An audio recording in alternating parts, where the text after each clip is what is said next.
You are Hansen? The Shura queen asked when she saw Hansen without armor. She recognized him.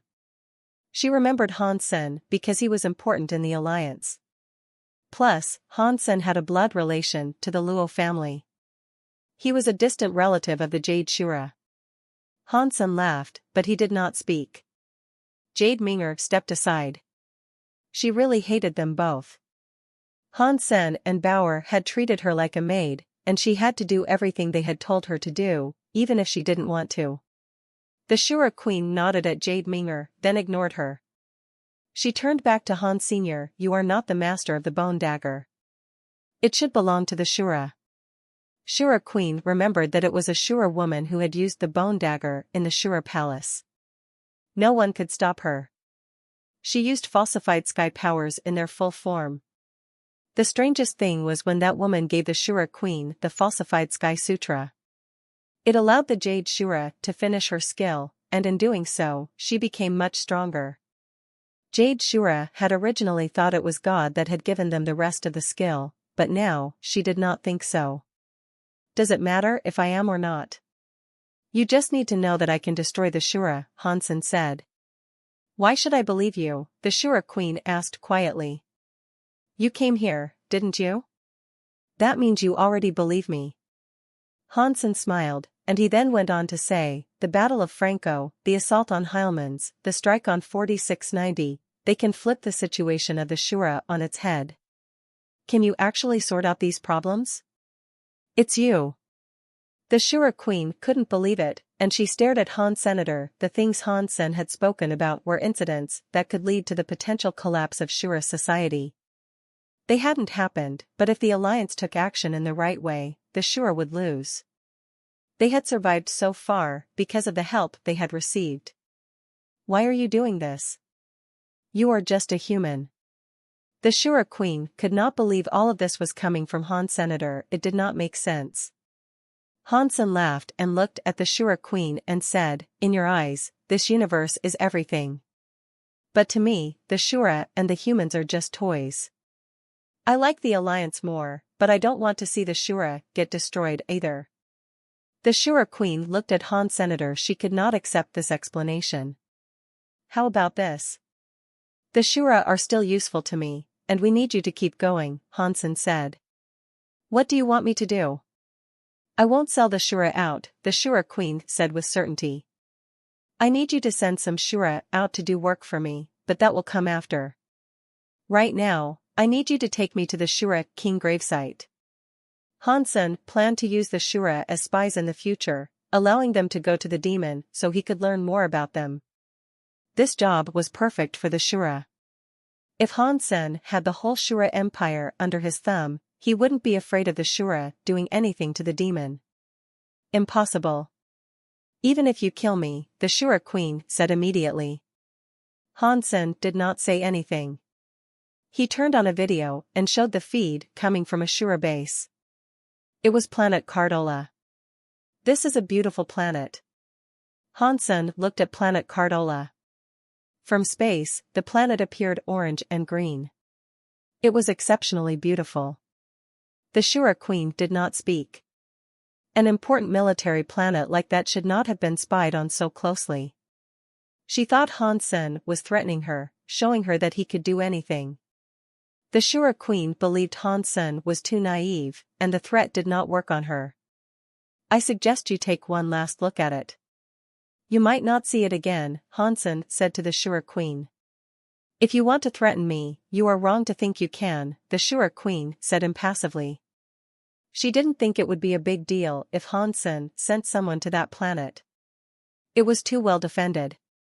Hansen smiled and did not speak. He lifted a hand and clenched it into a fist. The Shura queen and Jade Minger did not know what he meant to do by that. In the video, planet Cordola was suddenly crushed by something. It just imploded, then billowed out as a cloud of dust. The Shura queen and Jade Minger were utterly speechless. Jade Minger looked at Hansen and said, do you think this broken trick can fool us? The Shura queen thought the same. There was no way that Hansen could destroy a planet by simply moving his hand. There was no power like that in the universe, he'd have to be a god.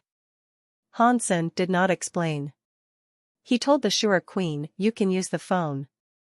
The Shura Queen started to look concerned.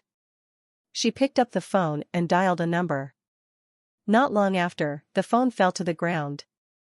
She started to shake in her boots, and she looked at Hansen without being able to muster a single word. Jade Minger was smart. There was only one possible reason for her mother to behave like this, but even so, that possibility was difficult to believe. It cannot be you who did it. This must be some trick.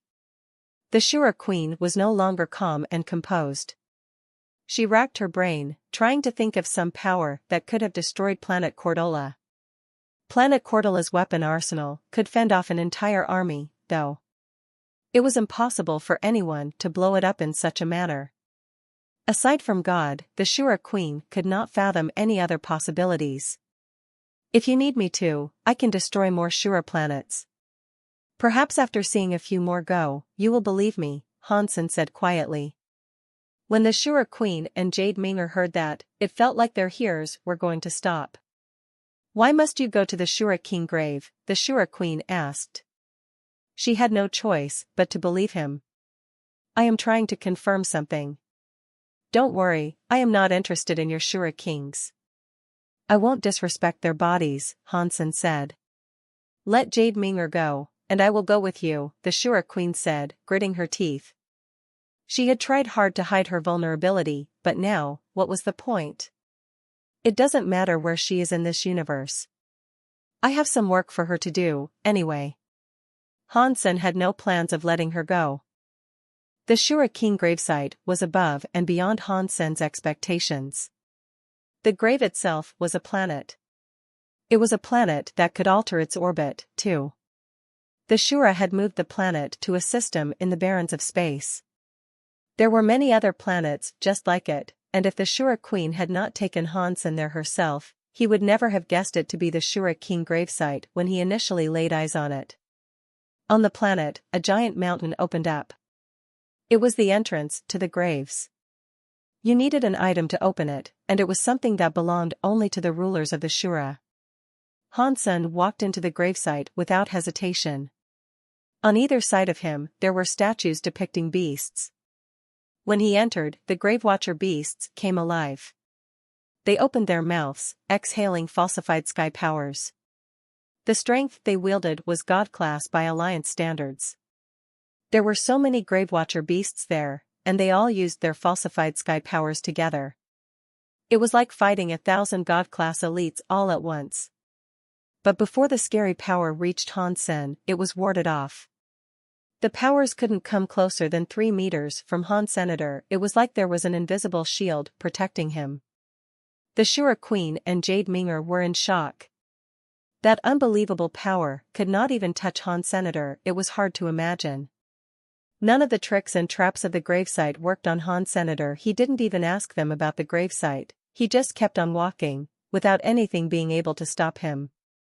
The Shura Queen was hoping that the Shura King gravesite and its defenses would punish Hansen, but now, she had no hope at all. Hansen was nothing short of a genuine god. Nothing was able to touch him, and no power could bring harm to his body. How can such power exist in this world? Jade Minger looked to be awestruck. She couldn't wrap her mind around it. She lost faith. She didn't think there was a point in practicing so hard. In front of Hansen, her strength was nothing. She was little more than an ant. I came here to lead. Stop touching the traps, the Shura Queen said, walking past Hansen.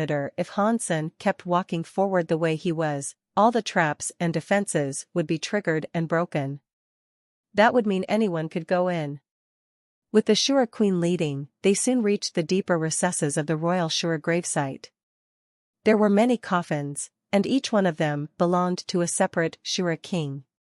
The back of the hall contained a humanoid, Shura-shaped coffin.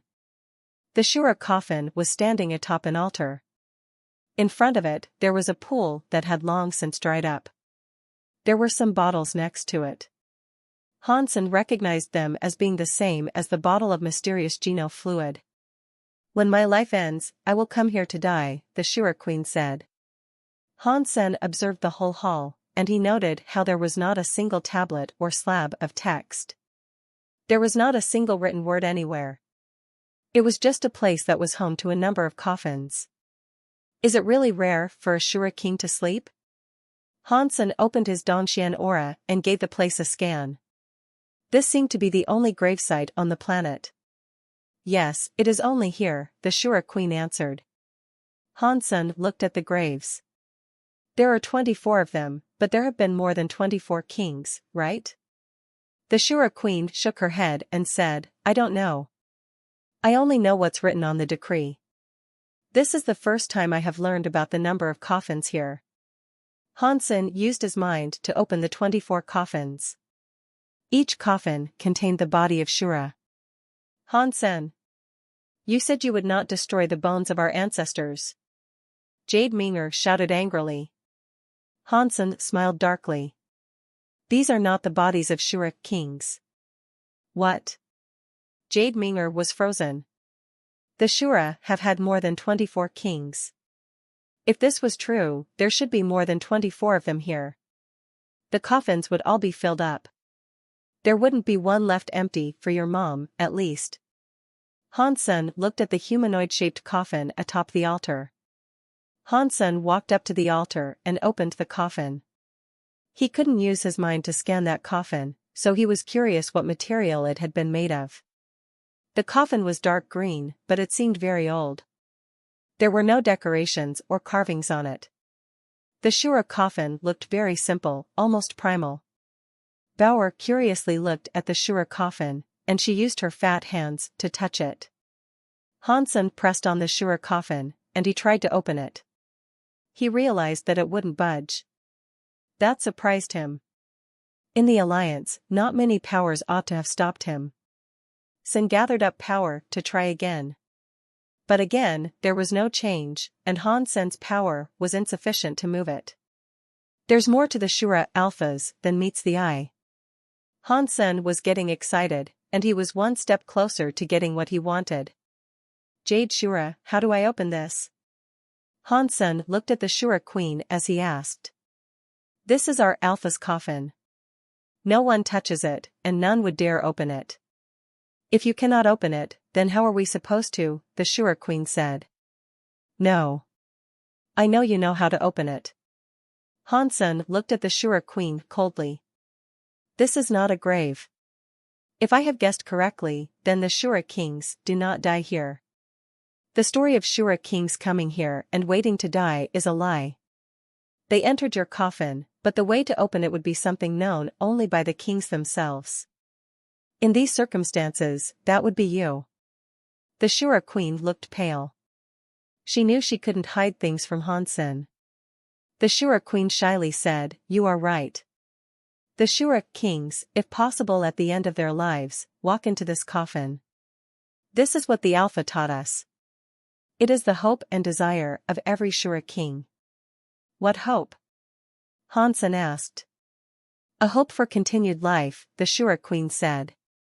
With a highlight of hesitation, she went on to say, there are words in the decree saying that when our lives have reached the end of their tether, we may come to this Shura coffin. It is said it can extend our lives. It can allow us to be reborn. If you open it before that, however, bad things will happen to you. Han Sen knew what she meant, and he coldly said, You can decide whether or not to open the coffin now, then. Open it, or see the destruction of the entire Shura race. The Shura queen walked to the altar and stood before the Shura coffin. After bowing sincerely before it, she drew a dagger and stabbed at the head of the coffin. The dagger was purple, and it had been forged from a strange material.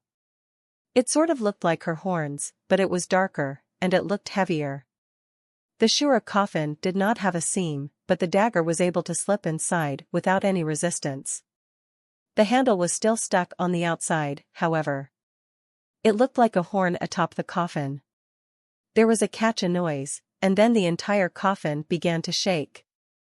The door opened to reveal what was inside. Han Sen kept a firm eye on the coffin, and when it opened, a scary presence emerged. It came at the Shura Queen and Jade Minger, and the power tried to pull them inside the coffin. Even with the power that the Shura Queen possessed, she was unable to fight back. She and Jade Minger fell forward. Hansen moved his hand and cut the power off. He pulled them both back, and then, the coffin shut and returned to appearing just as it had before opening. The dagger on the coffin was gone, though. It was only open for a moment, but in that time, Hansen had seen darkness inside the coffin. It was like a black hole. This wasn't just an empty box. The Shura Queen and Jade Minger were in shock. They did not know what had happened, and they were left shaken and pale. Hansen tried to push the coffin open, but again, it was no longer budging. So, he asked the Shura Queen the obvious question. "Where is your dagger?" The Shura Queen had a wry smile, and she said, "The dagger has returned to the altar on the Shura's main planet. The next Shura ruler will be able to take it from the altar." Hansen did not say anything. He believed that was all they knew. Hansen used his powers to grab the Shura Queen and Jade Minger. Then, they teleported into a Shura palace. "Keep being the good queen you are. Pretend nothing happened." Hansen looked at the Shura Queen and Jade Minger. After that, Hansen disappeared with Bauer. The Shura Queen and her daughter were left standing in silence, quite rattled. They could not believe a scary human such as that could exist. The fate of the entire Shura was in someone else's hand, and she was helpless to stop it. Hansen took Bauer home. The Shura coffin was obviously a path that led to another dimension, but Hansen did not know where it went to. Hansen guessed that it led to the Geno universe, and they would teleport to a place occupied by the demon. If that was true, it all made sense. But that path did not look safe at all. It was obviously an unstable path, so the success rate of making it through the teleporter would be very low. The Shura Alpha said they could only try it immediately before their death. That meant entering it could be dangerous. If that was a path that led to the demon, then that was fairly awesome. The sanctuaries and the Geno universe were separate. He hadn't expected Azura to have been able to forge a path such as that. It was not stable, but it was amazing. This was all guesswork, though. Perhaps the path didn't actually lead to the Geno universe. Hansen did not plan on trying it. If that was a path to the demon, it'd be even more dangerous for him than going back to Return Ruin Sea. Sharon had died by Hansen's hands, and many demons would undoubtedly want to see him dead. If that path led to the heart of the demon, it was unlikely Hansen would be able to run. Hansen also learned that Azura had not died. Perhaps the Shura kings hadn't died either, and they were just inhabiting a different dimension. Hansen suddenly thought of something.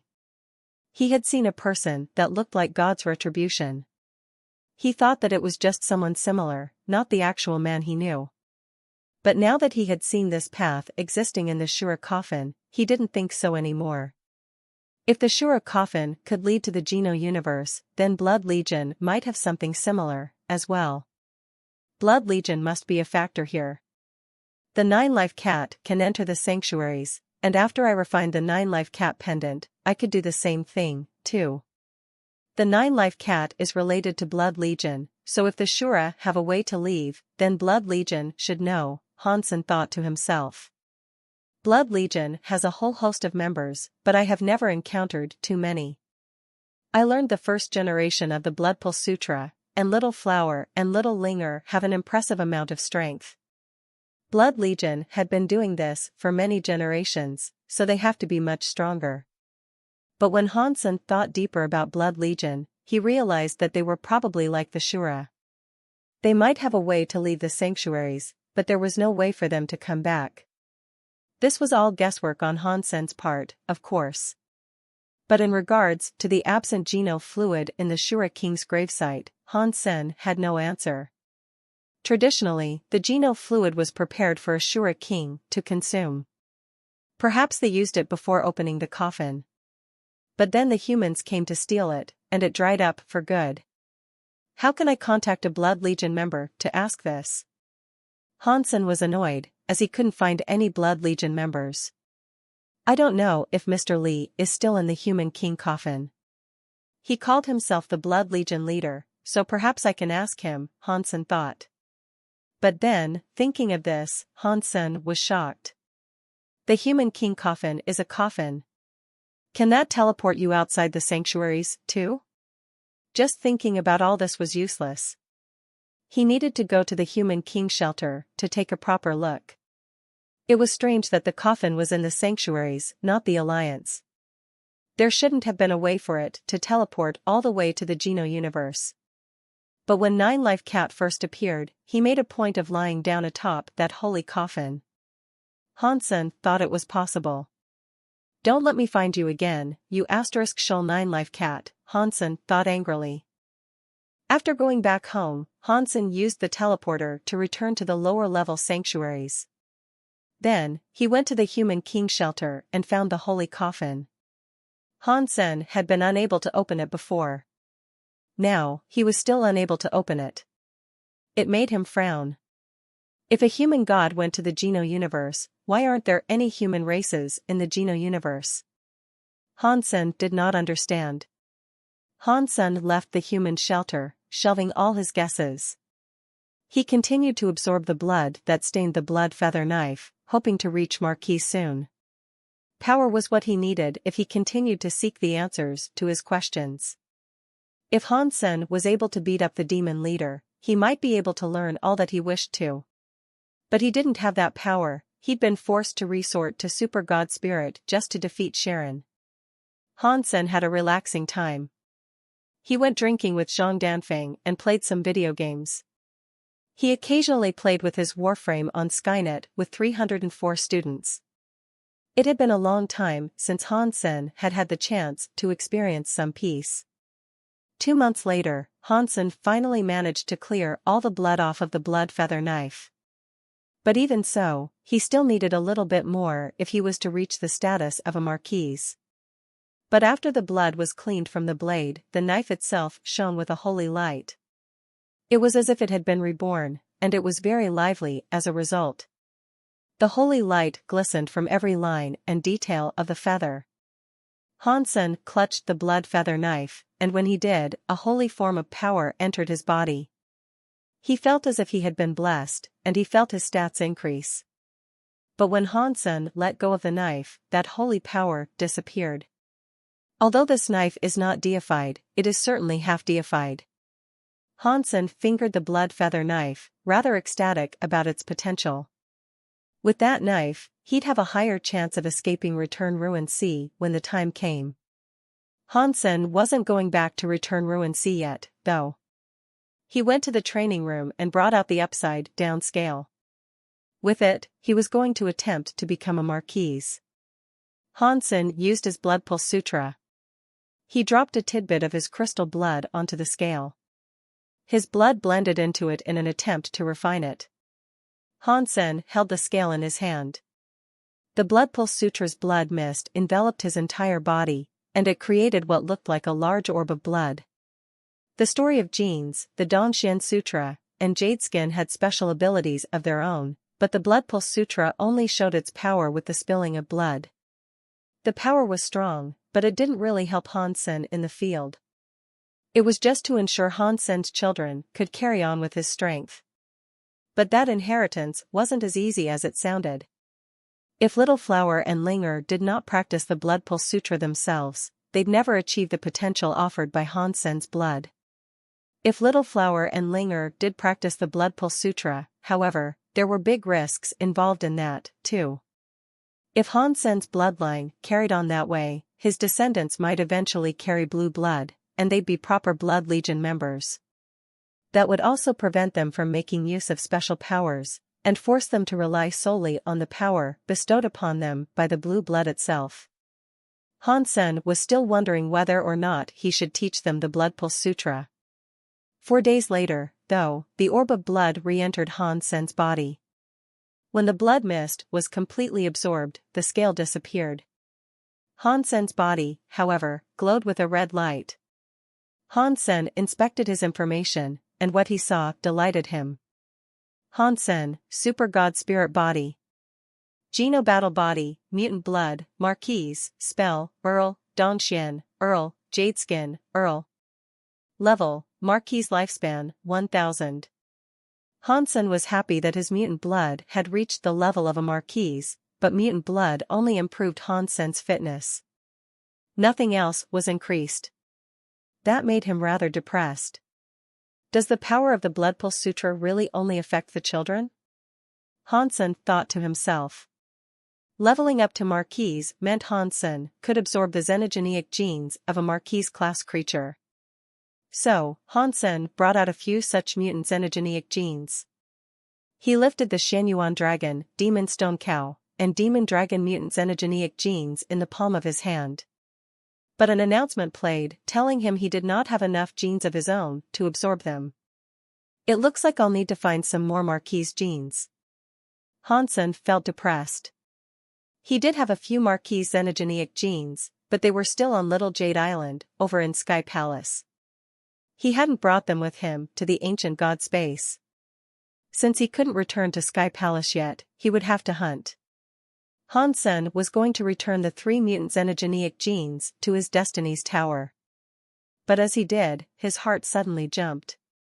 He used his Blood Pulse Sutra on one of the mutant xenogeneic genes. The blood air blended into the Shangyuan Dragon's orb, and it dyed the ball completely red. Hansen was so happy. He used his Blood Pulse Sutra to refine the brain orb. It blended into his blood successfully. His boiling blood was suddenly imbued with an unexplainable power. Hansen could see the power in his blood increase, but it was different from the way mutant xenogeneic genes had affected him before. This power only made his blood stronger. When the Shangyuan Dragon's brain orb was absorbed, the boiling blood cooled back down into crystal. His blood returned to its usual state, but he could feel that it possessed a power it previously hadn't. Hansen used the Blood Pulse Sutra to activate his blood powers. The next second, he discovered that 2 small wings had appeared over his ears. They looked like the Shangyuan Dragon's. When the hand-sized, red ear wings appeared, Hansen felt the stats of his body increase. Especially his speed. Haha. The Blood Pulse Sutra can be used like that? Hansen was so happy. He brought out another xenogeneic gene to try to absorb it. But Hansen only had an ordinary Earl material that wasn't mutant. He refined it, but he didn't gain its xenogeneic powers. Hansen brought out the Demon Dragon mutant xenogeneic gene to refine, and the Blood Pulse Sutra absorbed the Demon Dragon gene. Hansen used his Blood Pulse Sutra again, and giant red dragon wings sprouted from his back. The dragon wings flapped, and Hansen appeared 100 meters away. Sharon's teleportation ability Break Space Flash. Hansen was so happy. Hansen's power was enough to compare with a Marquise due to the Dragon Wing buffs and Break Space Flash. Those 2 abilities made Hansen far stronger. Without hesitation, Hansen took out his Demon Stone Cow mutant gene and used the Blood Pulse Sutra to refine it. Hansen did not know if this ability to refine mutant genes was a power that the Blood Pulse Sutra was supposed to have, or if it was simply a result of refining the scale. Either way, Hansen was incredibly happy with his new ability. It was sick. The Demon Stone Cow's xenogeneic gene was refined. After Hansen cast his Blood Pulse Sutra, his body was covered with red stone. Pang! Hansen walked a single step, and when he did, a red pulse wave was emitted. It petrified everything around him.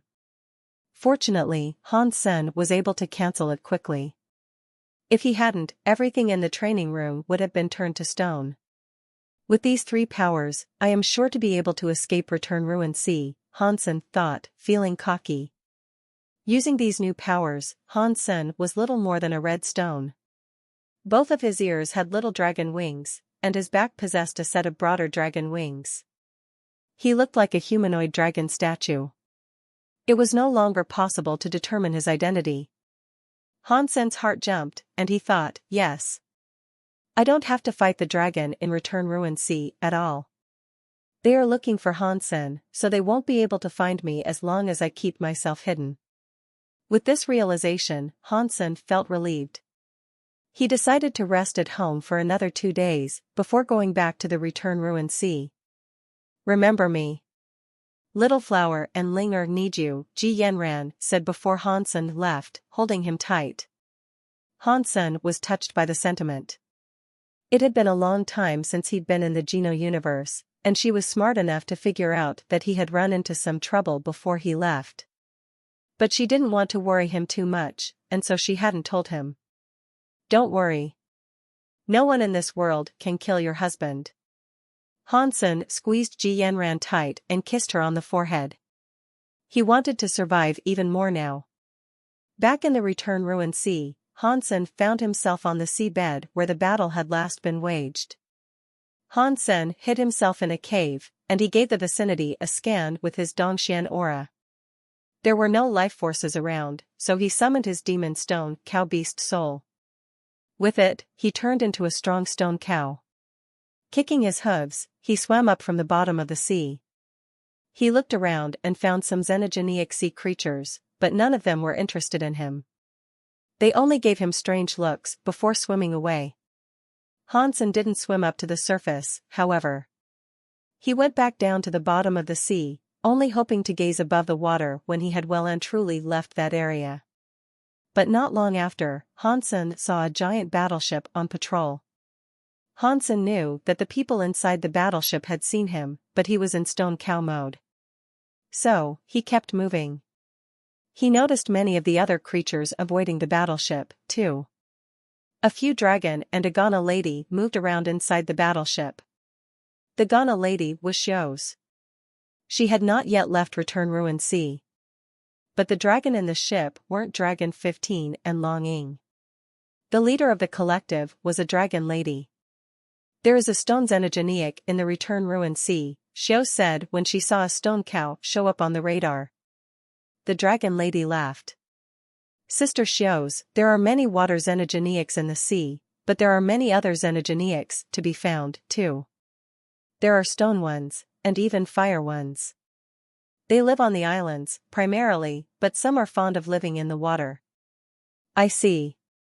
Xiao's was surprised to see a stone cow on the bottom of the sea. She didn't think it was Hansen, she merely found it unusual. Hansen left the battleship's radius without provoking any sort of response from it. Just as he was grinning to himself over how smoothly things were going, he saw a giant shark headed toward him. It had a rock body. *T. Am I that unlucky? Hansen felt depressed. He didn't want such trouble at a time like this, but trouble had a way of seeking him out. The giant shark swam extremely quickly. In his stone cow shape, Hansen couldn't perform many skills either. If the battleship saw a stone cow using knife airs, they'd most certainly grow suspicious. Pang! The shark hit Hansen, and when the two rocks collided, it generated a large shockwave. The rock shark's power was similar to Hansen's.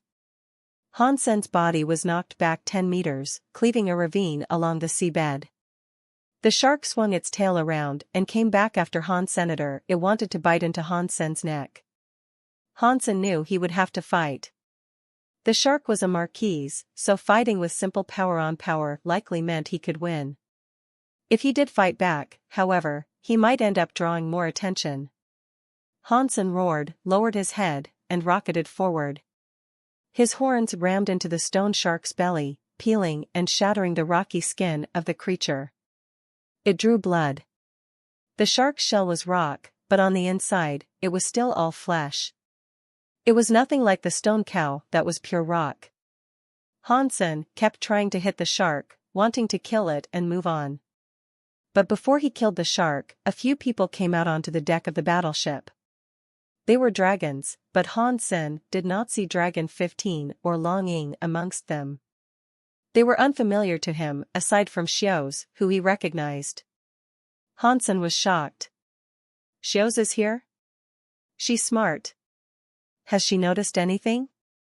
While Hansen fought the shark, watching Xiao's and the dragon at the same, they approached him. He did not know what they wanted, but they weren't helping him in battle. Xios, you are interested in this stone cow? Let me ask Long Xian to catch it for you, the dragon lady told Xios. Xios smiled. There's no rush. I just think this stone cow is interesting. I want to take and keep it as a mount, so I should capture it by myself. Otherwise, it won't obey me, and making use of it might be more difficult. True. I have heard the Ghana are good at talking with xenogeneics. 19 would like to see this. The dragon lady smiled. Xios and the dragon lady did not lower their voices, so Hansen could hear everything they said clearly. Trying to take me as a mount? How dare you? Even if I was willing to, wouldn't you need legs? Hansen wondered how he might get out of this particular predicament. The dragon lady looked as if she was Marquise class.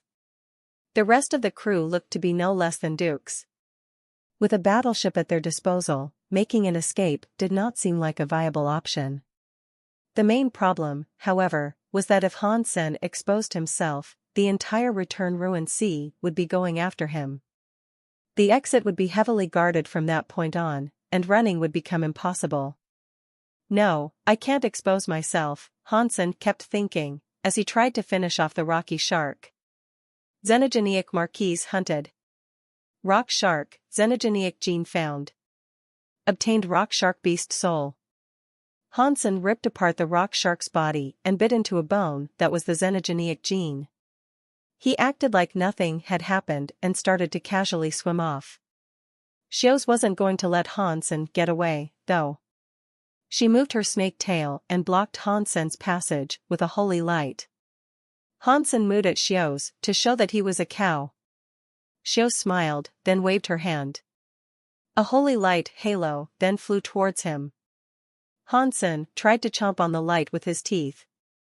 He wanted to see if he could break it without exposing himself.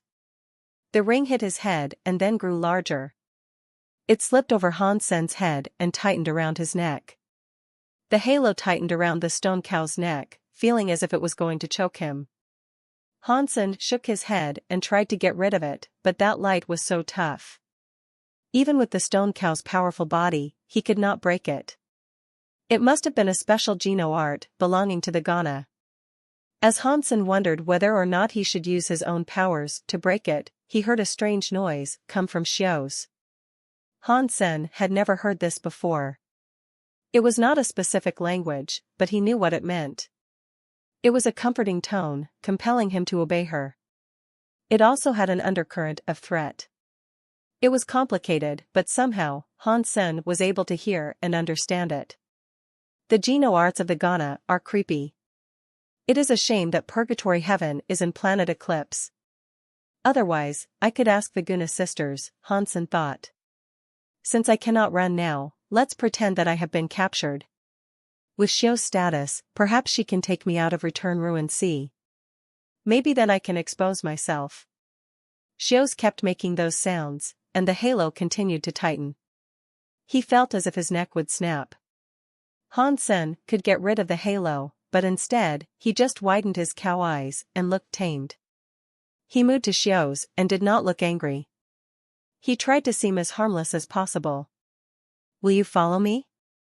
Xios asked, seeing the stone cow behave that way. Moo. Hansen pretended his best to be gentle. He walked up next to her and rubbed against her body. Hansen kept rubbing against her, recalling the behavior of Little Silver and Little Star. He thought about them for tips on how a creature should behave if it wanted to be cute. Xios was happy with Hansen's performance. She stroked the cow's head and smiled. Follow me from now on, and you will benefit greatly. Moo. The stone cow mooed again, showing that it understood. Sister Xios is so powerful. I have learned a lot today, Dragon 19 complimented. It was just luck. This stone cow's intelligence isn't too bad, and its personality is very gentle. That's why this process was so smooth, Xios said. The halo around Hansen's neck loosened. It was not gone, but it was still hanging around him. This geno art is quite interesting. I would like to learn it. It'd be far easier to catch Xenogeneics with it, Hansen thought to himself. Xios brought Hansen back aboard the battleship with her. Hansen pretended to follow her, and he did his best to behave nicely. Hansen was very good at acting cute because many of his pets were. All he had to do was copy some of their actions, and it made Xios and the others so happy. They were all very fond of him. Sister Xios, this stone cow is too cute. If you don't want it, you can give it to me. I will trade it for a dupe golem mount, Dragon 19 said, holding the cow's neck and stroking it. Hansen felt as if his head was resting on something very soft. His eyes looked very innocent. Who are you kidding? It is just a stone cow, and it came from your return ruined sea. I'll just grab another for you later. I don't know if I'll have the chance to come back around these parts again, though. Xios smiled. Dragon 19, hearing her say this, did not push the subject. She stroked the stone cow's head again. Sister 19, are there any other places we have not been to? Xios changed the subject. I have searched thousands of miles, and I think Hansen really did escape Return Ruined Sea. If he hadn't, I would have found him by now, Dragon 19 said. Since they were talking about him, Hansen sat right next to Xios. He leaned against her, making sure he caught all they were saying. Xios frowned and said, how did he get out of Return Ruined Sea? Maybe he has space powers or a treasure of some kind. Otherwise, how could he have come here in the first place? Dragon 19 shrugged. Hansen is strong. He killed Sharon and Sister 13, and he managed to escape from Brother 15 and Long Ying. I am afraid only our big brother might be able to take him down. Xios frowned. I have been investigating Hansen a good deal. He fought Lone Bamboo in Sky Palace to a stalemate. He is a genius. Not many of the same level are capable of beating him. Huh. He is just lucky he hasn't encountered my big brother yet, Dragon 19 scoffed angrily. Dragon 1 is the best of the dragon. He is the leader of the dragon, so of course he is very strong, Xios said. But Hansen is gone. If my brother had been here to fight him, he'd have been killed. Speaking of Dragon 1, Dragon 19 looked very enthused. She seemed to really admire him. Xios and Dragon 19 did not plan on leaving Return Ruined Sea just yet. They continued searching for a while with their battleship. Xios thought Hansen was still around someplace. If it was Dragon 19 in command, they'd have left a long time ago. What is wrong with this woman? Does she have some sort of grudge against me? Hansen was depressed. Even the dragon thought Hansen had left Return Ruined Sea by now, but Xios was still determined to find him. That was why he was so depressed. If it wasn't for Xios, escaping Return Ruined Sea would have been a much simpler affair. Does she know something about me claiming Purgatory Heaven? Is that why she wishes to catch me so badly? Hansen thought that would be impossible, though. Hansen couldn't really use Purgatory Heaven, so he had hidden it in Planet Eclipse. No one knew about it, so he couldn't think of any way that it could have been discovered. Xios rested in her room for a time, and Hansen followed her. Xios reclined on a deck chair to relax, but she didn't go to sleep. As she did, she stroked the stone cow's head. Where is Hansen hiding? Hansen was planning on resting, too, but she suddenly started talking to herself. Hansen wanted to ask her why she was looking for him, but he was unable to. Maybe he really did leave Return Ruined Sea, but that means it will now be impossible to catch him. The dragon and the demon cannot go to Sky Palace to capture him. Xios continued speaking to herself, trying to formulate a plan. Keep talking. Why do you want to catch me? Come on, Hansen was desperate to know. Judging from the tone of her voice, there had to be a reason why she wanted to find him so badly. But Xios did not say anything more, and she just fell asleep. Hansen was depressed, but he had no choice but to rest. He cast a Geno art to recover his power. He was a Marquise, so he could transform into a Marquise class being for a long time. It wasn't unlimited, however. Hansen guessed that in his current state, he could last around 4 more days. If he wasn't able to escape by then, he'd be in trouble. Seeing Xiu's determination, he knew she wasn't going to stop her search. He didn't think he'd be able to escape in 4 days. If I cannot escape, then I will have to take a risk. I should kidnap Dragon 19 and take her as a hostage. Or maybe I should try to put pressure on Xiu's and threaten her to take me out of here. Hansen thought to himself. Hansen thought Dragon 19 was very strong. The bodies of the dragon were impressive, and it would be hard to take her down without drawing the attention of others. Xiu's gun body did not look weak either. Although her power wasn't as flashy as a dragon's, she had many tricky Geno arts. It would be hard to keep her suppressed in secret, too. Hansen thought that he should ultimately target Xiu's. Capturing Dragon 19 would only make the dragons want his head even more. But there were many elites within the dragon race, and some of them were deified. Even if he had a hostage, it wouldn't be safe. There was every chance he could be beaten before bringing the knife across Dragon 19's throat. Xiu's was different. She was alone within the dragon. The dragon might not care too much about her life, and Xiu's might not risk her life to save Dragon 19. Of the two, Hansen thought Xiu's was flat out simpler to get to. Hansen was thinking about how he might avoid the attention of the others on the ship if he captured Xiu's. There was no point in capturing her, otherwise. He had to take her down quietly, and he could not hurt her in a way that would draw the suspicion of the other dragon. He would need to use her to escape that place. It will be hard to threaten her without hurting her. Hansen turned it over in his head for a while.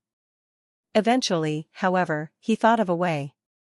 A power like teeth power could work, but if that power hurt her, it would be seen. He couldn't use it. Out of all Hansen's powers that could take Xiu's without attracting attention, his best chance was the Blood Pulse Sutra. He could put a drop of his own crystal blood into Xiu's bloodstream, and then, it would be very hard for her to separate the two. When Xiu's fell asleep, Hansen looked at her hand. He only needed to poke a hole in her finger and then put his own blood inside. Then, it'd be done. Hansen did not hesitate, and he used his tongue to lick her hand. A normal tongue would have been useless, but Hansen had practiced the art of tongue sword. It was no joke to get licked by his tongue. But before Hansen could get close to her hand, Xiu's was already looking at him. Hansen's heart jumped. This woman is tough. She has strong senses. Hansen's eyes opened wide, and he acted all cute.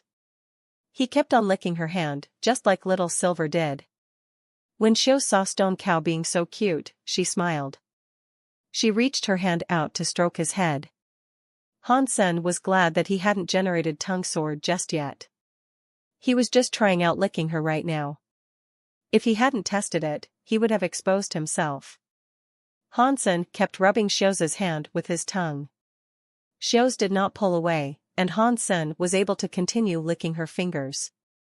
Hansen licked her twice without using tongue sword, but on the third time, when his tongue reached her fingers, the tongue produced a red sword air. That red sword air went into Xiu's fingertip and expelled a drop of blood. Xiu's reacted quickly, and when the red sword air touched her finger, she hastily fell back. Then, her body glowed with holy light. Hansen felt the halo on his neck tighten up. It was going to break his neck. If I were you, I would calm down and talk about this. Hansen released his Dongxian aura and blanketed the room. The voices and the presences within were all locked down. He shapeshifted back into his true self. Hansen. Xiu's face changed. She never would have guessed that the Stone Cow was Han Senator. She felt so embarrassed that Hansen had been licking her fingers only moments before. Don't be mad. Look at your finger. Hansen pointed at her injured finger as he spoke. Xiu's looked down. She could feel a strange power overlapping her middle finger. She used her own power against it, but she could not stop that power's movement. Within a second, that power went rushing into her heart. Then, it disappeared. What did you do to me? Xiao asked simply. She didn't sound frightened. Nothing. It's just a little insurance to guarantee that we have a jovial cooperation, Hansen said with a smile. There is no grudge between you and me. When you were being hunted by Dragon 15 and Long Ying, I did not attack you once. Why are you doing this? Xiao asked calmly. I don't mean to trouble you. As I said, I only wish to cooperate with you. If you take me away from Return Ruin Sea, I will take the blight off of you, Hansen said reassuringly. What did you do to me? Xiao asked again. Hansen laughed. Some things were better left unsaid. Fear was something no one was immune to. Would you believe me if I told you that your life was in my hands? Hansen asked. Of course, Xiao said with certainty. So I don't need to say anything. If I want to get out alive, I cannot kill you. Neither can I hurt you. However, if you do anything to expose my presence here, you can watch yourself die, Hansen said. You think I wouldn't take a chance? Xiao looked at Hansen impassively. Hansen smiled. He looked into her pretty eyes softly. Suddenly, the doorbell rang. A lady's voice sounded from the other side.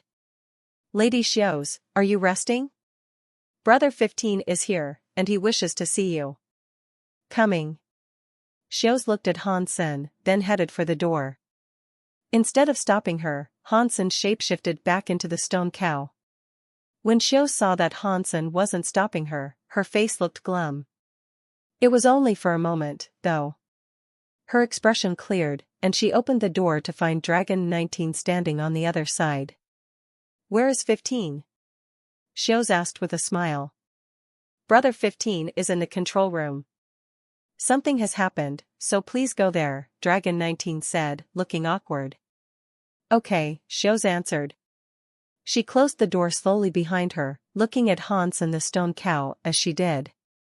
Xiao closed the door without prompting the smallest reaction from Han Senator. He had gone to sleep, and it made her frown. If Hansen had looked uncomfortable and nervous, it would mean that he was not confident in what he had put upon her. The fact that he showed no reaction or desire to follow her showed that he was confident she had no hope of escaping his wrath. Xiao kept checking her body up and down. The power had disappeared into her heart, and it was as if nothing had happened in the first place. There were only two possibilities that explained this. Firstly, this entire scheme was just a bluff. The other possibility was that Hansen was simply too strong for her to comprehend. She wasn't sure what to make of the entire situation. Being unable to determine what was going on actually made her worry a touch. Hansen stayed in Xiao's room with a bit of worry himself. Hansen did not know what effect the crystal blood would have on her. But all he could do was stay where he was. He had to stay put and not show his worry. If he showed a lack of confidence, Xiao would doubt him. That would be bad. I've made my gamble. Let's see if she can remove the crystal blood inside of her. As he waited in the room, Hansen thought about what he might do if she sold him out. Time passed, and Hansen had been left in the room for 2 hours before the door opened again. Hansen didn't look up. His Dongxian aura was enough to tell him that Xiao had returned to the room alone. Fine, you win. How do we cooperate? Xiao walked over to the bed and sat on it. She smiled at Hansen. It's simple. You take me away from here, and I will remove the effects I have stricken you with. Hansen then went on to say, but I am telling you right now that my appearance as a stone cow can only last another 2 days. You have 2 days to take me away from here. If you don't, then you and I must suffer together. But this deal is not fair. How can I be certain that you'll remove whatever it is you've put upon me? Xiao asked. I am controlled by you, too. Hansen pointed at the halo around his neck. How can a small trick like that trouble you? You killed Sharon. This is just a minor halo, Xiao said casually. If you don't believe me, you can put something else onto me, and we can remove them together once we're free. But I don't think that is necessary.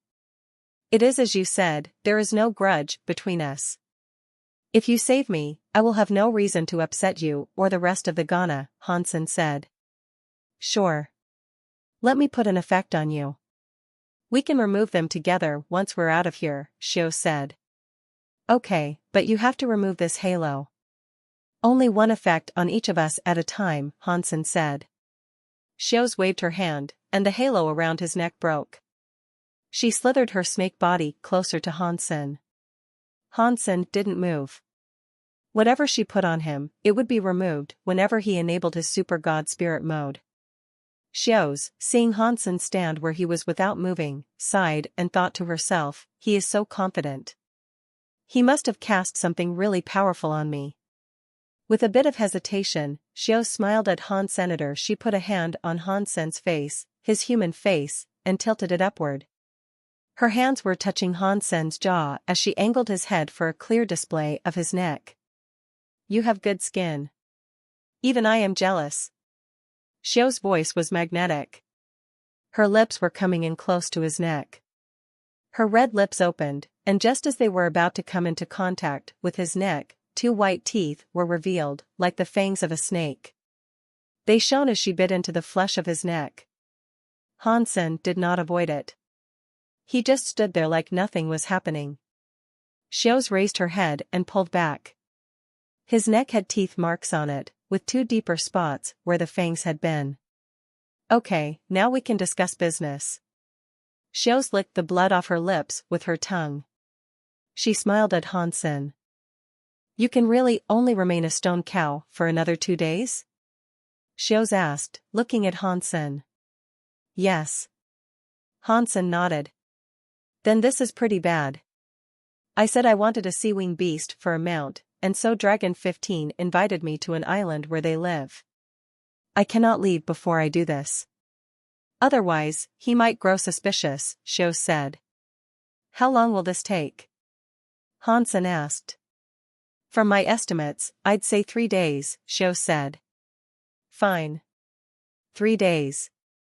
If we're not out in 3 days, we die together. My life is cheap, so it'd be an honor for me to die beside a beautiful Ghana princess.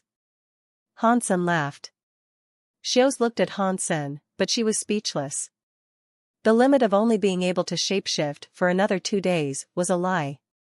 She couldn't be certain what was fact or fiction with him. Hansen did not ask anything more about why Shio's was investigating him. He wanted to wait until they were free and clear before resuming that particular discussion. Shio's was not dumb, though. She knew that Hansen knew, so she never felt secure near him. If Hansen did not have the Ghana's kiss, Shio's would not have wanted to send him out. Sea-wing beasts rested atop the cliffs upon an island. There were many caves in those cliffsides, and they lived in such pockets. Sea-wing beasts looked like blue leopards, with 2 blue wings. The adults could grow to be 20 meters long. Although they were only a Marquise-class xenogeneic, they flew extraordinarily quickly, and they performed well on land and water, too. They were one of the top Marquise mounts one could obtain. Right now, it was sea-wing beast breeding season. Dragon 15 wished to get Shio's one of their eggs. The adults of that species were too wild and could not be tamed. The battleship might have disturbed the creatures if it got too close, so they made sure to stop 100 miles away. Dragon 15 walked to the island where the sea-wing beasts lived. Shio sat atop the stone cow that was Hansen, looking very elegant. She must be doing this on purpose, Hansen thought grumpily. She was there to collect a new mount for herself. She could have totally left Hansen back on the ship, but nope. She decided to ride him there. Hansen had to endure it, though. And he took comfort in knowing he could get her back when he made it out. Shio's, they are Marquise class. Sea-wing beasts are much better than this stupid stone cow. Dragon 15 saw one of the sea-wing beasts fly by, and he smiled. They are very nice Marquise mounts, but they are difficult to tame. Unlike this stone cow. Shio smiled. Brother, you do not understand. The stone cow is dumb, and that's why it is so cute. I would like one, too. But I haven't been able to find another. Dragon 19 still really wanted one for herself. She had gone in search of one, but sadly, found nothing. Dragon 15 looked at Hansen and said, "It's just a stone cow. If you like it that much, 19, just ask Xios to give it to you. Xios is always so nice, so I am sure she wouldn't disappoint you."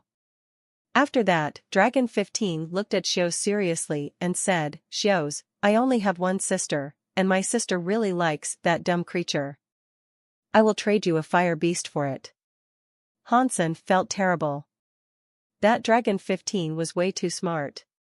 Just hearing Dragon 19, he grew a suspicion. If 19 likes it that much, she can just take it. There is no need to sully our relationship with trading. Xios knew what 15 was attempting, so she maintained her cool and smiled. "Really, Xios?" Dragon 19 asked giddily. "Of course. It's just a marquise mount, and it was tamed in your return ruined sea." "It is fine by me," Xios smiled. "Thank you, sister. But you will have to accept 15's fire beast. Otherwise, I'll feel poorly about this." Dragon 19 smiled. This woman just cleared herself of distrust. Hansen felt sad, but he knew that there was no other choice. If Xios hadn't made the trade, Dragon 15 would have grown suspicious. But now that they had made the trade, Hansen couldn't use Xios to leave. "I will have to make it up as I go along. If Dragon 19 sends Xios away, I might have an opportunity to rush out," Hansen thought. "Little cow, you're mine." Dragon 19 held Hansen's head and rubbed his cheeks. She really adored the thing. "If I knew this was to happen, I wouldn't have acted all cute," Hansen thought in depression. Dragon 15, seeing this, lost his suspicion. He accompanied Xios to the cliffs and had Long Ying obtain some sea-wing eggs from a cave for her. He gave Xios and Dragon 19 2 eggs each. After they returned to the battleship, Dragon 19 pulled Hansen into her room. Dragon 19 really loved the stone cow. She rolled around with him and even slept with him. He was like a giant toy for her. Due to Dragon 19 taking Hansen everywhere, however, he could not rest. If things proceeded this way, he'd only last 4 days. 3 days went by, but there was still no movement from Xios. Hansen almost wanted to expose himself, but then he heard Dragon 19 mention that Xios was leaving. Dragon 19 was going to send Xios off with her. This made Hansen very happy, but the bad thing was that Dragon 15 and Long Ying were leaving at the same time. "I only have one shot at this, and I'm leaving Return Ruined Sea no matter what. I will kill whoever is in my way," Hansen thought angrily. The battleship was headed for Return Ruined Sea's exit. It took half a day for it to reach there, and luckily, Hansen was still in his stone cow form. People thought Hansen had already made it out of Return Ruined Sea, but there were still many Duke-class guards standing around. Hansen could see at least 10 Dukes. That was far too many for him to handle. Those Dukes were not pure dragons, but they couldn't have been that weak if they were selected to stand there as security. Fortunately, there were no king-class swords in the vicinity. If there was, he really couldn't risk this. What made Hansen most depressed was that Dragon 15 was not walking Xios out. They stopped at the exit, and seeing Xios walk out of Return Ruined Sea, Hansen had no choice but to force his way after her. Pang! The stone cow stomped the ground, sending out a wave of petrification. Hansen used his stone cow body to rush forward. The shockwaves came thick and fast from his feet. Dragon 19, Dragon 15, and Long Ying were up front. Dragon 19 did not expect this, and so she had no time to block. She was the first to be struck by the wave of petrification, and she turned to stone in an instant. Dragon 15 and Long Ying were able to quickly evade it. They struck that petrification wave with their dragon presence. It did little to stop the wave, though, and they felt their bodies begin turning to stone. Seeing them get petrified, Hansen started to feel rather cocky. But suddenly, there came a roar. One of the dragon guards was shining. He created a halo which quickly disabled the active petrification wave. D*MN. There is a Geno art to remove petrification? Hansen's stomach sank, and he stopped using his stone cow body, which was too slow. He revealed his true self, drawing his blood feather knife as he ran for the exit. The few dragon dukes on guard leapt forward. They all cast their dragon powers and ran towards him.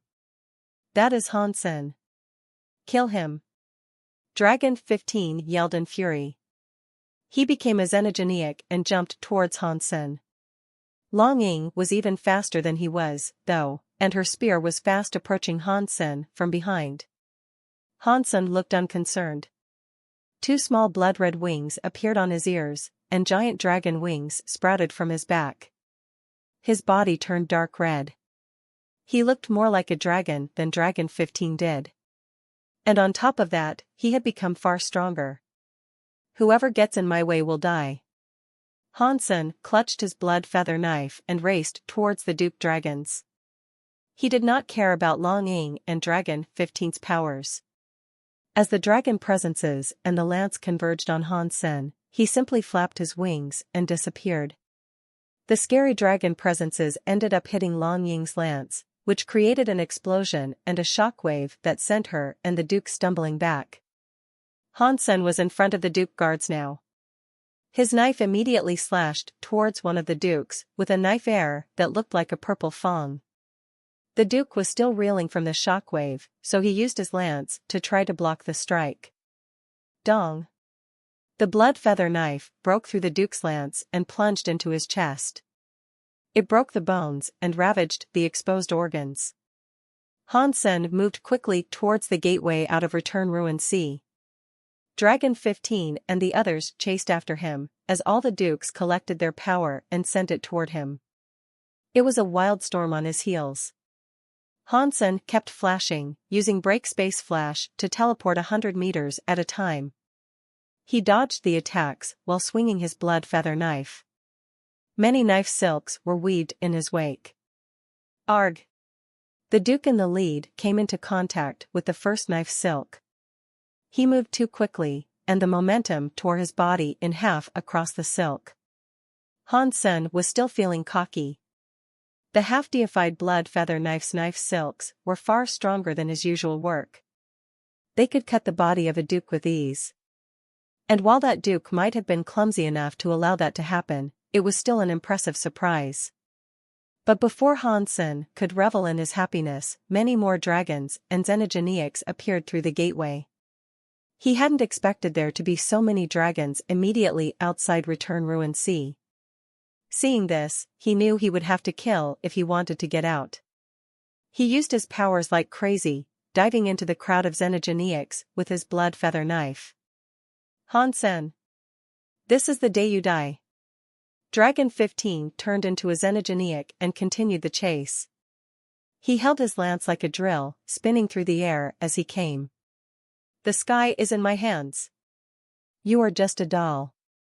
How dare you say that? Hansen followed the whims of his knife, casting his skills to the best of his abilities. As he went, he also employed Heavenly Go and the Dongxian Sutra. Blurg! He moved like a mountain spring. Hansen's body was very strong. Wherever he went, knife lights were cast, and there was a ceaseless spraying of blood. Limbs were lopped and scattered all about. Xiao saw Hansen killing thousands of xenogeniacs and nobles. She witnessed his red body repeatedly flash as the stream of blood became a raging river. Dragon dukes and even pure dragons like Dragon 15 were unable to bring him harm. Dragon 15 was in the fight, but Xiao's was out of it. With a look of absolute shock, she watched Hansen battle the horde of xenogeniacs. Normally, she would think Hansen was weaker than the dukes. He'd appear far inferior to them. But with what she was seeing now, she knew he wasn't. And she noticed Dragon 15 just following Hansen's blade like a puppet. Wherever Hansen went, the others were being dragged. They all did things far slower than Hansen did. The feelings elicited were scary. It made Xiu's scalp feel numb as a chill ran through her heart. Those who follow under the sky's path are all dolls. The words popped into Xiu's head, and she had no idea where they came from. Scary man.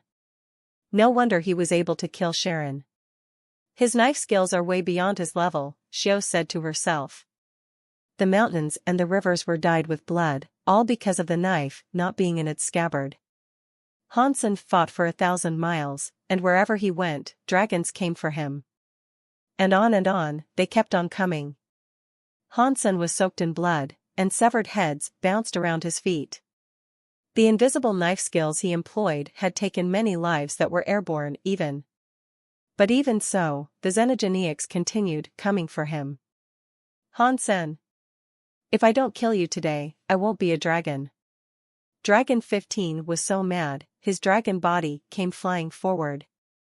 The lance was like a needle, and it came spinning towards Hansen.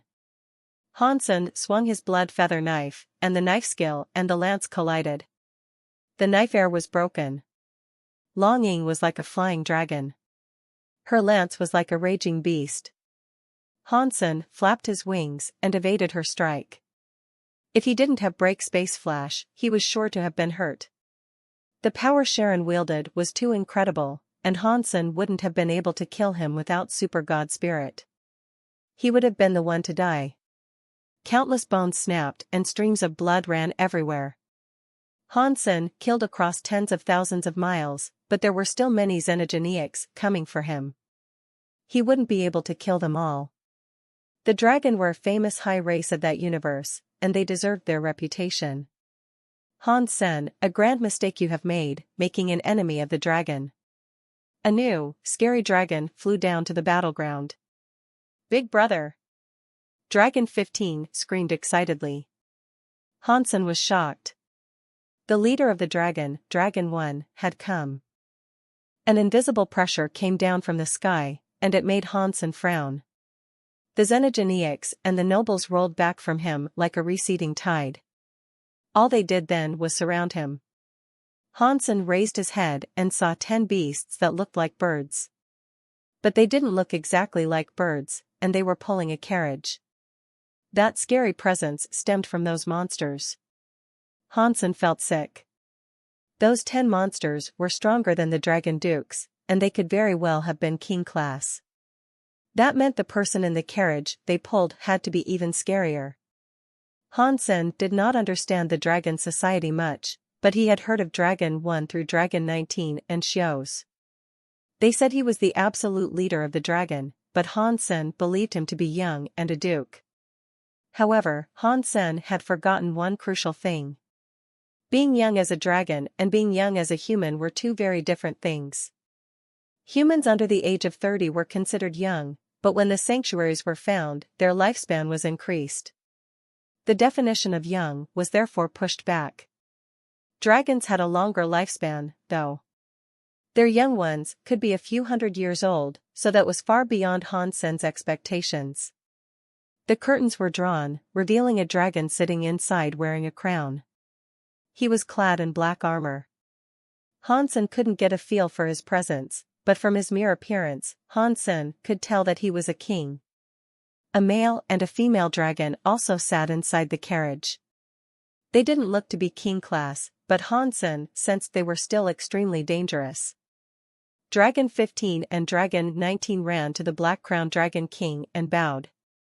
Greetings, 7, 9, and Big Brother. The Dragon King was Dragon 1, Hansen thought. How would he survive with a Dragon King adversary?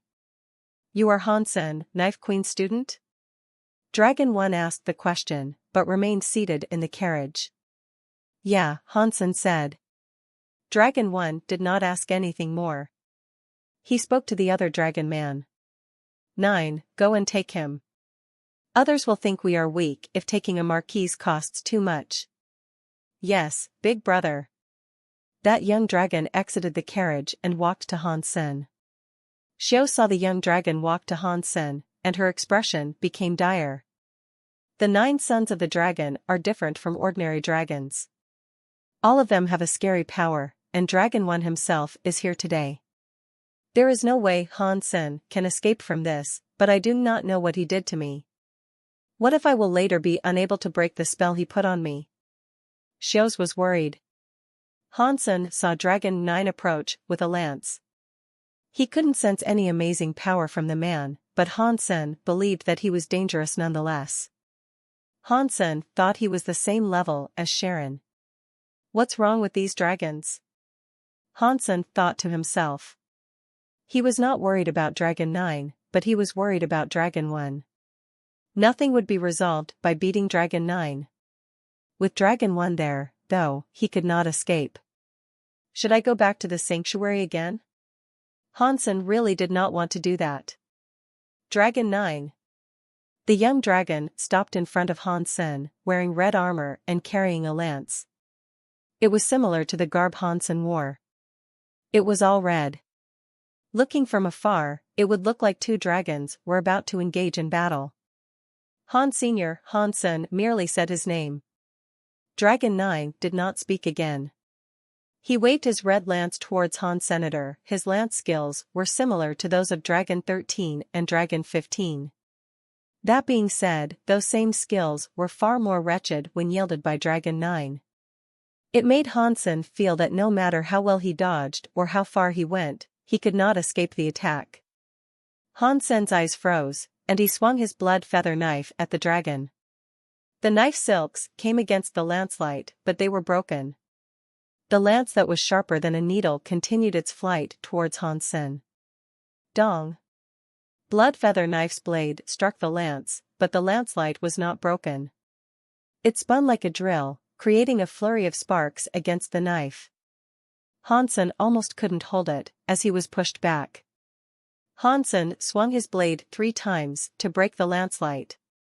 Hansen was familiar with Marquis' Evil Breaker powers.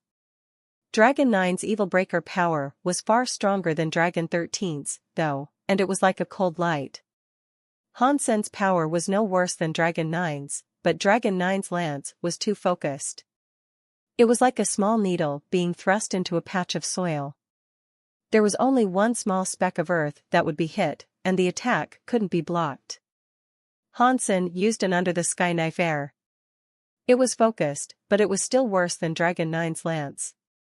The dragons were professionals when it came to concentrating power. Fighting against them with simple force was something of a death wish.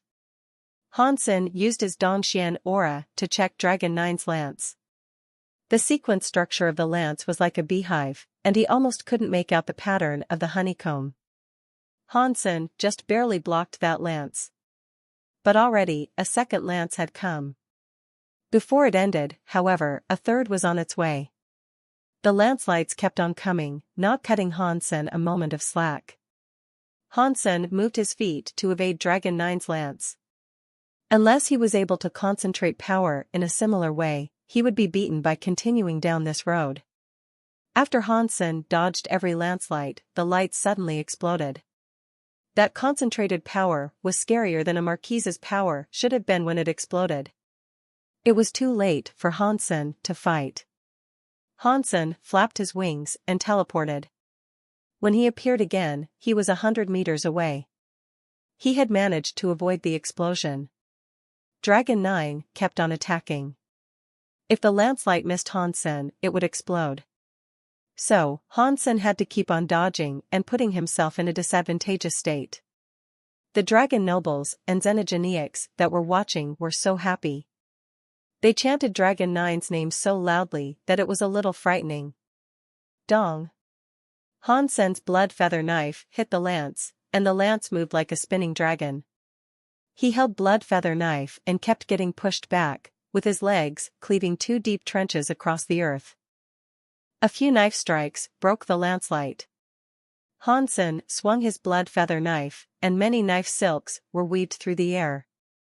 They tangled and knotted themselves around Dragon 9's wings, limbs, and body. He was unable to hold his lance and thrust anymore. Hansen had been dodging for so long so he could cast his knife silks. To deal with a strong power like Dragon 9's, soft power was useful. Dragon 9's body was gripped tightly by the silks. They tore through his armor and dug into his skin, but the contact produced sparks. Dragon 9's body had the same glow that the lance did, and all of a sudden, the knife silks around his body were broken. Dragon light protection. Xios recognized the power he had just employed. Hansen frowned.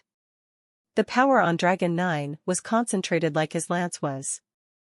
It broke the knife silks easily. No one can beat the power of the dragon light. Dragon 9 moved his body, shaking off all the spiderweb-like strands of silk that remained. The lance and his body synergized perfectly as they came after Hansen again. Dragon 9's whole body was concentrated with a strong red light. He could use the Evilbreaker dragon light with amazing precision. And Hansen found himself at a disadvantage once more. He had to rely on his formation to fight. Hansen observed Dragon 9's power. It was different from Dragon 13's Evilbreaker lance. The red dragon light was more concentrated than Dragon 13's Evilbreaker lance's lights. The red dragon light was like something living. It concentrated and exploded when it needed to, unlike Dragon 13's lance lights, which lost all form of control when expelled from the body. Those really were just simple lance lights. This must be a modified version of Evilbreaker power. Hansen tried to think of a way he might triumph over this new form of attack. Needlehead versus light. I need to generate more power than he does. If I don't, I will lose. Hansen quickly made a decision. Although his knife silks were concentrated, they still weren't as dense as the Evilbreaker powers. But the knife silks also possessed qualities that the dragon light lacked. The dragon light was rough and strong, whereas the knife silks were soft and gentle. They were polar opposites. Hansen had suffered under an Evilbreaker lance's power before, so he was fairly proficient in doing battle against that sort of technique. Now that he looked at Dragon 9's dragon light structure, Hansen had a new thought. If he was able to use his gentle powers perfectly, they would not be any weaker than his enemy's strong power. But Hansen was not very good with this power. If his jade skin leveled up to Marquis class, he could effectively use Moon to do battle with Dragon 9. But right now, only the Bloodpulse Sutra had reached Marquis status. The Bloodpulse Sutra was for making babies and absorbing xenogeneic genes. It was the #1 geno art for passing down traits, but for combat, it was a little on the limp side. Hansen planned to learn the structure of Dragon 9's dragon light. He wanted to combine it with Moon's gentle power. That way, the knife silks could become stronger and achieve greater concentration. This was what the Dongxian aura was good at doing. After examining the honeycomb design that Dragon 9 used to concentrate his power, Hansen restructured the mass of his knife silks. That way, he could apply the gentleness of the moon to the brute force of a replicated dragon light. The Dongxian aura was firing on all cylinders, and when Hansen slashed, the knife silks came flowing out like a flurry of ribbons. They broke before they even touched the lance light. It was not easy to produce knife silks that were a combination of two opposing powers. Luckily, the Dongxian Sutra allowed him to modify the delicate sequence structures of his silks, and Yin-Yang Blast allowed him to reverse the Yin and Yang of his powers. If not for those two skills, he wouldn't even have thought about attempting this. Even so, Hansen tried it many times to no avail. If the soft powers were too much, they made the knife silks too weak. If the force power was too much, then the knife silks would shred themselves. Hansen needed to find a balance between the heavy and soft forces to make his plan work. That way, the knife silks would be tough enough without destroying themselves. This was just the beginning, though. He continued using Dragon 9's honeycomb power to concentrate the knife silks so he could go against the dragon light. Hansen's tests kept on failing. He used the dragon wings on his ears and his movements to avoid Dragon 9's attacks. No matter how much power Dragon 9 put into his attacks, though, he could not harm Hansen. Xios was frozen. She could tell Hansen was having a problem with his knife silks and that he was testing something. Only Hansen could conduct such tests while doing battle with an enemy like Dragon 9, and Dragon 9 couldn't stop him no matter how hard he tried. Dragon 1 and the others could tell what was going on, too. It infuriated Dragon 15, who shouted that Hansen should die. How dare he humiliate Dragon 9 this way? Dragon 7 frowned. Hansen is weird. He has dragon wings on his back that looks like ours, and he teleports in the way Sharon did with his break space flash. But only Sharon was able to use that power, due to his ties to the demon. How does Hansen do what he is doing? Dragon 1 grunted. It is fine. Break space flash costs a lot of energy. The more he uses it, the more exhausted he will be. Sooner or later, he will fail. Dragon 19 curiously asked, Big brother, what is Hansen testing? His knife silks are getting weaker. He is copying, Dragon 1 muttered with disdain. Copying what? Dragon 19 did not understand. He is copying old 9's evil breaker Dragon Light. He's trying to use it to improve his knife silks, Dragon 1 said. At those words, everyone was shocked. Dragon 15 was so angered by this, he cackled. Hansen has some balls. The evil breaker power of the dragon is difficult to copy. It's stupid to even think about trying it if you don't have the body of a dragon. And Brother 9's evil breaker powers were modified in accordance to the specific needs and proficiencies of his body. Concentrated powers are Brother 9's area of expertise. How can Hansen hope to copy him? Just like Dragon 15 said, Hansen's knife silks kept failing because it was either too hard or too soft. He couldn't find a balance. Dragon 9 was enraged by Hansen's behavior. His pretty face looked hard. I was bomb in the blood dragon pool. I swap skin every 9 days.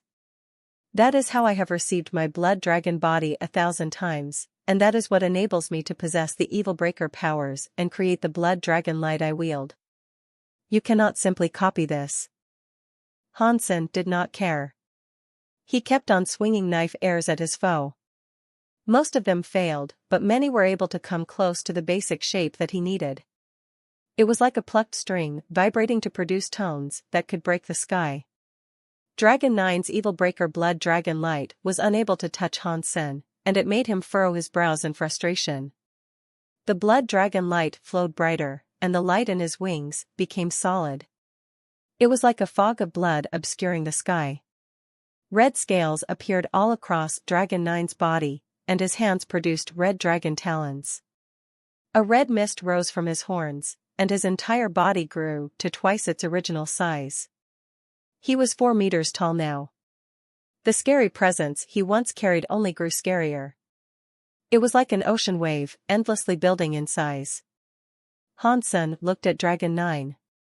The blood feather knife was still busy producing knife silks. Dragon 9 didn't bother dodging.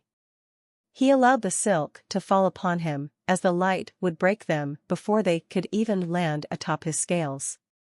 Your xenogenic draconic body is really nice, Hansen said politely. Dragon 9 snarled, a xenogenic dragon body is nothing to one of the dragon. My blood dragon body is different, however. Even if you have break space flash, I am now something you cannot hope to escape. I would like to know what the difference is. Hansen kept talking as he repeatedly swung his knife. He was starting to grasp a subtle sense of what he needed to do. The knife silks that were made of both a soft and strong power were manifesting with a better success rate. All he had to do now was to concentrate what he was coming to grips with, and channel what he needed to learn from Dragon 9 to make them as tough as the dragon lights. Dragon 9 did not respond. He lifted his dragon lance with 2 hands. His evil breaker blood dragon light was spreading across the weapon, and the lance reacted as if it was alive.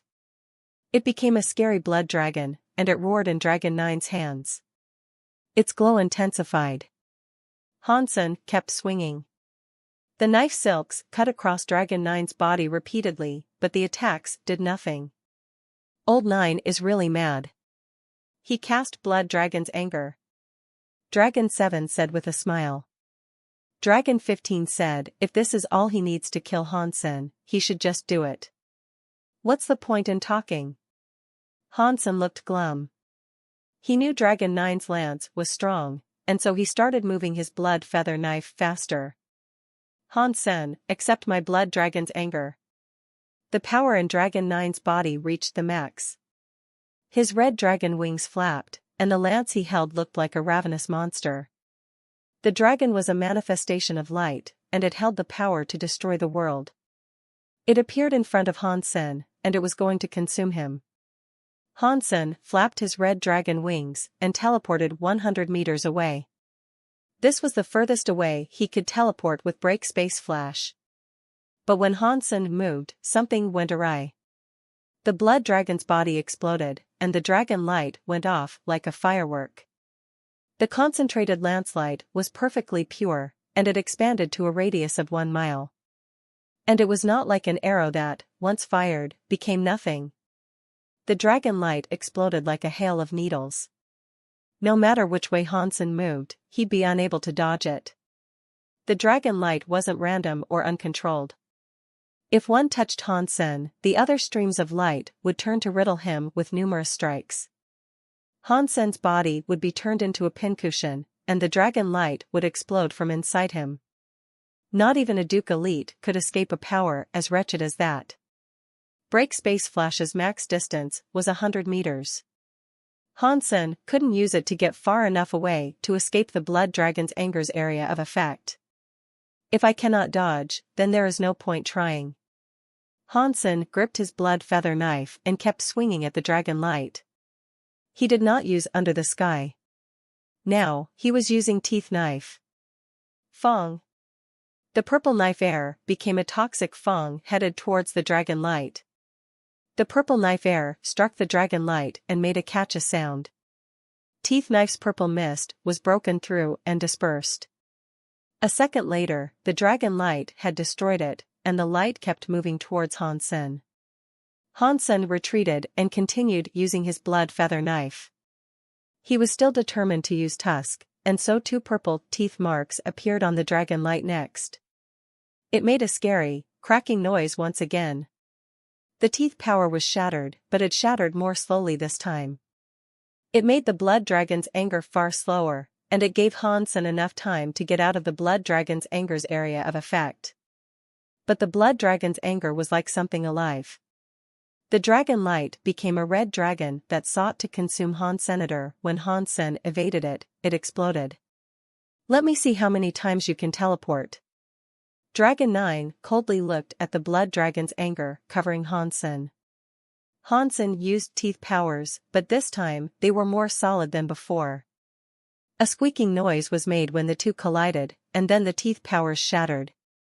Dragon 7 was shocked. His teeth powers now seemed different. What's the difference? He copied Brother 9's concentrated powers. No matter how hard he tries, though, he won't get anything half as good as Brother 9's blood dragon light. Dragon 15 looked haughtily as Hansen. Things weren't as simple as he initially believed them to be, however. When Hansen used teeth powers the 4th time, the purple fong struck. It was still broken by the blood dragon's anger. However, it also managed to chip off a bit of the dragon light. Hansen wanted to use soft and strong powers on the knife silks, but knife silks were merely thin strings. They were worse than the dragon light, when compared side by side. The results were different when Hansen tried to use that concentrated power on teeth knife instead. The strong and soft powers melded well with the teeth powers. When it was concentrated, the sharp power was no worse than what the dragon light could achieve. After adding the soft elements, the teeth power became both soft and tough. It was not easy to break when it was hit. If it was too tough, it'd break. If it was too soft, it'd bend. Teeth powers were able to benefit well from both aspects.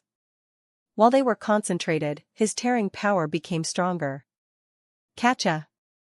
Catcha! Toxic teeth and dragon lights came to collide against each other in the air. In the beginning, Hansen's teeth power was at a disadvantage, and it kept being broken. But as Hansen kept swinging, Teeth Knife gradually improved. After 10 slashes, he could fight the Blood Dragon's dragon light. The purple smoke broke, and a red light went flying. Teeth and a dragon were fighting in the air.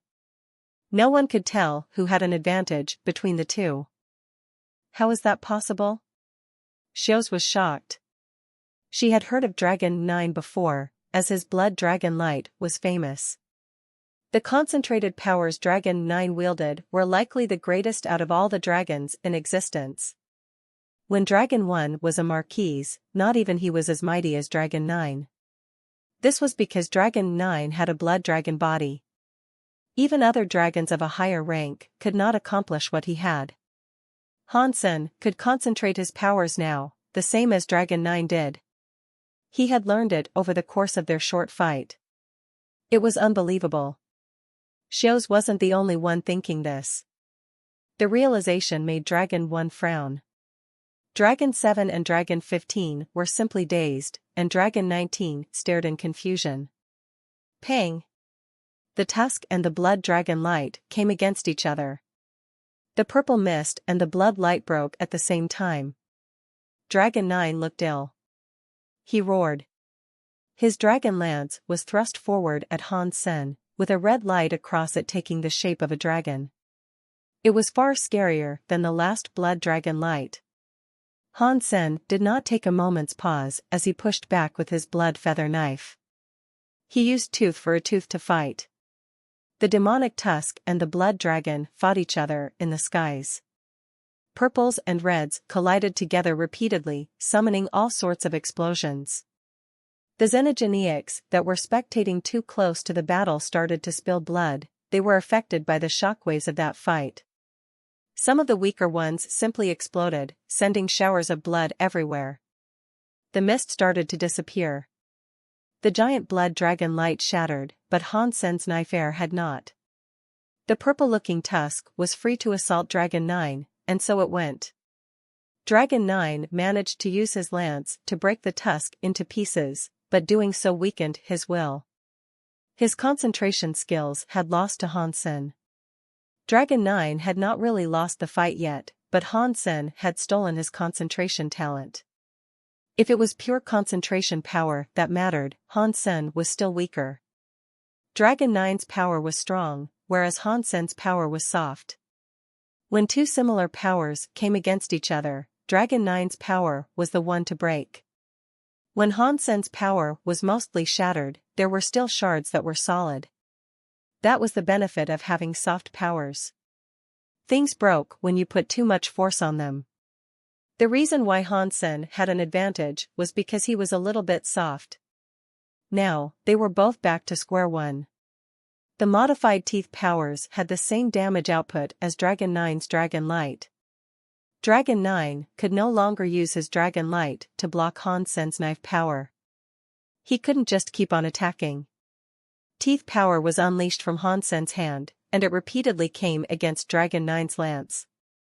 Two overbearing powers were in the thick of battle, and the shockwaves kept pushing the audience back. If they were touched by a knife air or a lance light, they'd die in a heartbeat. Hansen's knife skills were getting stronger, but there was no improvement on Dragon 9's side. He had lost his edge of suppression. Dragon 9 was not as good as Hansen when it came to raw technical skill. Impossible. Impossible. Dragon 9 could not accept what was happening. He had endured a lot to get to where he was with Blood Dragon Light, and yet Hansen had copied him and become better than him. Seeing it made the dragon sick. Dragon 9 spat some dragon blood across the dragon lance. The dragon lance glowed with a dragon light. He was using all the power he had to summon an even scarier Blood Dragon Light now, in the hope of ending the fight.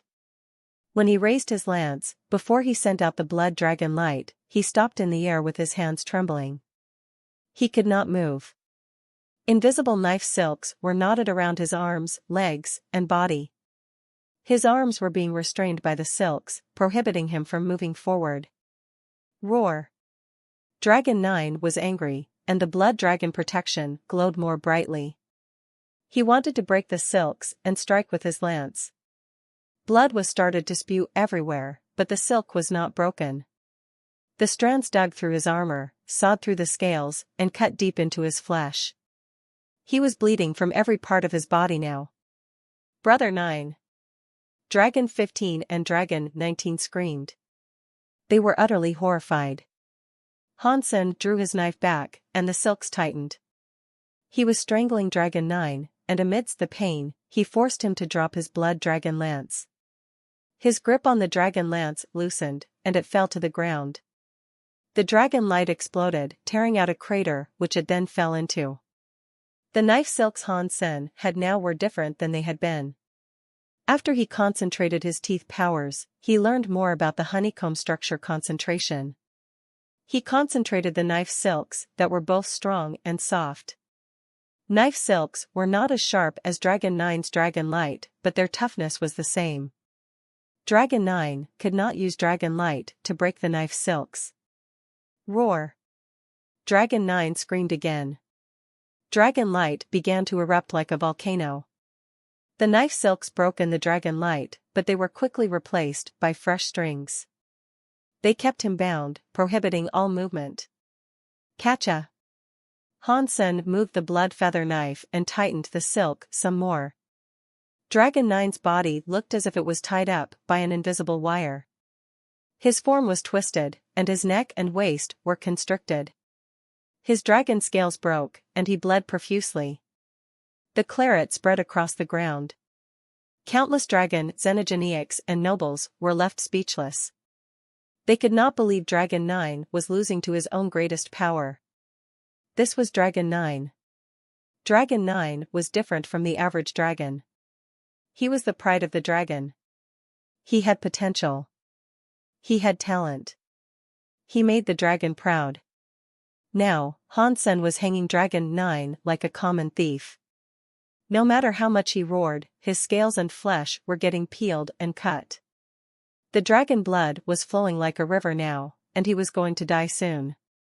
Enough! Dragon 1 waved his hand. An invisible power broke off all the knife silks and carried the injured Dragon 9 back to the carriage. Dragon 7 caught Dragon 9, and she quickly started to heal him. Hansen knew this was going to happen. Dragon 1 wouldn't sit idly by while Dragon 9 was killed. You are strong. Dragon 1 stepped out of the carriage, and he hovered in the air above the ground. He did not unleash any powers, but it still felt as if he was more supreme than everyone else. Hansen clutched his blood feather knife, but he looked up calmly. He did not think he would be let go after killing Dragon 13 and engaging in the fights he just had. So, you should die, Dragon 1 proclaimed. And then, a scary power burst out of him. Hansen felt like the whole sky was taken by a giant dragon, and that dragon was looking at him. If the creature opened its mouth, Hansen would disappear into its maw entirely. Dragon 1, why are you bullying a young man? A clear voice came down from the sky. The feeling that he was being watched by a terrifying dragon suddenly vanished. Hansen saw something descend from the sky. It was a man in green clothing. A fairly ordinary-looking sky. That man's approach wasn't ominous like the dragon was, and he rode down atop a swallow mount. The bird was a pretty black and white, but it was definitely a little too small. The skyman occupied all of its back, and he had to stand precariously on it. The swallow looked tired. It flew before Hansen, allowing the green-clothed man to nod at him. Then, it landed. The swallow flew away in a rush, as if it was actually fleeing. The green-cloaked man spoke to the escaping swallow, saying, "Thank you for bringing me here. I will return the favor someday." When the swallow heard what he said, it started flying away even faster. It flew as fast and far as it could. Eventually, it disappeared from sight. Greetings. I am Yu Shanshin. For my sake, give Hansen a break. I will take whatever punishment you have reserved for him. I won't fight back, and I will accept whatever you deal out until you are satisfied. The green-cloaked man stood in front of Hansen with a gleeful smile. Dragon 1 looked at the green-cloaked man, and he said coldly, Yu Shanqin, is Sky Palace really going to accept the punishment on his behalf? Yu Shanqin nodded seriously. Han Sen is Knife Queen's student. She requested that Sky Palace take care of him. I need to see him returned safely. If we didn't do this, then I am not sure how I would even begin to explain things. It will ruin the reputation of Sky Palace. You must understand my reasoning. The students of Knife Queen are that important? So important that they can freely kill as many of the dragon as they please? Dragon 1 coldly looked at Yu Shanqin. The dragon are a higher race. The dragon are important enough. How about this? A life for a life. I will pay on his behalf. If you want to kill me, then just come at me, Yu Shanqin said, lowering his head. Han Sen was shocked by this, and he quickly said, I did this. This has nothing to do with Sky Palace. Yu Shanqin smiled at Han Sen, and then he shook his head. When you entered Sky Palace, you were automatically made one of our ranks. Furthermore, the leader is the one that instructed you to go to the ancient god space. Whatever you do is a responsibility of ours. Han Sen wished to say something, but Yu Shanqin stopped him. Fine. Yu Shanqin, if you want to shoulder his debt, then take my finger. If you survive, you may live. And then I will consider our debt settled. Dragon 1 looked at Yu Shanqin. Thank you, Mr. Dragon. I will be forever thankful, Yu Shanqin said gratefully. If you survive the touch of my finger, only then can you say thank you. After that, Dragon 1 pointed his finger at Yu Shanqin's forehead. That finger looked as if it could poke through the entire galaxy. Time and space collapsed around it, and everything vanished around that finger.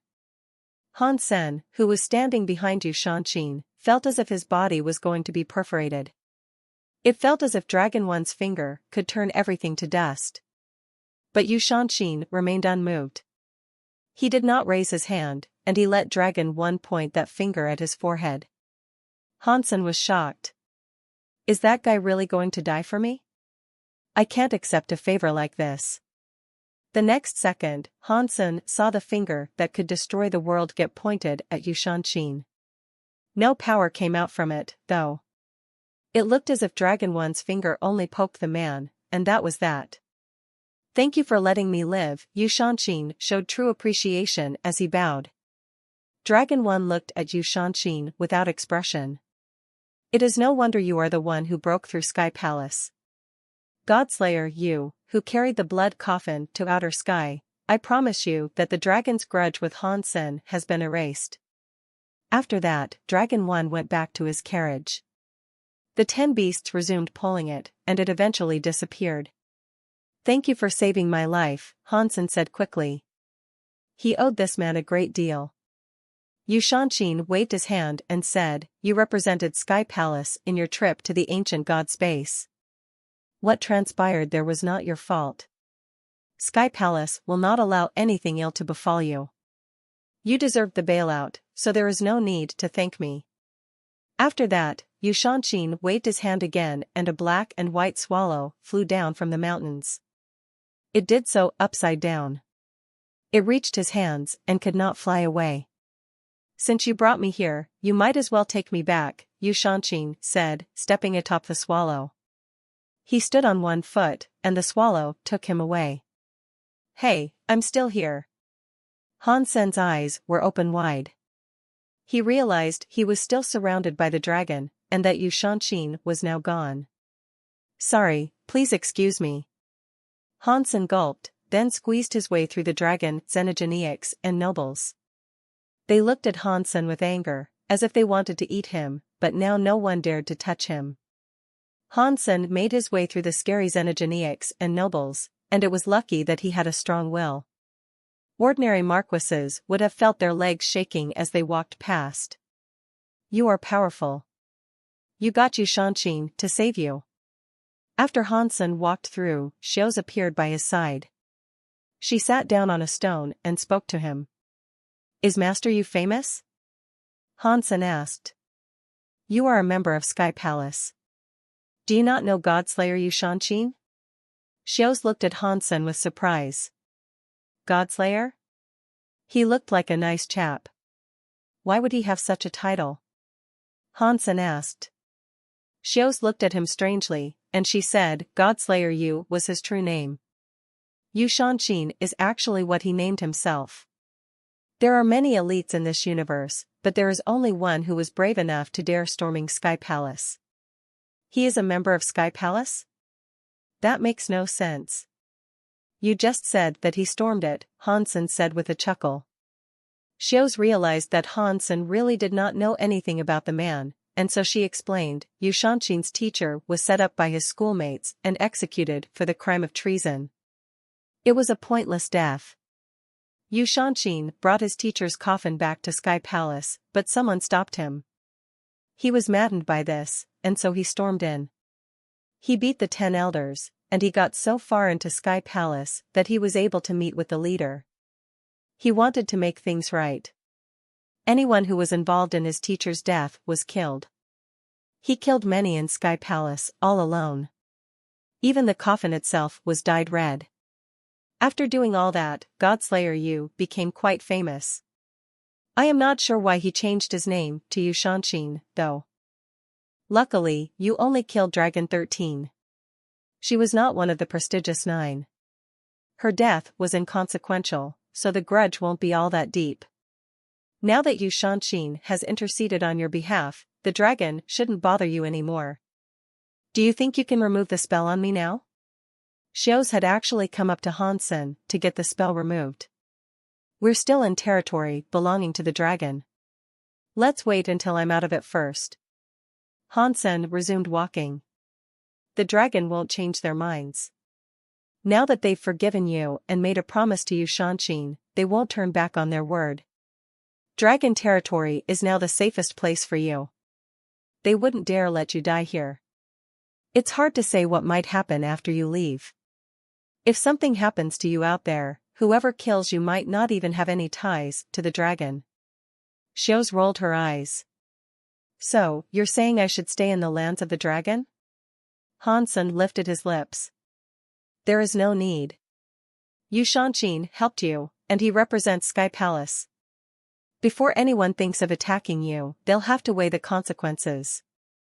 And no one will want to incite the wrath of Sky Palace. Unless there's someone highly motivated by revenge, no individual will seek to kill you. At least not immediately, while things have yet to simmer down, Xiao said. Hansen looked at Xiao's. Yu Shanshin killed so many Sky Palace students. Why was he allowed to remain there? Xiao's hesitated before speaking. That's complicated, and it's not something the Sky like to talk about with outsiders. I know that his teacher was strong enough to be considered an elder. He was framed, and then he died. Then, his memory was tarnished with the crime of treason. But no one could have expected Yu Shanshin to react in such an insane way. They were going to kick him out of Sky Palace, but Yu Shanshin brought the coffin back and started killing people. Things eventually calmed down after he reached the leader. Anyone who was involved in the conspiracy, like the elders and students, were killed by Yu Shanshin. The reason Yu Shanshin was allowed to stay in Sky Palace has something to do with that. He couldn't obtain the seat of an elder. He owned an island in Sky Palace, but no one knows what his job is, Xiao said, then looked at Han Sr. That is all I know. And it's all just hearsay. Outsiders aren't told much about what happens there. Hansen nodded. Yu Shanshin had come to save him, and whether it was an order from Sky Palace or something the man had done on his own whim, it did not matter. Hansen now owed him a big one. But a man like him would probably never need help. They walked to the spaceport, and when they reached it, he still hadn't removed the spell placed on Xiao's. When they arrived, all the ships refused to accept Hansen as a passenger. The guards even mocked him, telling Hansen to simply fly back to Sky Palace, and that there was no need for him to take their ships. Hansen was not mad, though. He looked at Xiao's. Xiao's, you have your own ship, don't you? You can take me. Xiao's had no choice but to take him herself. they went back to Sky Palace. There was no danger along the way, and Xios successfully brought Hansen back to Sky Palace. Without an invitation from Sky Palace, this is as far as I can go. Can you remove the spell now? Xios patiently asked Hansen. Hansen smiled and said, you have a spell on me too. What's the rush? I'm not loafing around like you, with nothing better to do. I have business to conduct, Xios said shortly. After all that time and travel, her patience with Hansen was running on fumes. She just wanted to be free of the spell and get as far away from Hansen as she possibly could. Hansen touched the bite marks on his neck, the ones she had left behind. The bite marks hadn't disappeared, so it was obviously not an ordinary power. I was thinking that we've been through a lot. And God only knows when our paths might cross again.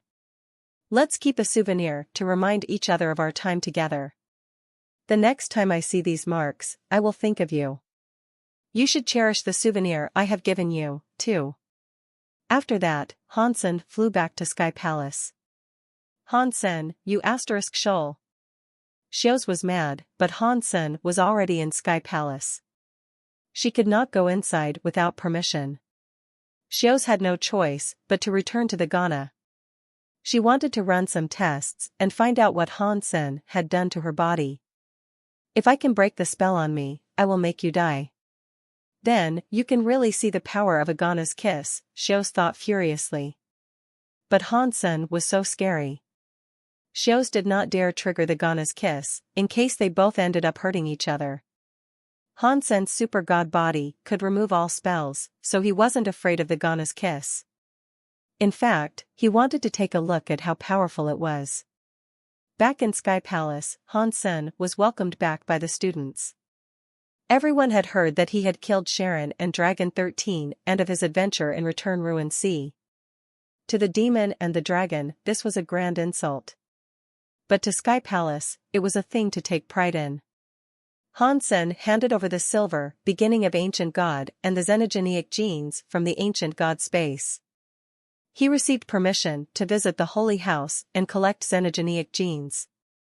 Hansen did not plan on learning any new geno arts. All he wanted to do was level up, and so he didn't go. Aside from those rewards, Hansen was granted the title of teacher. He could enjoy many benefits now.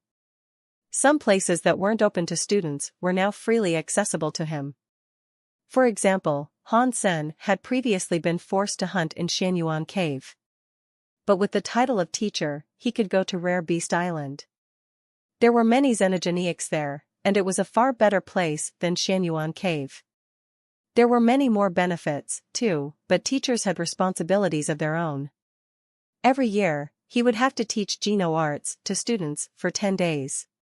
He could teach whatever he wanted, but nothing like Under the Sky. That was limited by level, and so he could not teach that.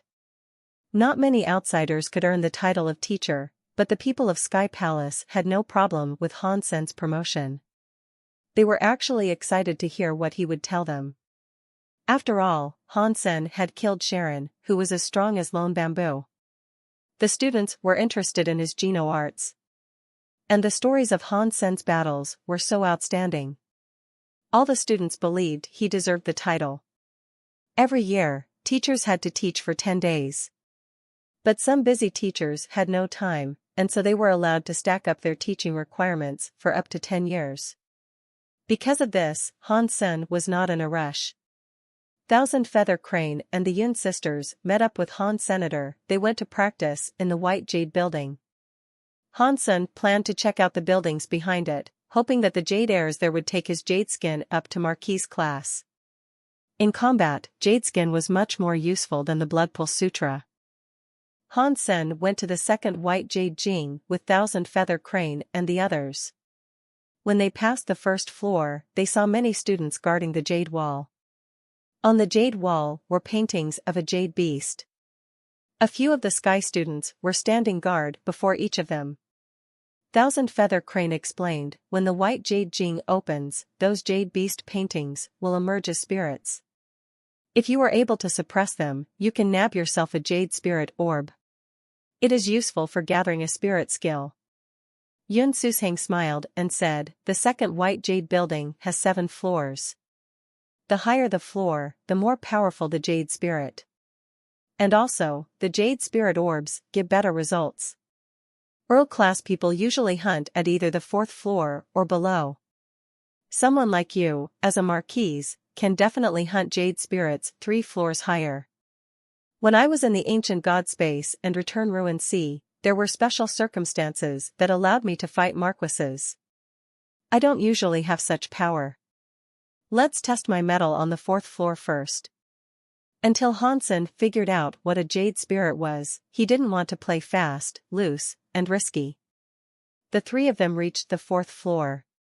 There weren't many students there. Unlike the prior 3 floors, which many people guarded, most of the paintings here were left unguarded. Yun Sui pointed at a jade spirit painting. There are many different jade spirits.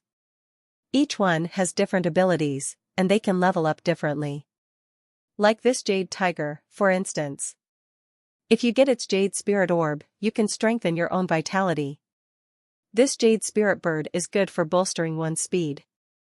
You should pick a jade spirit that aligns with whichever self-improvement path you wish to focus on the most. It will be great for you when gathering spirits. I see. Hansen found the concept interesting, and he began examining the jade spirits. His eyes stopped on one depicting a flying fairy. He curiously asked, a fairy jade spirit. What type would it be? That jade spirit means balance. It does not excel in one department in particular, and instead improves a little bit for everything, Yun Sui said. I see. In that case, I choose her. Hansen did not have a strong opinion, and he just thought the jade fairy looked beautiful. Hansen sat in front of the jade fairy's painting. That meant that was the spirit he had selected, in case other students decided to fight him for it. The white jade jing had yet to open. Thousand Feather Crane and the others each selected a jade spirit painting. Yun Sui chose a painting that depicted some sort of spirit bird. It was next to Hansen. Not long after, the white jade jing opened. A thick rush of jade air flowed out of the jade walls.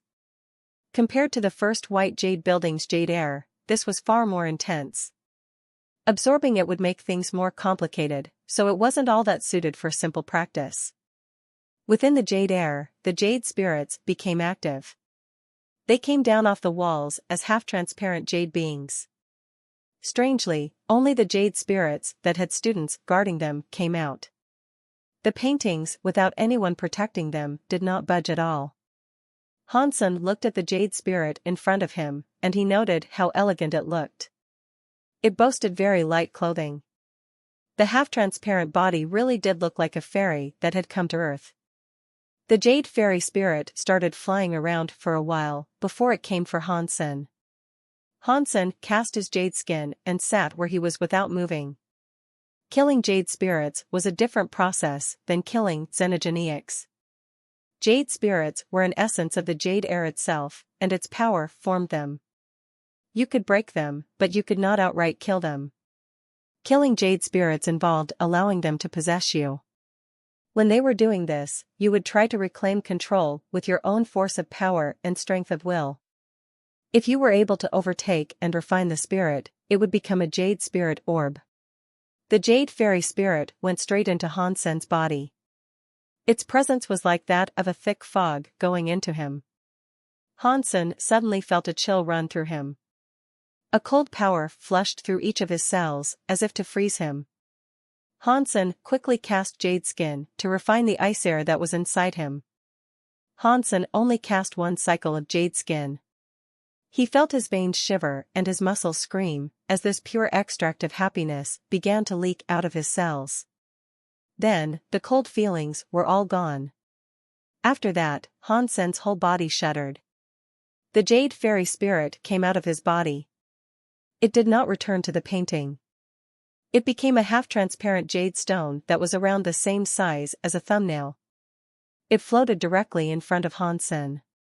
Hansen picked up the stone, and he noted the presence of some fairy jade air around it.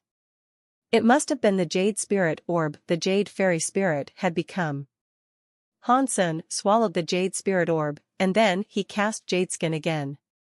He felt a warmth in his stomach that then flowed up to the rest of his limbs. Hansen felt very comfortable. Every part of his body was warmed, like he was bathing in a lovely spring with all his pores free and open. His cells were very active, too. The power of the jade spirit orb was heartily absorbed by Hans Senator. He tried to create a godlight, and he noticed a new underlying power in jade skin. He couldn't quite tell what it was. The white jade jing was still opening, and Thousand Feather Crane and the Yun sisters were still fighting their own jade spirits. They sat where they were, almost as if they were frozen. Yun Sui had only been an earl for a short amount of time. Fighting a jade spirit on the 4th floor would be very difficult for her. Her face was all pale, as if she had been stuck in ice. Hansen used Jadeskin to cast a godlight at her. He wanted to help her suppress the force she was fighting. The Jadeskin godlight went into Yun Sui's body. And after that, she looked a whole lot better. Not long after, a jade spirit bird came out of her. It then turned into a jade spirit orb. Yun Sui opened her eyes and picked up the jade spirit orb. She bowed to Hansen and said, "Thank you for your assistance in refining the jade spirit." "You and I don't have to be so polite," Hansen said casually. Those words meant nothing to him, it was just a way of saying that he was friendly. But Yun Sui blushed, lowered her head, and said nothing more. After a while, Thousand Feather Crane and Yun Sushang successfully suppressed their own jade spirits. They claimed their jade spirit orbs, and after opening their eyes, they were surprised to see Hansen and Yun Sui engaged in conversation. They had expected Hansen to be faster than them in suppressing the jade spirit, but Yun Sui's speed was surprising. Yun Sui told them that Hansen had helped her. Thousand Feather Crane and Yun Sushang were shocked by this.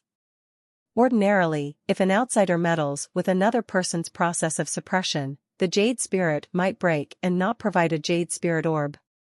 You can help others without the jade spirit breaking? That is weird. I think it was just a coincidence, Hansen said with a shrug. Thousand Feather Crane did not believe in coincidences, but these things happened around Hansen often. He was used to that. I think I'll go up and take a look at another floor. Hansen signaled to Thousand Feather Crane and the others, then headed for the 5th floor. On the 5th floor, there were only Marquis students. Jade spirits worked for those of the Marquis class as well. And many people of the Marquis class frequented this floor to kill jade spirits. There were a few Marquis students in front of every jade spirit. When the jade spirit emerged, no one would run forward. It all depended on who the jade spirit chose to go for. Stealing was forbidden in the White Jade Building. This was why Sky Palace had to control the number of people that could enter White Jade Jing. Resources were limited, and there were already too many students that needed what was available. Without pause, Hansen went straight to the 6th floor. There were many sky there, and each picture had 2 or 3 Marquis students before it. On the 7th floor, there were significantly fewer people. There were only 5 or 6 marquises in total. Hansen knew one of them, and that was Lone Bamboo, who had leveled up to Marquis during the exam. Lone Bamboo saw Hansen and waved him over. He wanted to see him. Hansen hadn't expected Lone Bamboo to want to talk, so he walked up to him with surprise. "Do you have time after you're done in the White Jade Jing?" Lone Bamboo asked. "I suppose. What do you need?" Hansen looked at Lone Bamboo with confusion. "Are you interested in going to Rainbow Cloud Peak to hunt a cloud beast?" Lone Bamboo got down to brass tacks immediately. "I am interested in hunting Xenogeneics, but if we're going together, the Xenogeneics won't stand a chance." Hansen laughed. Lone Bamboo smiled and said, "A cloud beast has been in Rainbow Cloud Peak for millions of years. Up until now, no one has been able to capture it. I would like to tame it for a mount. You can come if you are interested. Whoever claims it, owns it." No way. If that many Sky Palace elites have failed to capture it, how do you think we'll be able to? Hansen thought about Jushanqin. He did not believe there was a xenogeneic out there that man couldn't have handled. If there really was something beyond that man's strength, Hansen didn't think he stood a chance. The resources of Sky Palace have to be protected, and because of this, only Marquis teachers can enter Rainbow Cloud Peak. The rule is intended to prevent a duke or king from just entering and killing all the xenogeneics there. In all these years, no one has been able to slay the Cloud Beast, Lone Bamboo said, casually.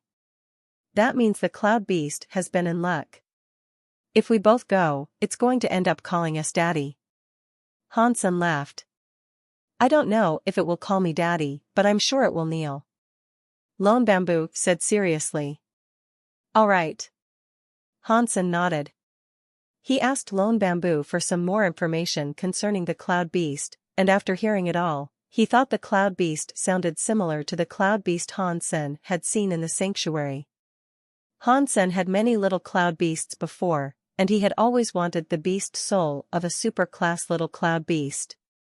It was a shame he never managed to get one. I wonder if this Cloud Beast can drop me a beast soul?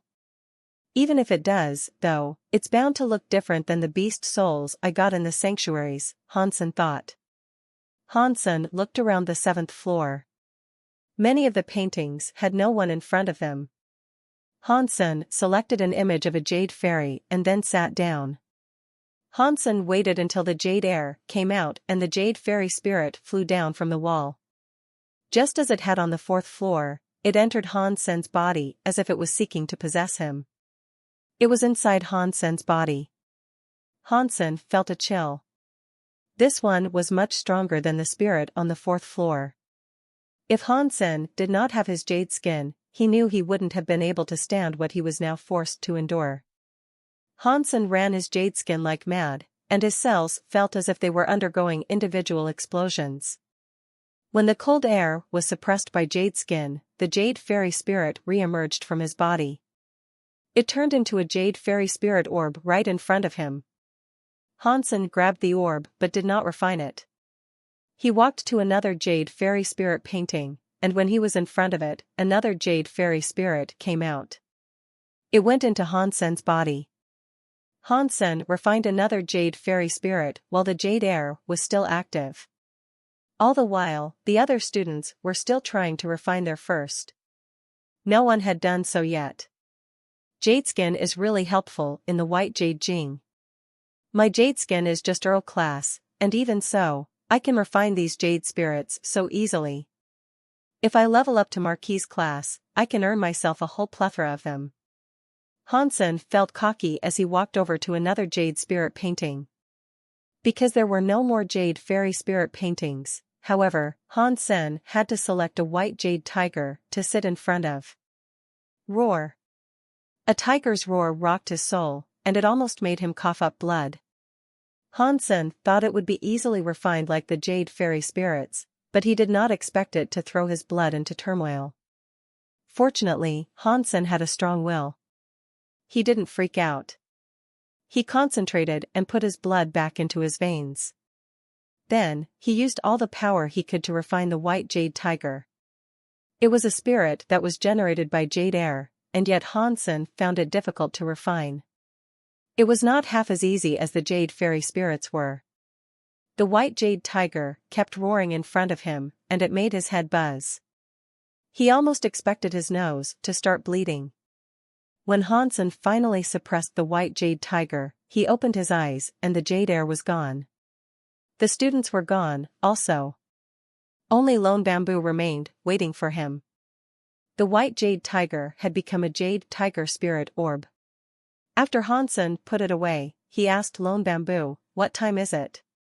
"The white jade Jing shut down 5 hours ago," Lone Bamboo answered. Hansen was shocked.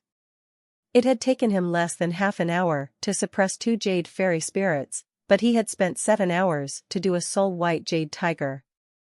But the white jade tiger's jade air was less than the jade fairy spirit. That meant the jade fairy spirit aligned with his jade skin a whole lot more. That was why they were so easily refined. The white jade tiger and jade skin did not go well together, and that was why it had been so difficult. They are both spirits guarded by jade air, and yet, there is so much difference between them. I need to get more jade fairy spirit orbs to level up my jade skin. Maybe the results will surprise me, Hansen thought to himself. Hansen still left with Lone Bamboo to travel to Rainbow Cloud Peak. On the way, Hansen tried to refine the Jade Tiger Spirit Orb. It was very difficult for him, and after using it, he felt as if he had been thrust into an ice cave. It took him a lot of effort to completely refine the orb. After swallowing the Jade Tiger Spirit Orb, the results were the same as they would have been if he had refined a Jade Fairy Spirit Orb, except that the Tiger Orb provided him with more energy. The Fairy Orbs made Hansen's Jade Skin Godlight grow stronger, though. The Jade Tiger Spirit Orb didn't give him that feeling. Rainbow Cloud Peak was an island built out of clouds. The clouds themselves were solid, and the mountains and forests were all clouds, too. There were many creatures there that were made of clouds, as well. Going there was like entering a marshmallow land. There are many cloud beasts here, it would seem. Which one were you talking about? Hansen saw many creatures made of clouds, and he noted how they all appeared to be fairly docile. Brother Lone Bamboo and Hansen. Are you two here to hunt the cloud beast, too? Before Lone Bamboo answered Hansen, a student from Sky Palace came running toward them. Lone Bamboo didn't respond, and Hansen could tell he didn't know who this person was. I haven't been here long, so I don't know many people. Who are you? Hansen asked on Lone Bamboo's behalf. The man wasn't of the sky. He had the head of a white tiger, and the armor he wore was made of fur. He looked like one of the Tego, but it wasn't the one he had encountered before. But if he had come to this peak, he must have been a Marquis teacher. Even if he wasn't one of the sky, he had to be a person of some renown. The man answered, My name is White Real. It's understandable that you don't know me, as I have been working at Skypath Garden. I rarely ever leave. You are Brother White. When Hansen heard the man was working in the Skypath Garden, he was taken aback. Skypath Garden was incredibly restricted.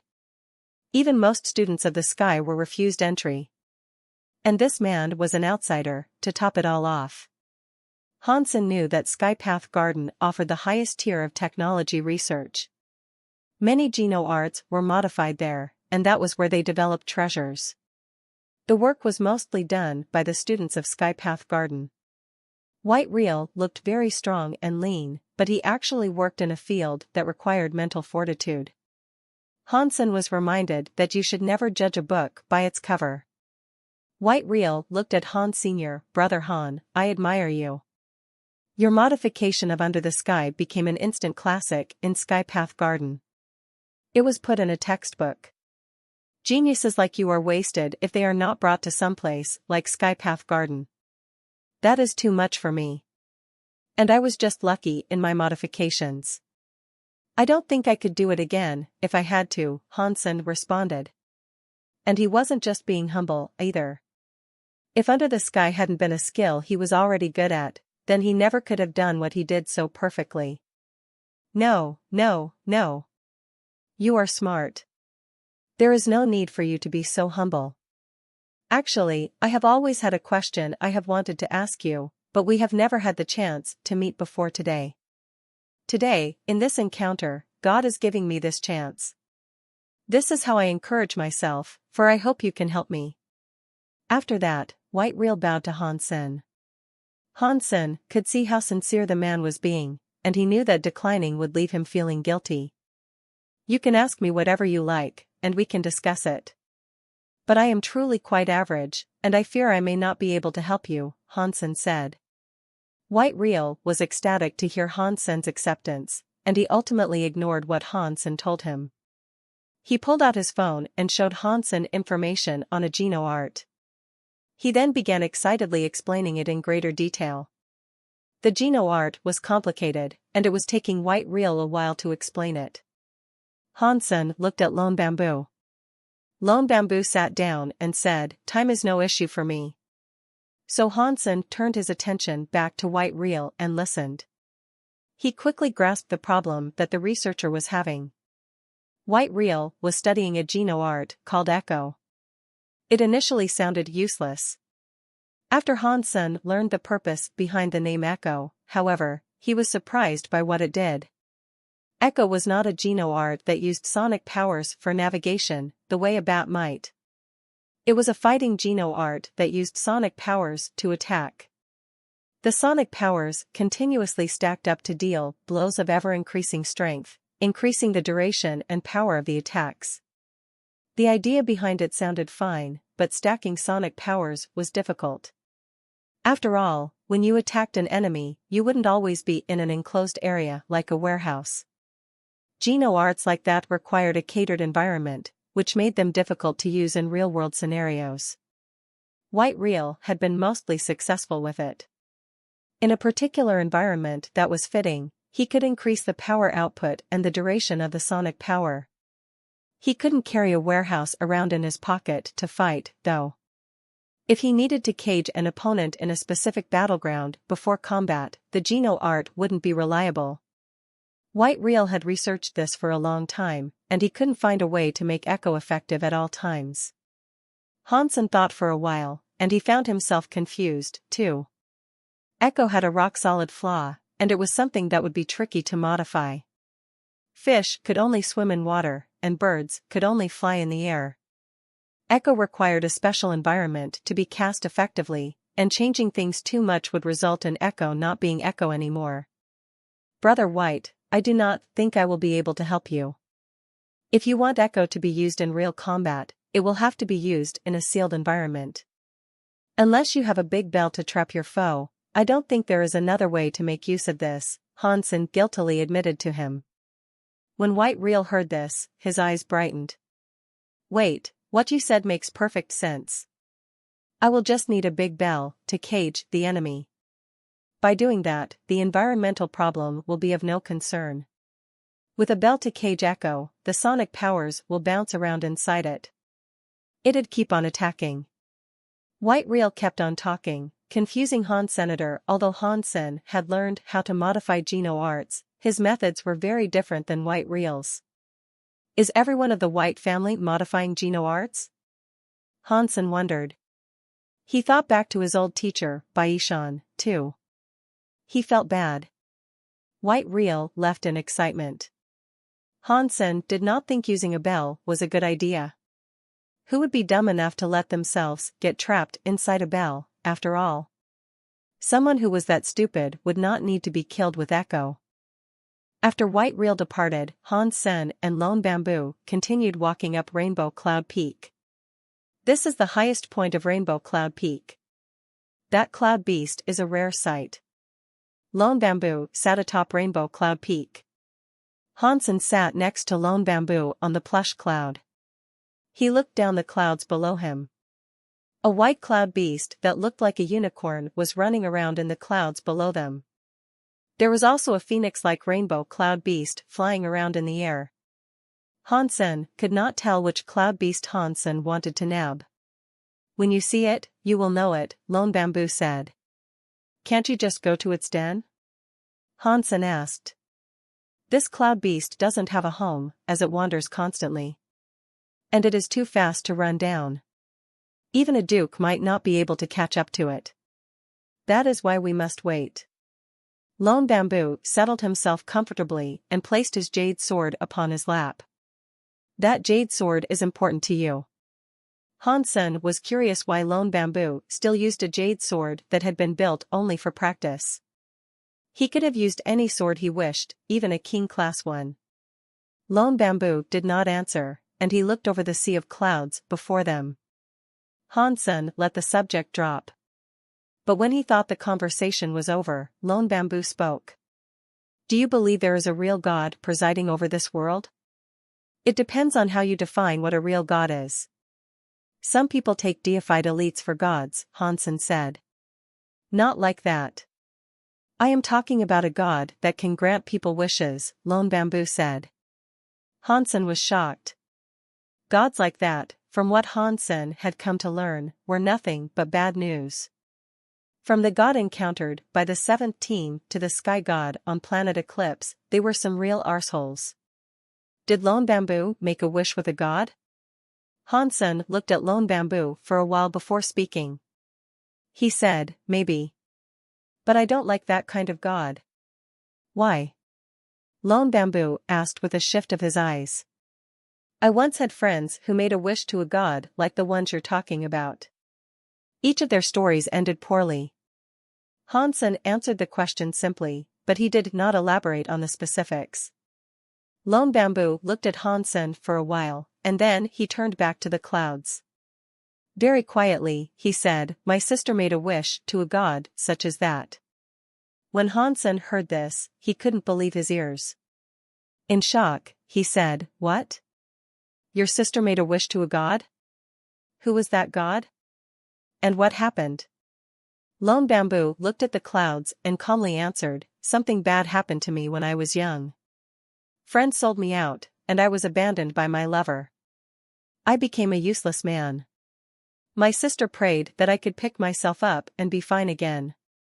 I don't know which god she prayed to, but I saw him take my sister. And then, I was punished by the nightmares. You saw him? What did he look like? Hansen immediately asked. I couldn't see the man's face. He grabbed my sister by her arm and pulled her into darkness. I tried to follow, but I failed. My sister was dragged into the black. She was so scared, and she kept yelling something, but I couldn't hear what she was saying. I could see that she was telling me to save her, but I was useless and I could not do anything.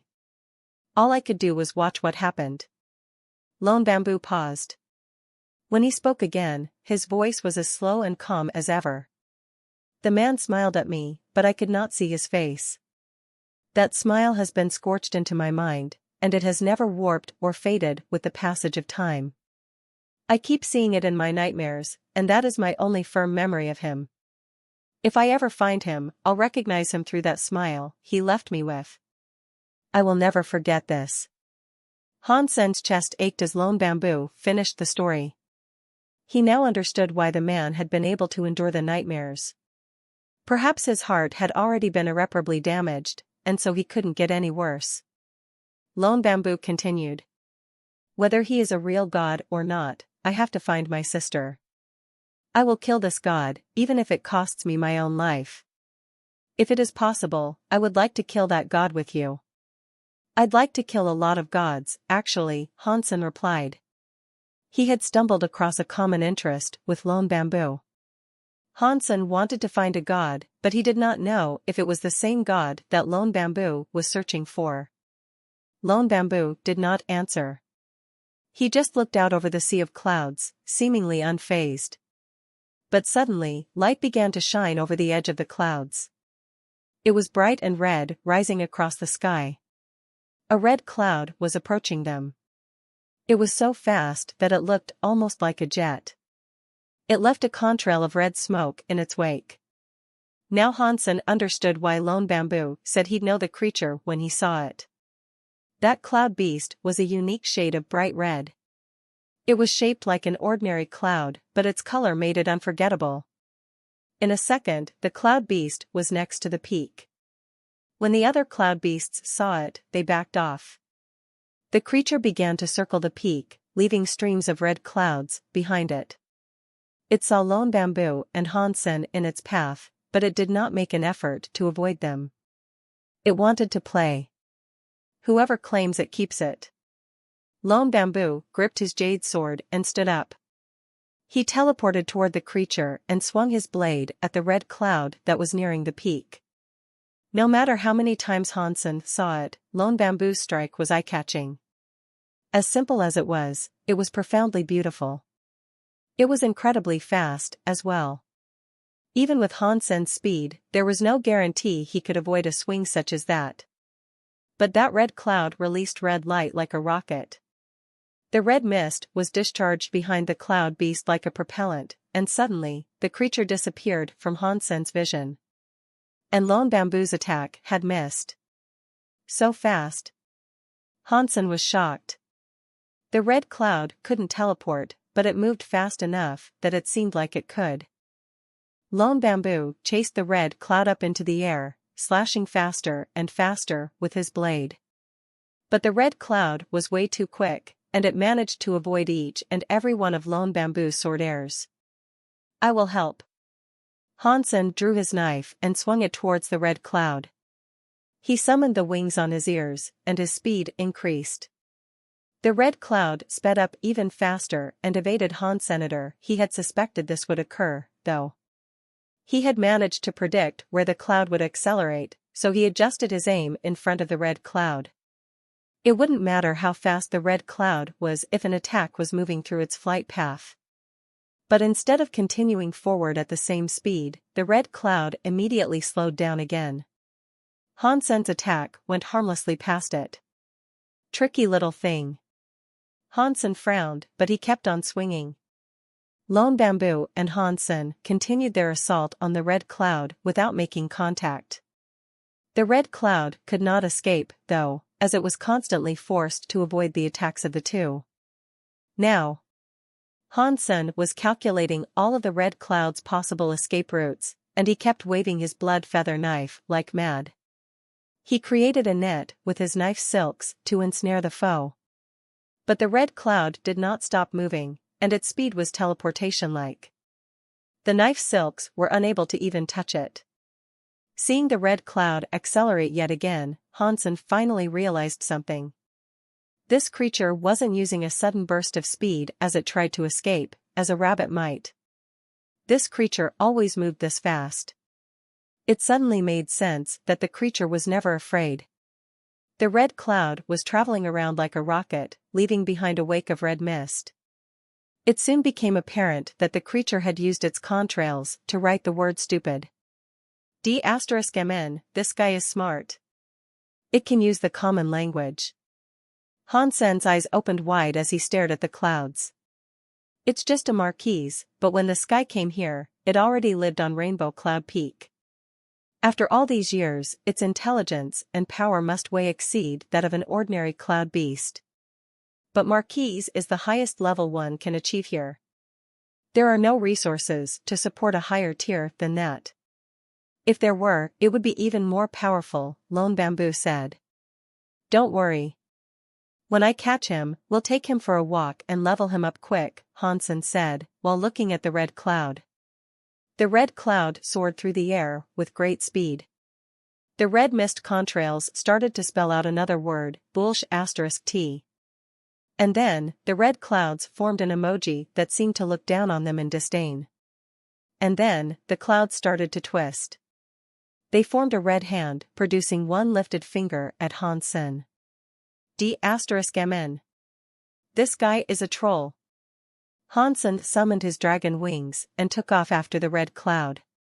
As the red cloud sped up and evaded his knife air, Hansen flapped his dragon wings and appeared above the creature. And then, Hansen struck downwards. As he did, he said, "You be **starred. Try being cocky now." There was only a small distance to close, but Hansen's knife could not match the speed of the red cloud. His knife only needed to move the distance of a hair's thickness, but the knife air could not catch up. The creature sped away, widening the distance between them again. Hansen watched as the creature ran away, and then the clouds twisted into a smug emoji. It looked as if the emoji was having a smoke. Hansen smiled evilly and used blood feather knife. Invisible knife silks were spun into a net, and they were sent flying over to the red cloud. The red cloud hit the knife silks, but the cloud itself was like tofu, and it was sheared away. Hansen controlled the knife silks well, though. He had no plan to kill it just yet. "How cocky are you going to be now?" Hansen shouted at the red cloud. Suddenly, the cloud accelerated again. It went towards the knife silks, but it was cut to pieces by the fine strands. Hansen frowned. He only wanted to teach the beast a lesson, not kill it. The red cloud didn't hesitate, though. It maintained course, still flying with blinding speed. The knife silks cut it to ribbons, but those ribbons gathered back into one cottony cloud. Then it presented Hans in the shape of a thumbs down. That stupid cloud is strong. Hansen thought. That's F***king creepy. It was incredibly fast, and its body could be shattered. Hansen wasn't sure how that thing could be caught. Lone Bamboo tried to snare it a few times, but he failed every time, too. They were the two fastest marquees there were, but they were unable to catch up with the red cloud. Even if Hansen used teleport to reach the red cloud and attack, the red cloud's speed and reaction times would still enable it to dodge the knife airs and shockwaves. The longer they tried to capture the red cloud, the more they respected it. Not even a duke could handle this creature. Even if he hit the cloud, there was no point. It had a body that was like water, and after parts of it were lopped off, it'd just recompose easily. Lone Bamboo spun his jade sword into something that resembled a tornado. The giant sword air vortex reached out to the red cloud, trying to suck the creature inside. The red cloud sped up and escaped the grasp of the sword vortex. Even that was ineffective. There was nothing Lone Bamboo could do against it, and he had lost against it just like Hansen. It's no wonder it has survived this long, and it still hasn't been tamed by Sky Palace students. This thing is powerful. Lone Bamboo mused. It is, but it cannot attack, Hansen said. There was currently no hope in catching up to the red cloud, so Lone Bamboo abandoned the quest for the moment. He said, I will catch a normal Marquise cloud beast. What about you? It's fine. I have my legless crane. I don't want to swap it out. Hansen shook his head. Unless he found something like the red cloud, he could run faster than a normal Marquise Xenogeneic, anyway. There was no point in getting another random mount. The legless crane was enough for him. Lone Bamboo caught a Marquise cloud bird. It didn't take much to catch it. Ordinary Marquise creatures were slower than Lone Bamboo, and he managed to nab it with ease. When Hansen and Lone Bamboo were just about to leave, the cocky red cloud followed them. It flew in front of them and spelled out more words with the vapor. Dumb *SS. Dumb *SS. Come and catch me. Hansen's eyebrows rose. That beast could use an exclamation mark. F***ck. I have to take you. Otherwise, I am done calling myself Hans Sr. Hansen felt angry, but he did not turn around. He knew he couldn't catch the red cloud right now. But he would find a way to get it eventually. After returning home, Hansen spent some time thinking about capturing the red cloud. It seemed likely that petrification or freezing abilities would be effective against the red cloud. But his own petrifying shockwave was no match for the red cloud's speed. Even if Hansen teleported right next to the beast, the red cloud could still react fast enough to avoid the shockwave. Its ability to accelerate seemed almost endless. But the petrifying shockwave is a power obtained from refining a mutant xenogeneic gene. I need to follow its rigid terms of use to cast it. I can't use it with knife silks. If I could, it might be a lot more useful. Hansen was rapidly becoming obsessed with catching that cocky red cloud. Turtle did not work on it. Hansen had tried, but the turtle image just wouldn't stick to the clouds. When the cloud spread, the turtle spell would just come off. There were no better methods for applying it, either. If my jade skin had a freezing power, and I could put the jade skin godlight into the knife silks, I could possibly tie it up and make it into an ice cube. Jadeskin's godlight possesses the element of ice, but it doesn't possess a powerful freezing ability. Hansen was starting to feel depressed. He still couldn't think of a way to catch the red cloud. He had no choice but to wait until he could think of a good way to catch it. The next day, Hansen picked up Blood Feather Knife and went to visit the 10th Elder. Hansen wasn't going there to meet with him explicitly, though, more than anything, he was there to see Yunsui. He had absorbed all of the mutant blood and returned the blade to its normal state. It was now a bona fide half-deified treasure. With some further refinements, there was every chance it could become a fully fledged deified weapon. Hansen wanted to swap the blood feather knife for his ghost teeth knife. He needed to talk about it with Yun Sui.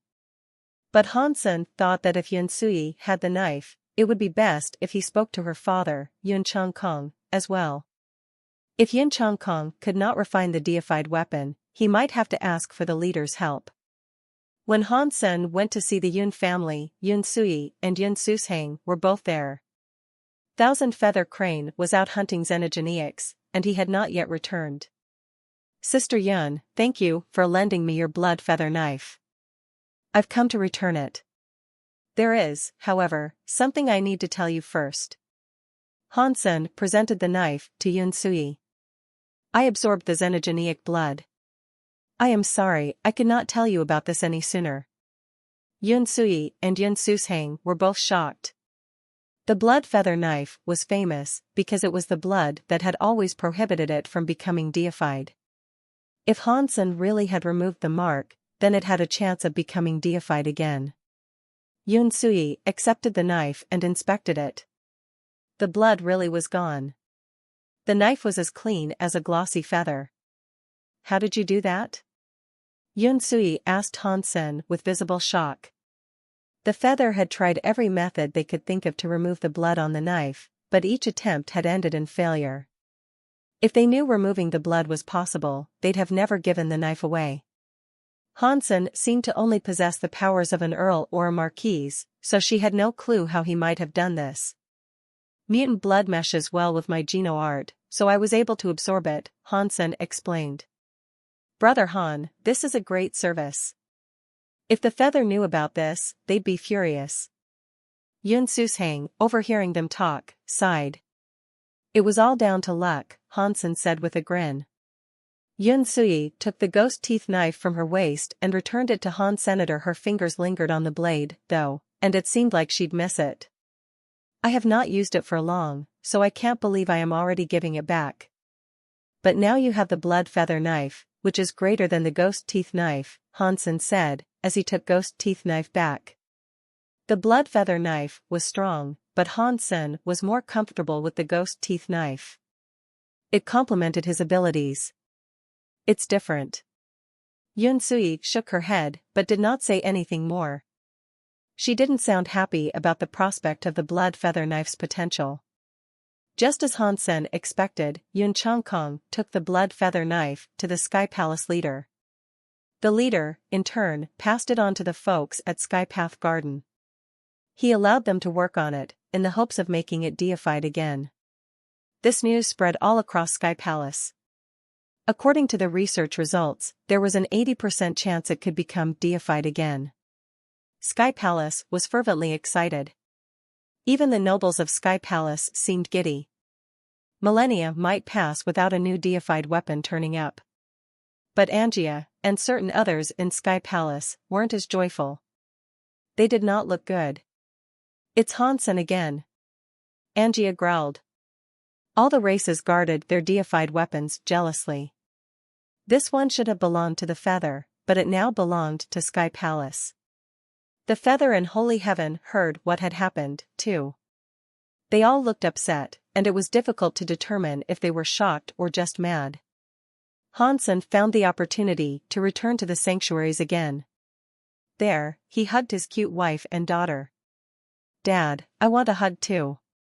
Bauer approached, looking at Hansen. Hansen held one child in each arm. He felt happy. It would have been perfect if Little Flower was still around. The next morning, Hansen prepared to return to Sky Palace. But just as he was about to, Bauer jumped into his arms and said, Dad, I want to go with you. You still need to go to school. I will take you when you grow up, Hansen said. Huh. If you're not taking me, then I will find my own way there, Bauer said defiantly, much to Hansen's surprise. You have a way of getting there? Hansen asked. Bauer wasn't an ordinary child, so there was a chance she might have actually found a way there. I'm not telling you. Since you're not taking me, I will go there myself, Bauer said flatly. Bauer, it's not that I don't want to take you. It's because I cannot take you. Just wait a little while until I'm back on planet Eclipse. I will take you there then, okay? Hansen said quickly, trying to comfort her. He didn't want her to do anything rash. Hansen couldn't take her there yet. Sky Palace wouldn't allow the presence of a random outsider. If someone saw her, it'd be hard to explain. Fine, but you cannot lie to me. If this is a lie, I will still go there my own way. Bauer held out her finger for a pinky promise. I promise you. I will take you there when I return to Planet Eclipse, Hansen said seriously. He hooked her little pinky with his own, and then he touched her thumbs. Bauer believed Hansen, and so she jumped out of his arms. Hansen suddenly thought of something. Bauer, the items that you sucked inside the little gourd. Can they be released? Yeah. Bauer blinked. Where are the items you sucked into it? Can I see them? Hansen asked Bauer happily. They were digested a long time ago, Bauer said, blinking again. Hansen was speechless, and so he asked, you just said you could release them. Bauer seemed a little indignant. I can, but I have to know that they need to be saved. Otherwise, they will be digested by the gourd. Bauer's little gourd might be able to catch that red cloud. But Bauer has been in the sanctuary all this time, and I have yet to see her evolve. She can't be any greater than a baron. There is no way she can absorb that Marquis' red cloud, Hansen thought. Bauer seemed to understand what Hansen was thinking. She clapped her hands and the shiny gourd appeared between them. She said to Hansen, Dad, what would you like to claim? My gourd is powerful, and it can absorb anything. I will tell you another time. Hansen touched Bauer on the head, then teleported back to his Jade Island in Sky Palace. Hansen wanted to find a chance to bring Bauer there, so he could try out her gourd powers. Bauer had eaten many of the xenogeneic genes Hansen had given her, but she still wasn't getting pushed out by the sanctuary. Because of that, she couldn't be too strong. Hansen cooked a xenogeneic material in a pot. The xenogeneic gene was almost too big to fit in the pot, but he choked it all down anyway and heard the announcement. Marquis gene +1. The pot of meat must have weighed at least 100 kilograms. Although Hansen had the ability of consume, it still made him uncomfortable to eat all that at once. He gave up on eating for the evening. It looks like it's better to stick to smaller xenogeneic genes. As Hansen was speaking to himself, someone outside the island called his name. Hansen stepped out. He saw White Reel high above, riding a bird made of wood. When Hansen stepped outside, White Reel brought it down to land on the island. Brother Han, come with me quick. White Reel jumped off the bird and grabbed Hansen, pulling him to the creature. Brother White, what's going on? Hansen asked, with obvious confusion. As they mounted, White Reel said, Our leader is inviting you to Skypath Garden. He wants you to help us refine the blood feather knife. He's asking me to help? I'm no good with that sort of thing. What am I supposed to do? Hansen was shocked. Surely the things he had learned couldn't compare to the combined minds that already worked in Skypath Garden. If Bai Yishan was there, perhaps he could make worthwhile contributions to their research. Hansen knew some things, but not to that level. Plus, there was a big difference between the Geno arts of the Sanctuary and the Geno arts of the Geno universe. They couldn't really be talked about as if they were the same thing. The Geno arts Hansen had in the Sanctuaries were edited, and they were different from their Geno universe equivalents. He also had to refine xenogeneic treasures to make them work. Brother Han, don't be so humble. You were able to remove the xenogeneic blood from the knife. You are good at this. Let's go. The leader and the others are waiting for you. White Reel pushed Hansen atop the wooden bird, and then they took off towards Skypath Garden. When they arrived, Hansen explained to them that he had only been able to remove the xenogeneic blood because his Geno art was compatible with it. Hansen did not know how to refine a xenogeneic treasure or craft a deified treasure. The head researcher smiled and said, Don't worry, Han Senator, we have invited you here so you can be a part of the refinement process. If we find some leftover blood while we are refining it, we will require your assistance. Otherwise, our work will be wasted. Hansen told them there was not a single drop of blood left, but the elders that worked with the leader were worried that there might still have been some. So, they asked him to stay. Fortunately, Skypath Garden did not ask anything more of him. Hansen just sat in the refinement room, listening to the commands issued by the head researcher. Hansen had nothing to do, so he practiced with his jade skin. He also watched the refinement process for the blood feather knife. He learned a lot. The blood feather knife was placed inside a crystal container. Hansen thought they'd use blacksmithing techniques and fire to change the blade. He was wrong. There wasn't even the slightest spark. The white feather knife was placed in a container. They cleansed the container, put the knife inside, and removed all the air within it. Then they lowered the temperature as far as they could. As the temperature dropped, the blood feather knife looked like it was being crystallized. In the end, the entire knife appeared to be entirely crystal, just like the container itself. One of Skypath Garden's teachers used an instrument to check the blood feather knife and frowned. The temperature is not low enough. We cannot activate the power of the blood feather knife. Hansen, after 4 days of being there, had heard the same thing 1,000 times. They tried to lower the knife's temperature, but they could never hit the depths they required. Hansen didn't know why they wanted to lower the temperature, but he saw a lot of secret cold element geno arts. They were really scary. Other materials would crumble easily at such temperatures, but the knife seemed just fine. That crystal container is impressive. It can endure such incredible cold without breaking, Hansen said quietly to himself. White Real's ears were sharp, though. He heard Hansen's statement and said proudly, "Brother Han, you are right. The container is good. This is the only deified item that belongs to Skypath Garden." That thing is deified? Hansen was shocked to hear this. He knew it was very durable, but he never expected it to be deified. Its name is Absolute Container, and it has a whole lot of uses. Many of our high-tier treasures are refined inside it. Half of the King-class weapons in Sky Palace were made in there, White Real said seriously. Hansen started to ask something else, but the head researcher spoke glumly. It looks like our power isn't enough to reduce the item's temperature to what the knife needs. Old Dong, please go to White Jade City and invite him to join us. Will he come? Old Dong looked depressed. Take these vials of child combine liquid, and he will come, said the head researcher. Talking about the child combine liquid made his face twitch. It looked as if he had gotten a sudden toothache. Isn't it a waste to give him that? Old Dong and the other teachers were in shock. Do you know of any other ways to lower the blood feather knife's temperature to the level we need? Skypath Garden's leader looked at everyone there, but they were all speechless. Go. Take the child combine liquid like you would to give a dog a treat. The head researcher sighed. Old Dong did not say anything. He just clenched his teeth and left the research room. What is child combine liquid? Hansen asked White Real.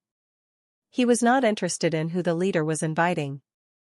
It was obviously someone with a powerful ice element, and beyond that, Hansen didn't really care.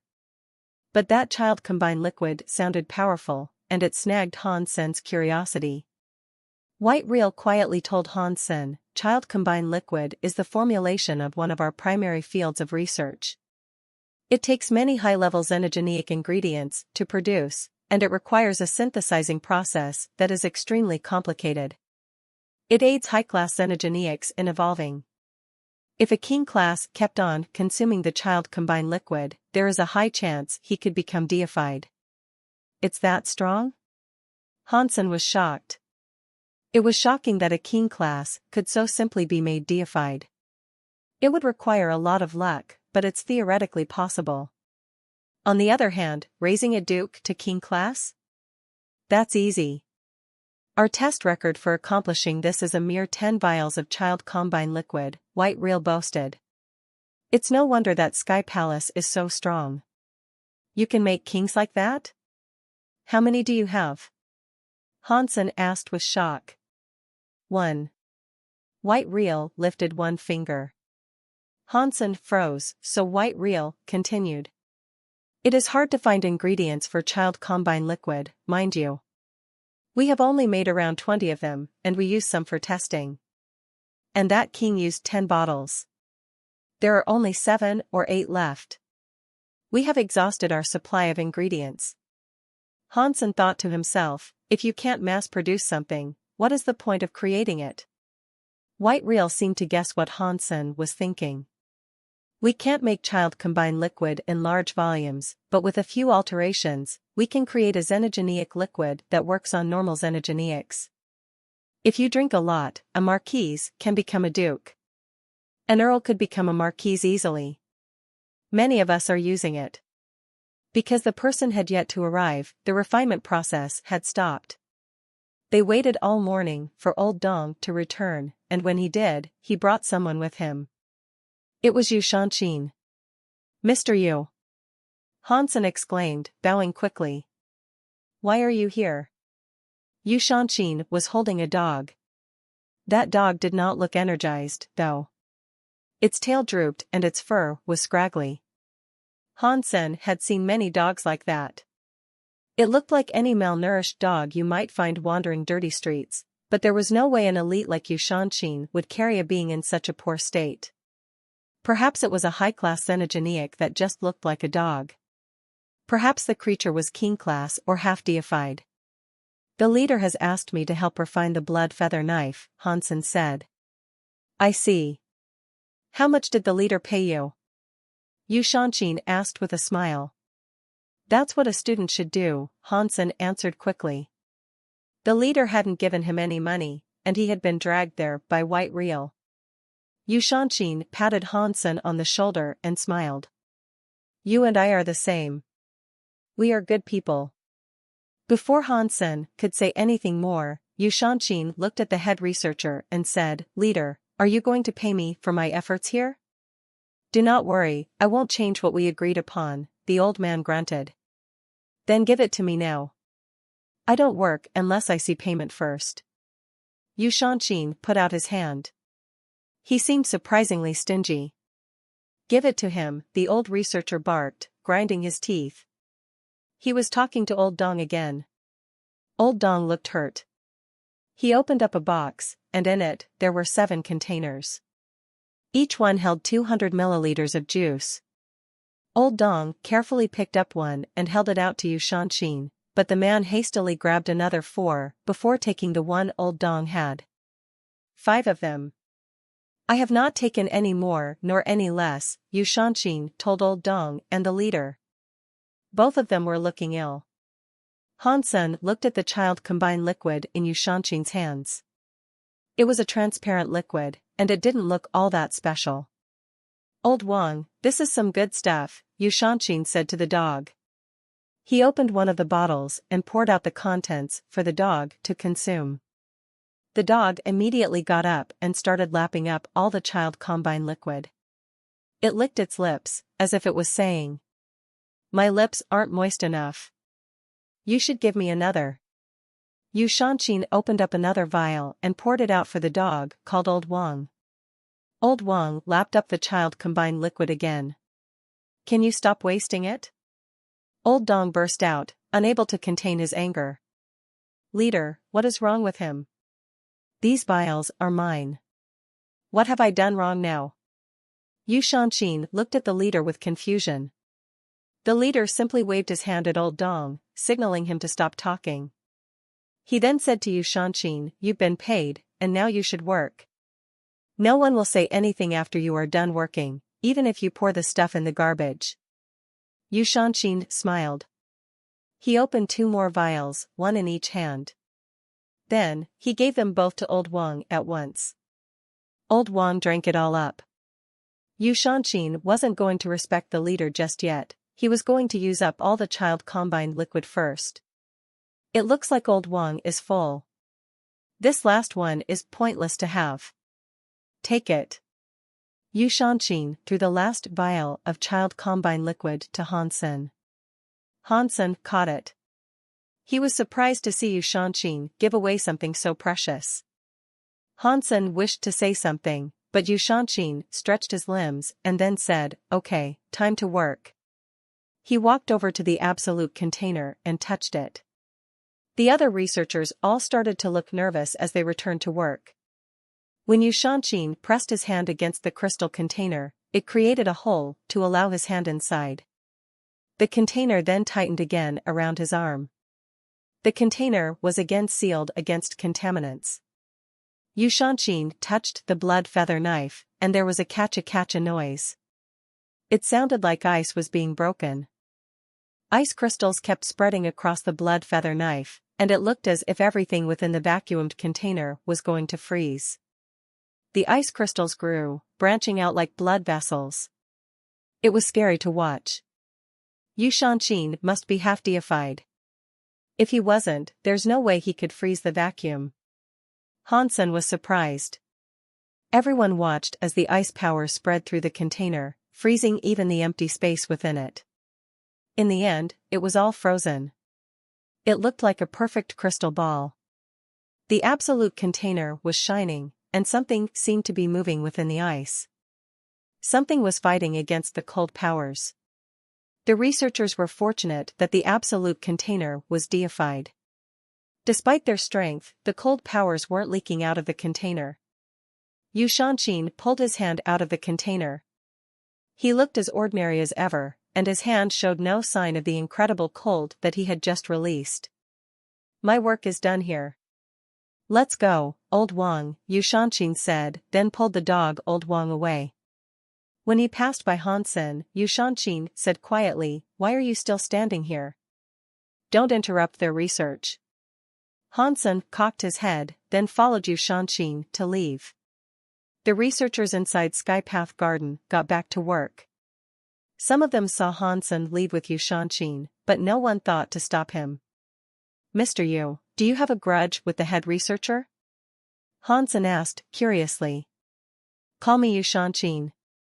Yu Shanqing carried Old Wang as they walked, and he went on to say, "There is no grudge. I just don't like the way they do things." "How do they do things?" Hansen asked again. "Do you know what child combined liquid is made of?" Yu Shanqing looked at the vial in Hansen's hand as he asked. "No, I don't know. This is the first time I've heard of this item, actually," Hansen said. Child combined liquid uses thousands of unborn xenogeneic babies as an ingredient. There are intelligent creatures in there, like you and me. Yu Shanqing looked at Hansen and smiled. Hansen raised the child combined liquid to the light so he could take a look at it. He was surprised to hear this, and so he said, "Where do these ingredients come from?" "They come from the creatures that the members of Skypath Garden capture. They do tests on them." "What do you think?" Yu Shanqing asked. He noticed Hansen was not having much of a reaction, which interested him. "I am a sinner with hands stained in blood. I cannot judge them." Hansen shook his head. Yu Shanqing laughed. He patted Hansen on the shoulder and said, "This is why I hate those people, but they are the ones that make Sky Palace as strong as it is. I just don't like it. Still, it doesn't matter. I'm a useless nobody here, and that's just that." Yu Shanqing left after that, still carrying Old Wang.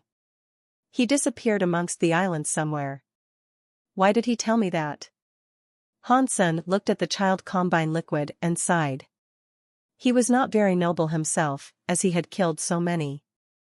But after Yu Shanqing spoke about the ingredients inside the vial, he didn't think he could bring himself to drink it. "Never mind, I'll just give it to the others." Hansen put away the child combined liquid and went to the general service area. Hansen researched the rules of Sky Palace. If he wanted to bring Bauer here, legally, he'd need to go to the general service. Hansen asked the people there how he might bring another person into Sky Palace, and it turned out to be an easier process than Hansen had expected. Hansen's rank of teacher was useful in many different ways in Sky Palace. With that title, he could invite his family to come and live with him. Without that title, no parent or spouse could ever visit him here. But annoyingly, if he said Bauer was his daughter, then they'd need to do a DNA test. Hansen didn't know exactly how the test would be conducted, but there was no way the results would tell them that Bauer was indeed his actual daughter.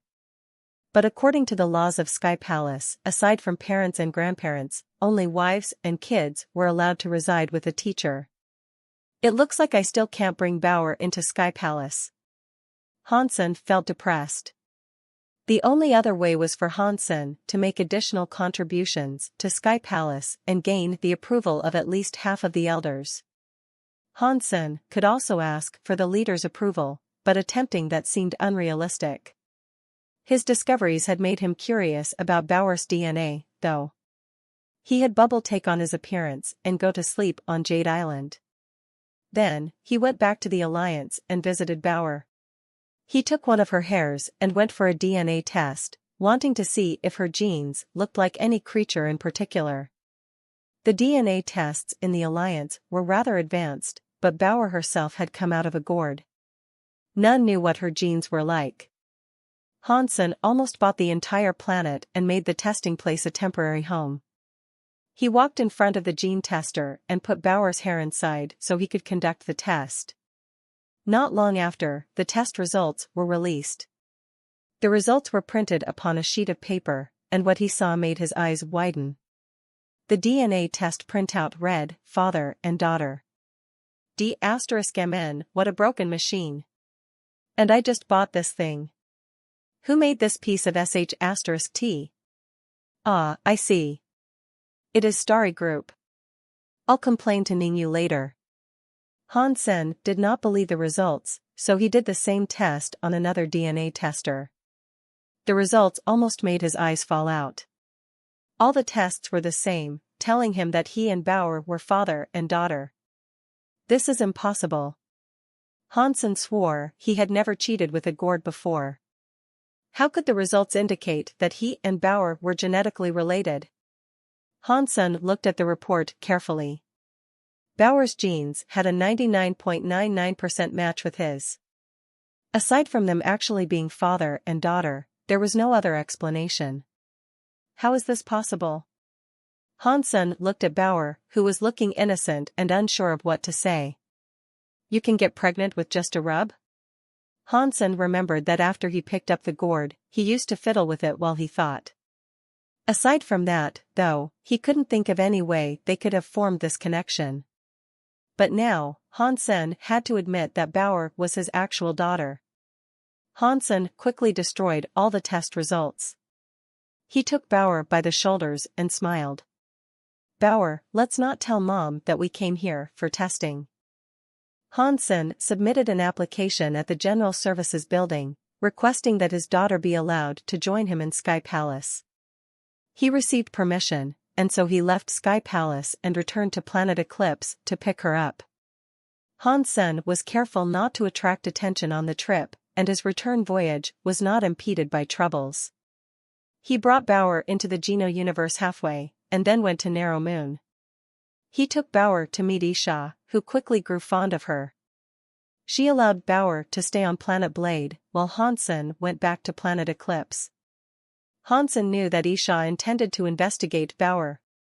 The rebate did not have strictly enforced rules like Sky Palace, but they wouldn't allow someone unknown to occupy a high-level district. It wasn't as if she was an ordinary immigrant either. Relatives of an important person required some testing to see how far along they themselves might have progressed. Hansen wasn't worried, though. Bauer was incredibly smart, and he was sure she'd have no problems. Back on Planet Eclipse, Xie King, Gu Qingqing, and the others had all become earls. Zero, Dragon Lady, Han Menger, Little Angel, and Wang Yuhang were earls, too. Hansen's friends had Geno arts that were easier to level up than the story of genes, and they did not have to practice 4 different Geno arts at the same time either. In combination with the many resources of Planet Eclipse, this allowed them to level up quickly. Old Han. We are already earls, and the resources on Planet Eclipse can't support us beyond Marquise. We would like to explore and practice off-world. Xie Qingqing told Han Sen. Gu Qingqing, Wang Yuhang, and Dragon Lady wished to do the same. Han Sen agreed to let them practice someplace else, but he also tasked them with recruiting. That way, Han Sen could bring more people from the Alliance when they returned. Perhaps it was because of the gold bird markings, but the refugees that populated Han Sen's base were now barren nobles. He had enough people there, as well. Han Sen, I have heard about you killing Sharon and Dragon 13, beating Dragon 9 in Return Ruin Sea. Your name is all over the Geno universe. Everyone knows Knife Queen has a genius student named Han Sen now. Black Steel came to Planet Eclipse, looking troubled. He went on to say, but until I become a duke, Father won't allow me to leave Narrow Moon. I really want to go and explore with you. If you want to practice, Narrow Moon is the same as anywhere else you could go. There's little difference. Compared to what I've been doing, I'd rather remain in Narrow Moon. I would stay here if I had a choice. Han Sen laughed. Don't say that. I'm not leaving, anyway, Black Steel sighed. By the way, Rebecca is throwing a welcome party. I am here to invite you to come. I don't have a very good relationship with the people of Moon Garden. Why would they think of inviting me? Han Sen was surprised. Black Steel rolled his eyes. Things are different now. You have earned a brilliant reputation out there, so now you're Narrow Moon's golden boy. No one wants a rivalry with you now. Given the absence of any grudges you might have been worried about, perhaps you should go and pay them a visit? Sure. I'll take your advice. Han Sen smiled. He went to Planet Moonwheel with Black Steel. Rebecca, Du Lisha, and the heirs of other kings were all gathered there. This gathering was quite different from the knife events that Han Sen had attended before. Back then, no one cared for him. Everyone looked down on him, and they didn't bother speaking to him. But now things were different. Han Sen was like a visiting celebrity. The heirs of every king were very polite to him, constantly complimenting him. He talked to more people on that one night than in all the time he had lived in Narrow Moon before. Han Sen had placed first in the Sky Palace exam and fought Lone Bamboo. He killed Sharon and Dragon 13, and he also beat Dragon 9. All those feats made Han Sen the first of a new generation of elites in the Geno universe. Although Han Sen had a low chance of ever becoming a king, it wasn't an impossible task. No one wanted to make him an enemy, either. Huh. It's only his 15 seconds of fame. All of this is nothing to boast about. It's all for naught if he can't become a king, anyway. Sad Knight, who was supposed to be the focus of the night's proceedings, was sitting in a corner and whining into his drink. Night River King had the biggest grudge with Han. Senator Sad Knight harbored one, too. He didn't like Han Sen becoming so famous. These guys are really short-sighted. They only see Han Sen's fame now. They aren't paying any attention to the difficulty Han Sen has leveling up his Geno arts. There is no way he'll become a king. It's really funny how they're licking his boots now. Sad Knight heard a voice. He turned around and saw a young Earl Rebate walking towards him with a drink. Sad Knight frowned. He did not recognize the young man. Perhaps it was someone of little renown. The young Earl raised a cup to Sad Knight and said, Mr. Knight, my name is Victo. Can I speak to you alone after the event? What for? Sad Knight looked at him with disdain. I have a way in which you could beat Han Sen and take his fame for yourself. Are you interested? Victo said. You can do that? Sad Knight raised an eyebrow, but he didn't seem too interested in the young man's claim. I'm not an important person. There is no reason for you to be impressed by me. But you recognize this, don't you? Victo pulled out his phone and showed Sad Knight a video. When Sad Knight saw it, he looked stunned. He balked. Where did you take this? If you are interested, then let's resume speaking after the event concludes. Victo smiled. After the event was over, Rebecca and Dulisha escorted Hansen out. They brought him right to the boarding ramp of his aircraft. "Brother Han, if we have done something to upset you, it's because we acted foolishly. Please don't hold it against us," Rebecca said, then presented Hansen with a box. "This is a gift we'd like you to accept. It is an apology, and a hope that you'll forgive us for the way we mistreated you in the past." "It's okay. Even friends argue sometimes.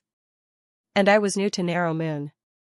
I didn't know you guys," Hansen said with a shrug. "Even so, please take this. How about we be friends?" Rebecca smiled, placing the wooden box in front of him. "You guys are so nice." "Thank you." Hansen took the wooden box and smiled at them both. Back on planet Eclipse, Hansen opened the box and found a small data card inside. Hansen plugged it into a computer so he could view whatever info was stored on it. He quickly found that all the files were on a skill titled Moonlight. The files explained that Moonwheel, which Hansen had already learned, was actually a part of Moonlight. Moonwheel King had written the explanations himself, and he referenced all sorts of skills and experiences as he went. Up until now, Hansen had not been able to modify Moonwheel because he had only been able to learn the skill in its most basic form. He had the soft technique named Moon Down Pat, so this information was very valuable to him. It was especially helpful to hear about Moonwheel King's own experiences and techniques. It was a priceless gift he had received. This wasn't something one could simply buy. The final part of the teachings was when Moonwheel King explained Moon. This was even more meaningful to Hansen. This is a lofty gift to receive from Moonwheel King. Hansen knew that a gift like this wasn't something Rebecca and her sister could give to whoever they wanted. Moonwheel King had approved this himself. For the next 2 days, Hansen remained on planet Eclipse. Bauer should have been returned 2 days ago, but Isha said she had grown fond of Bauer and wanted her to stay in the palace for a few more days. Hansen did not know if Isha really liked Bauer, or if she had actually uncovered something about her. Regardless, there was no use in worrying about it. He'd just wait for her to return home. When Shadow King came back, Narrow Moon became the focus of many headlines. Shadow King, Night River King, Black Moon King, Moonwheel King, and Knife Queen had recently explored an ancient high-race ruin. The expedition had been extremely profitable. During the excavation, an important item was unearthed. They brought it back with them, and for the month leading up to its unveiling, excitement swelled throughout Narrow Moon. The ruins had been the home of an ancient deified being. There were many precious items inside, including a powerful Geno art. But that race was different from the rebate, so the Geno art was sent to Narrow Moon's equivalent of Skypath Garden for research. The item they brought back was a giant metal wall. The rebate professor guessed that the ancient deified elite had practiced his Geno art against the wall, using it like a punching bag. It sounded like a simple tool, but any wall that could withstand deified powers without breaking was remarkable. It was composed of a very rare material, and the rebate regarded it as quite the treasure. There were many palm prints denting it, which they believed was the result of a Geno art used against it. It was a scary Geno art, and the palm prints still had a residue of the deified elite's will. Many Narrow Moon students went to see it, and many of them learned something from it. Hansen had nothing to do on planet Eclipse except eat Marquis's genes. He practiced a few Geno arts, but he was growing restless and bored. If Knife Queen hadn't wanted to keep Bauer in her palace, he would have already taken her to Sky Palace. Hansen was eager to return to capturing the Jade Spirits in the White Jade Jing. Hansen brought Little Angel, Han Menger, and Zero with him to see the metal wall. When they arrived, Hansen knew why the rebate had not hidden its existence. Unlike the small wall that Hansen had envisioned, it was a blue metal cube nearly 1,000 meters long. When he stood beside it, the block seemed the size of a mountain. Hiding it in a building would have been difficult. There were many palm prints all across the blue metal cube. Some were shallow, whereas others were deep. Each palm print had 5 fingers, like a human's, but they were much bigger. Hansen could lie down in one without bumping his head. "This is a giant's relic, right?" Hansen said, while examining the handprints. "Probably. This item was discovered in ruins belonging to the Ligu. Judging from their bones, they were 100 meters tall." Rebecca approached, with Dulisha and the others behind her. Sad Knight was there, too. He looked at Hansen with contempt. "I see." Hansen nodded. He looked at the prints, feeling a strange sensation as he did. As he examined the palm prints, he got the impression that any of those strikes could have annihilated a galaxy. Even looking at the aftermath was shocking. It was like an endless number of stars had been broken by a hand, and the whole galaxy destroyed. Deified Ligu were very powerful. "I don't know how long the blue metal cube has existed, but the wool put into those palms is quite shocking," Hansen praised. "Hansen, if you have found something, why don't you share it so we can learn?" Dulisha asked with a blink. Hansen shook his head. "I haven't studied the prints. I feel the meaning behind them, but nothing more." After Hansen said that, a cold voice spoke. "Hansen, you are too humble. Geniuses like you only require one look. You have had a few." Hansen glanced over at the speaker, and he saw that it was Night River King's son, Sad Knight. He was not surprised. Sad Knight had been beaten by Shiqing King, so it was likely that the young man still hated Hansen and Xiaqing King. Hansen didn't care for the man's insults, though. "I am stupid. I cannot see anything. If you see something, perhaps it is you who should be telling us?" Hansen said with a smile. This was exactly what Sad Knight wanted. He looked happy for a moment, before suddenly looking cold again. He said, "I took a brief look, too. I have some opinions to share that can get you guys started." Rebecca and the others looked at him with surprise. Sad Knight was talented and very bright. But they still did not believe he could be better than Hansenator. There was no way he could see what Hansen could not, especially from such a brief look. Sad Knight could see that the others were wary, which just made him even less happy. This was his first time seeing the prints, just as it was for the others. He did have knowledge about them, but it wasn't something he had learned all by himself. However, as long as he could embarrass Hansen, the source did not matter. Everyone focused on Sad Knight. He walked around the blue metal cube, pretending that he was observing it. After walking around it once, Sad Knight said confidently, "If I am not mistaken, the handprints on the blue metal cube are a palm Geno art." "Sad Knight, I think everyone knows that. We can all tell this is the work of a palm Geno art. You don't have to say that." The son of a king laughed. Sad Knight looked at that young rebate and said, "Condensation, what I meant was. These prints don't appear across the cube at random. All these prints together make a complete Geno art. You could tell that too, could you? How am I supposed to know you're telling the truth? How do I know you're not lying?" Condensation looked at him with disdain. Sad Knight smiled and said, "These palm prints might look like a random mess, but that is because all of them are overlapping. According to the feelings I am picking up, I only need to find the beginning of the palm marks to line them up and who knows, maybe I can rebuild the skill." Hansen was surprised. He had picked up on this too, but not with the certainty Sad Knight was displaying. Did this guy suddenly become a genius? Hansen wondered. Hansen was familiar with Sad Knight, and he didn't believe that the young rebate had the intelligence or talent to come to this conclusion. But the blue metal cube had only been revealed a short time ago, and Sad Knight had not seen it before. It would have been difficult for him to gain knowledge of it from another source. "Congratulations, Brother Knight. The Knight family has a smart heir," Black Moon King said politely to Night River King in a palace. Night River King frowned. He knew his son well, and he was surprised by this sudden impressive performance. Night River King should have been happy that Sad Knight was doing well, but he was suspicious about his knowledge, more than anything. You can say whatever you want to.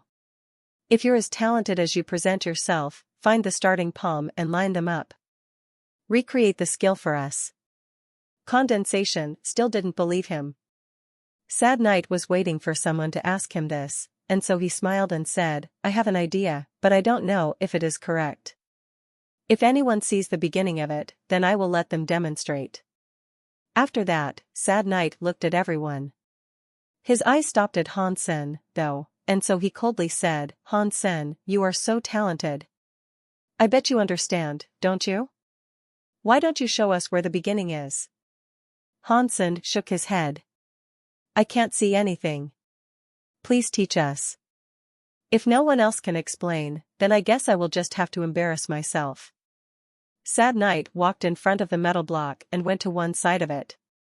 After a while, he spoke again with confidence. If I'm correct, this is where the palm skill begins. After that, Sad Knight put his left hand into one of the prints. Then, he began striking the print with his own palms. He created some loud metal noises, but nothing broke. Sad Knight kept hitting that point and he said, this palm is suitable for a wide performance of the skill. It elicits a galaxy-destroying feeling. This palm right here can destroy anything without mercy. It is very overbearing. Anyone could say that, of course. As Sad Knight struck the palm print, he did so smoothly. He did not look experienced, but he did explain the feelings well. His thinking was correct. I underestimated Sad Knight. He has performed well. Rebecca said with shock. Rebecca wasn't the only one thinking this. The students in the garden, the dukes, and the kings, were surprised performance. Even the kings and dukes had only been able to tell that it was a skill. They could not go into such a detailed description. Sad Knight was rebuilding a glimmer of that palm skill, and it was a brilliant feat. Seeing everyone look surprised, Sad Knight became cockier. He continued to perform. He hit tens of thousands of palm marks, and he didn't miss a single one. He flowed smoothly around the cube, and everyone admired his precision. This is the palm skill, from what I can see. Does anyone else have another opinion? Sad Knight was extremely full of himself by this point. He raised his head and looked down on Hansen. Mr. Knight, you are good. That was beautiful, someone complimented him. It was just luck, I suppose. It was nothing. I'm not like some genius who can only feel things sometimes, and not others. As Sad Knight was talking, a catch-a noise rang across the blue metal cube. Everyone heard that noise, and they all turned to look at the cube. What they saw shocked even Sad Knight. He had watched the video Victo had given him multiple times. The video had shown a person hitting the blue metal cube in a precise sequence. Sad Knight had practiced repeatedly to become famous on this day. But when the video finished the palming display, nothing was supposed to happen. Catcha! Catcha! Cracking noises continued to come from the blue metal cube, and the sounds were getting louder. Seams appeared on the edges of the cube, and it was cracking open. Is that palm skill a password that opens the blue metal cube? Hansen wondered. Hansen wasn't the only one thinking this, all the kings were wondering as well. They did not know what inside the metal object, so they moved to the plaza, just in case. Before Night River King could issue a command, the blue metal cube opened wide. A smaller blue metal cube was inside it. It was decorated with a variety of strange patterns. Then the second blue metal cube began to disintegrate, and Hansen realized that the pattern wasn't actually a pattern. It was many metallic limbs of creatures, all knotted together. A swarm of metal monsters suddenly flew out of the cube. They were about half the size of a human, but they were all composed of blue metal. They stood on 4 legs, and they had claws on their hands and feet. Their heads were bug-like, and their wings were metal, shaped like a dragonfly's. Oh no! Run! Hansen screamed. He called for Little Angel, Zero, and Han Manger to fly away from the plaza and the metal monsters that had been unleashed. Hansen swept his Dongxian aura over them. Their presence felt murderous, like creatures that only sought destruction. They were very negative beings. The weakest presence he could detect amongst the metal monsters was Earl class. But many of them were so powerful, it shocked even Hansen. Han Menger and the others weren't slow. They might have only been Earls, but their speed rivaled a Marquis. They were still slower than Hansen, of course. What are these creatures that dare to drop fecal matter all over my narrow moon? Night River King seethed as he swung the sleeves of his garment. An odd black power rolled out of his sleeves and headed towards the monsters. The blue metal monsters looked as if they were about to drown in it. Boom! A blue light flashed from that group of metal monsters, and a glowing monster emerged. It punched Night River King's galactic water, and its blue fist shattered Night River's attack completely. King class? Night River King looked glum. At that moment, a few more monsters appeared. They also had blue light around their heads, and they were all king class. The dukes and the other nobles of Narrow Moon felt their faces grow pale. Moonwheel King was still excavating, so he was far away from Narrow Moon. The other kings had business to attend to, so they weren't in Narrow Moon either. Right now, only Night River King, Black Moon King, Shadow King, and Isha were close enough to help. When the fight began, Shadow King and Isha were quick to arrive.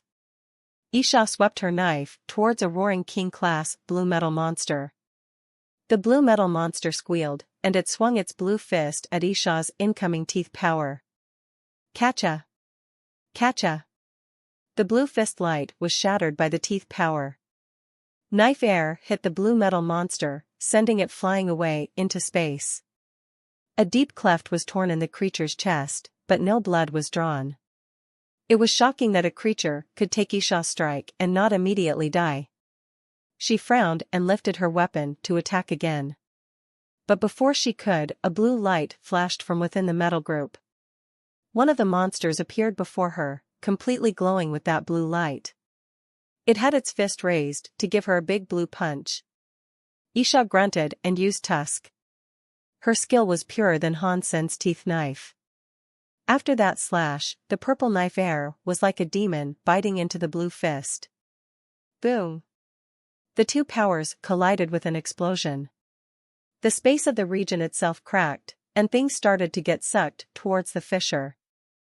Half deified, everyone thought in shock.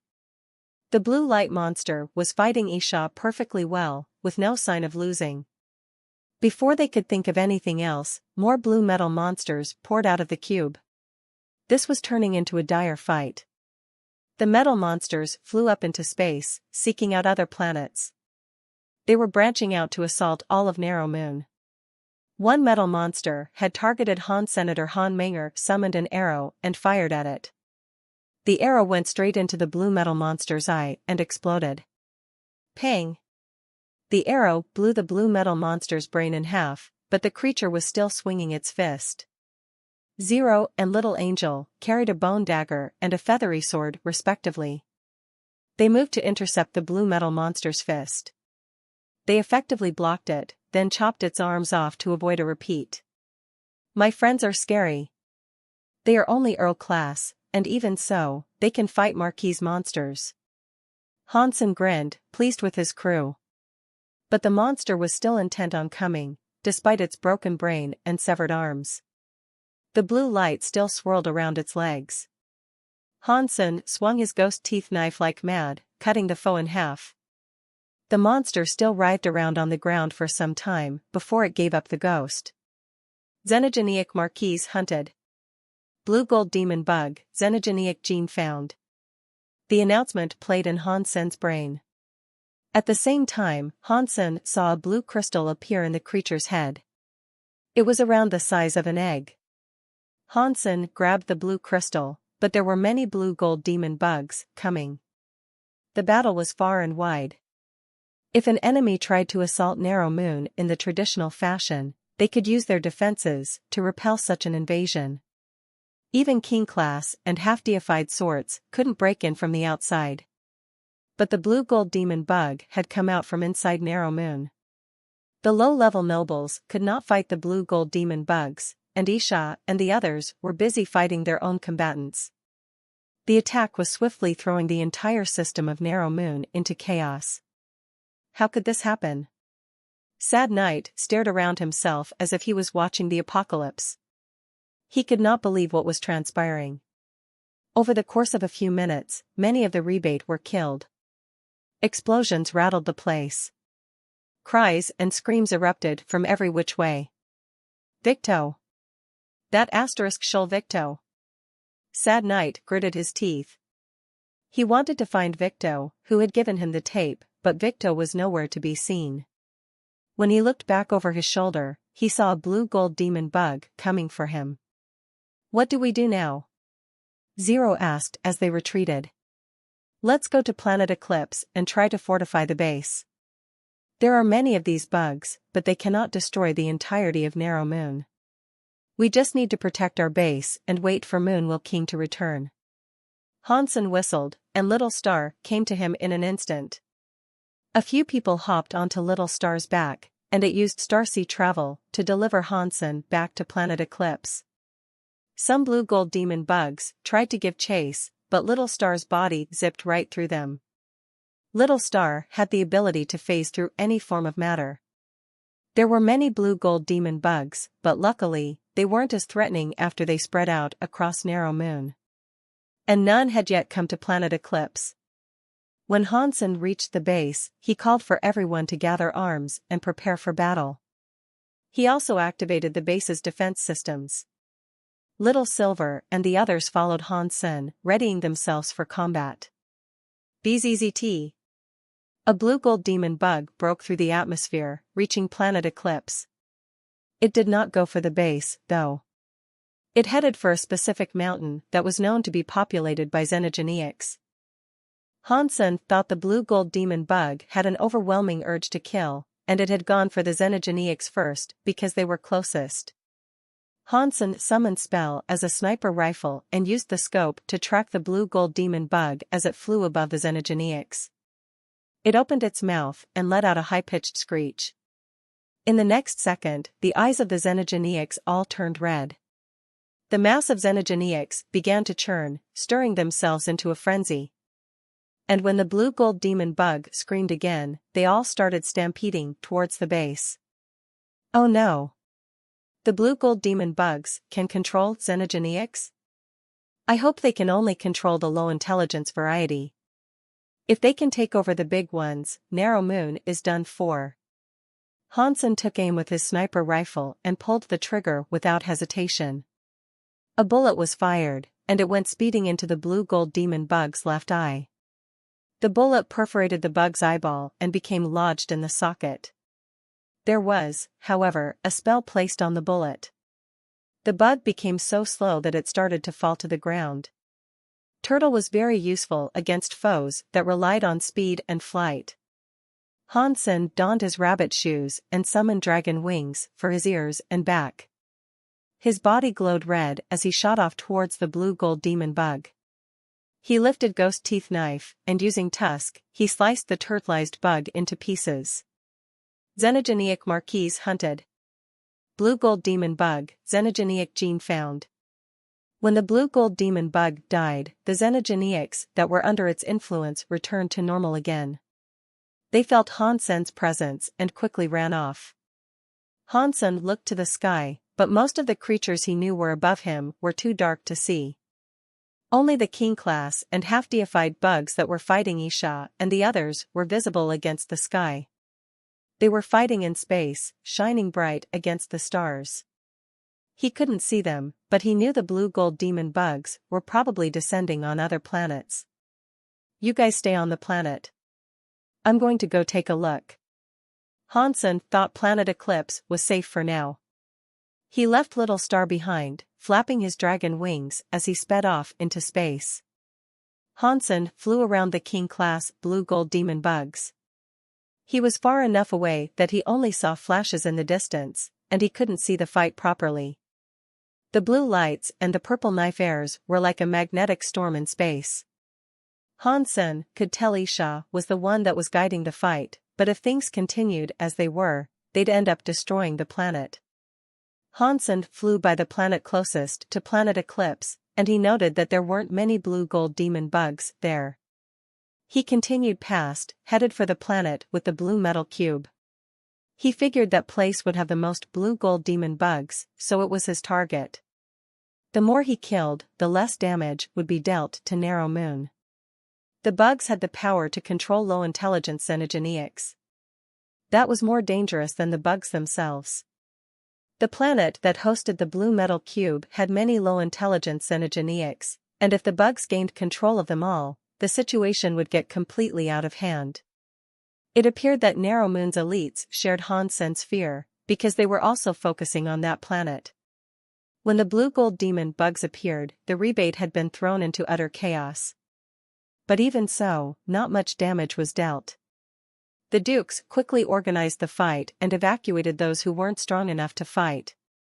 Rebecca and the other youngsters were fighting blue-gold demon bugs, too. They used the geography of the landscape to their advantage. Not long after, an explosion sounded from outside the city. An earthquake followed, as angry roars and scary screams rolled over the city. Someone went to take a look, and they saw an endless horde of xenogeneics coming from every direction. Their eyes were all red. They were going to charge into the city. A flying group of blue-gold demon bugs squealed menacingly in the air, driving the xenogeneics toward the city. Rebecca was aiding the evacuation of civilians, and her face turned pale when she realized what was happening. Oh no! Those metal monsters can control xenogeneics? Rebecca groaned. That *shall sad night. He has destroyed Narrow Moon, Dulisha hissed. If the xenogeneics got into the city, most people below the rank of Duke were going to die. To make the situation even worse, Aisha and Black Moon King had yet to kill their opponents. There were no reinforcements to call in. Bzzzt. A weird noise sounded, and a green light rose from the city. The sight was a relief to everyone watching. A high-voltage laser net had been activated outside the city. It was very effective against creatures that were Duke and below. If it could block the creatures coming in from the outside, the city would be a fair bit safer. But they soon found out that the net wasn't enough. The crazed xenogeneics were still coming, climbing over the fallen bodies of their allies to slip through the net. A path was built with the charred corpses, and xenogeneics flooded the city like a burst dam. An ape-like xenogeneic broke down a building, while a dragon-like creature soared in the air, raining down an inferno of fire across the land. Death and blood were everywhere. Rebecca and Dulisha felt hopeless. They could not deal with that many xenogeneics. Kill the blue-gold demon bugs that control the xenogeneics. A red shadow flashed over the city, flying high above the xenogeneics. A purple knife with scary knife air came flying by, killing any flying xenogeneics it touched. Overbearing teeth, please lend me your strength to slay these blue-gold demon bugs. Hansen flew in front of the xenogeneic and blue-gold demon bug armies. Too many xenogeneics. We can't reach them. Overbearing teeth shouted. He had tried leading the Dukes past the xenogeneics, but the blue-gold demon bugs were smart. Wherever the bugs went, they commanded the xenogeneics to protect them. The Dukes could not reach the bugs no matter how many creatures were killed. Follow my attack. Hansen shouted before putting Ghost Teeth knife back in its sheath. Spell became a rocket launcher on his shoulders, and then he fired. His blood-red body followed after the smoky trail. Boom! The rocket exploded amidst the xenogeneics. The shot didn't have enough destructive power to do too much damage to marquee xenogeneics, but when the shockwave of the explosion brushed the enemy, it made them far slower. Turtle marks appeared on their bodies. After the turtle light blasted through the flying xenogeneics, scores of them fell to the ground. Hansen had shown himself to be a threat, and so a blue-gold demon bug screamed. Many of the xenogeneics under its control turned toward Senator before Hansen could fire off another rocket, though many Duke and Marquis xenogeneics were already in front of him. Hansen used a petrifying shockwave to step back and get some distance, turning all the xenogeneics in a 500-meter radius into stone. Although he couldn't petrify the stronger ones completely, he slowed them enough to buy some time. Pang! Pang! Pang! Pang! Hansen ran forward, unleashing petrifying shockwaves with every footfall. They didn't deal that much damage, but they did slow the xenogeneics down. Wherever Hansen went, things got quiet. Follow Hansen! Overbearing Teeth Duke shouted, and 100 dukes raced after Han Senator. Their knives and their sword lights were shining. They killed many of the temporarily petrified high-level xenogeneics. They only killed the ones that were a danger to them, though. They ignored the bulk of the xenogeneic horde, following Hansen as he made his way to the blue-gold demon bugs. Screams echoed in the skies as a blue-gold demon bug commanded its xenogeneics to summon more power to stop Hansen's advance. The Duke and Marquis xenogeneics under its control released their power in a single, concentrated burst. Hansen saw the attack coming, and he knew he couldn't block it.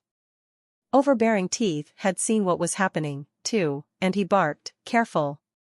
Hansen flapped his dragon wings and disappeared, and that frightening attack cratered the place he had been only moments before. Hansen reappeared right beside the blue-gold demon bugs. He used another petrifying shockwave, and the nearby blue-gold demon bugs and xenogeneics were turned to stone. Hansen followed that up by immediately firing a rocket. Turtle symbols appeared on all the bugs and xenogeneics, sending them plummeting to the earth below. Overbearing Teeth grinned and began killing the bugs that were petrified by the turtle light.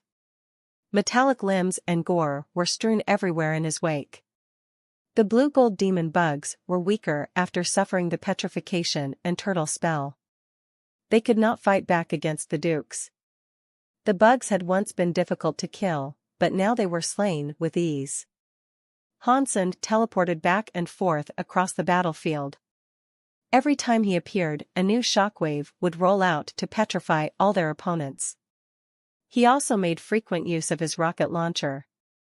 Many blue-gold demon bugs had to endure the petrification and turtle effects. Overbearing Teeth Duke followed Hansen closing, cutting up the enemies he left behind. They killed so many bugs, making their cries drown out the sound of all else. Now the bugs felt that they were facing a real threat, and they recalled many of the xenogeneics they had sent across the city.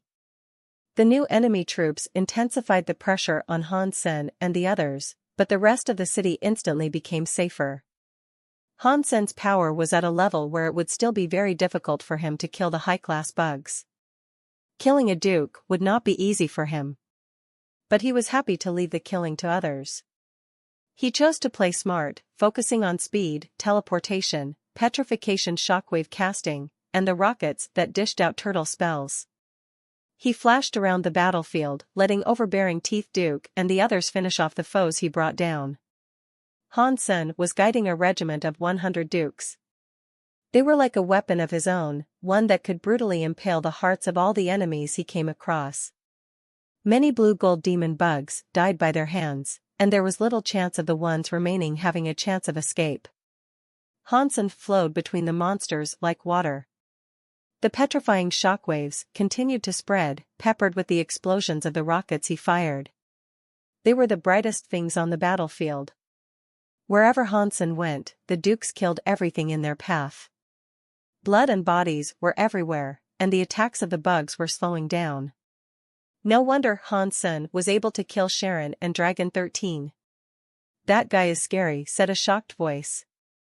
Rebecca and Dulisha were in shock, too. The city was getting quieter, and they saw that the hope of victory was not too far away. Kill. Kill. Kill. Kill. Hansen was like the conductor of an orchestra. His entire body was the wild baton used for dictation, and wherever he went, death followed. Hansen lost track of how long he had been leading the killing. Many blue-gold demon bugs were slain by the dukes he led. And before long, the xenogeneics started to run. The only bad thing about all this was the fact that he had been striking the monsters with rockets all that time, and the only kills he had registered to himself were those of the lower-level foes. The dukes had killed all the high-level enemies. Due to his lack of kills, Han Sen had been robbed of the chance to procure high-class beast souls. But given how dire the situation had gotten, Han Sen couldn't be too upset about it. He disabled the blue gold demon bugs as quickly as he could. Countless numbers of them died every second, and with that focus, he hardly had the time to think, anyway. The moonlight was bright like snow. He killed creatures without thinking. The entire planet became a killing hell. Blood was spilled across the place, and limbs were scattered everywhere. The bodies of xenogeniacs built up like mountain ranges. The fights out in space were still going on, too. Han Sen heard a familiar voice come from the cosmos before long, breaking through the atmosphere. It was a voice that sounded like the roaring of an angry monster, and it slammed into a blue light. That blue light fell like a meteor, covered in purple air. Boom! The ground shook, and nearby hills were leveled. The blue light erupted like a volcano from the mountain. Isha's body sundered the atmosphere before that mountain. Her pretty face had turned to one scored with a lust for murder. She held a long white knife, drenched in purple air. When her hand moved, it was like she was tearing a hole in the universe itself. Boom! There was a deafening noise. The ground was scarred with a knife mark that went on for a few hundred miles. That blue light began to crack, but it made some marks that resembled a chrysanthemum. Isha's face looked cold, and her attacks made the skies above her shudder. Onlookers began to worry that she might end up cutting the planet in half. Catcha! There was a strange noise, as if something had broken. Within the haze of dust and debris, Han Sen saw two blue lights falling away from each other. When he looked closer, he saw that the half-deified blue-gold demon bug had been hewn in two by Isha. Its body had been riddled with a number of wounds, but the deadliest sliced from its shoulder to its waist. That was the strike that cut the beast in half. That massive power, brought down with Isha's knife, tore its body in half. The part with the head fell down to roll through the streets of the city. Han Sen and the others were busy killing the smaller xenogeniacs. When Han Sen saw half of its body coming toward him, his first thought wasn't to get an easy kill, it was to dodge the thing. The blue gold demon bug's life force was scary. Being cut in half wouldn't kill the creature immediately. And a half-deified elite could kill most weaker beings just by moving its finger. Fortunately, the other half of the body did not come that way. Isha teleported over and slashed the head of the beast. The body was already injured. The head had a few wounds in it, exposing some of its brain. There was no muscle or blood, though. On the inside, the creature was composed of metal machinery and gears. The blue-gold demon bugs were strange, and this was reflected in their life force. They were beings of metal.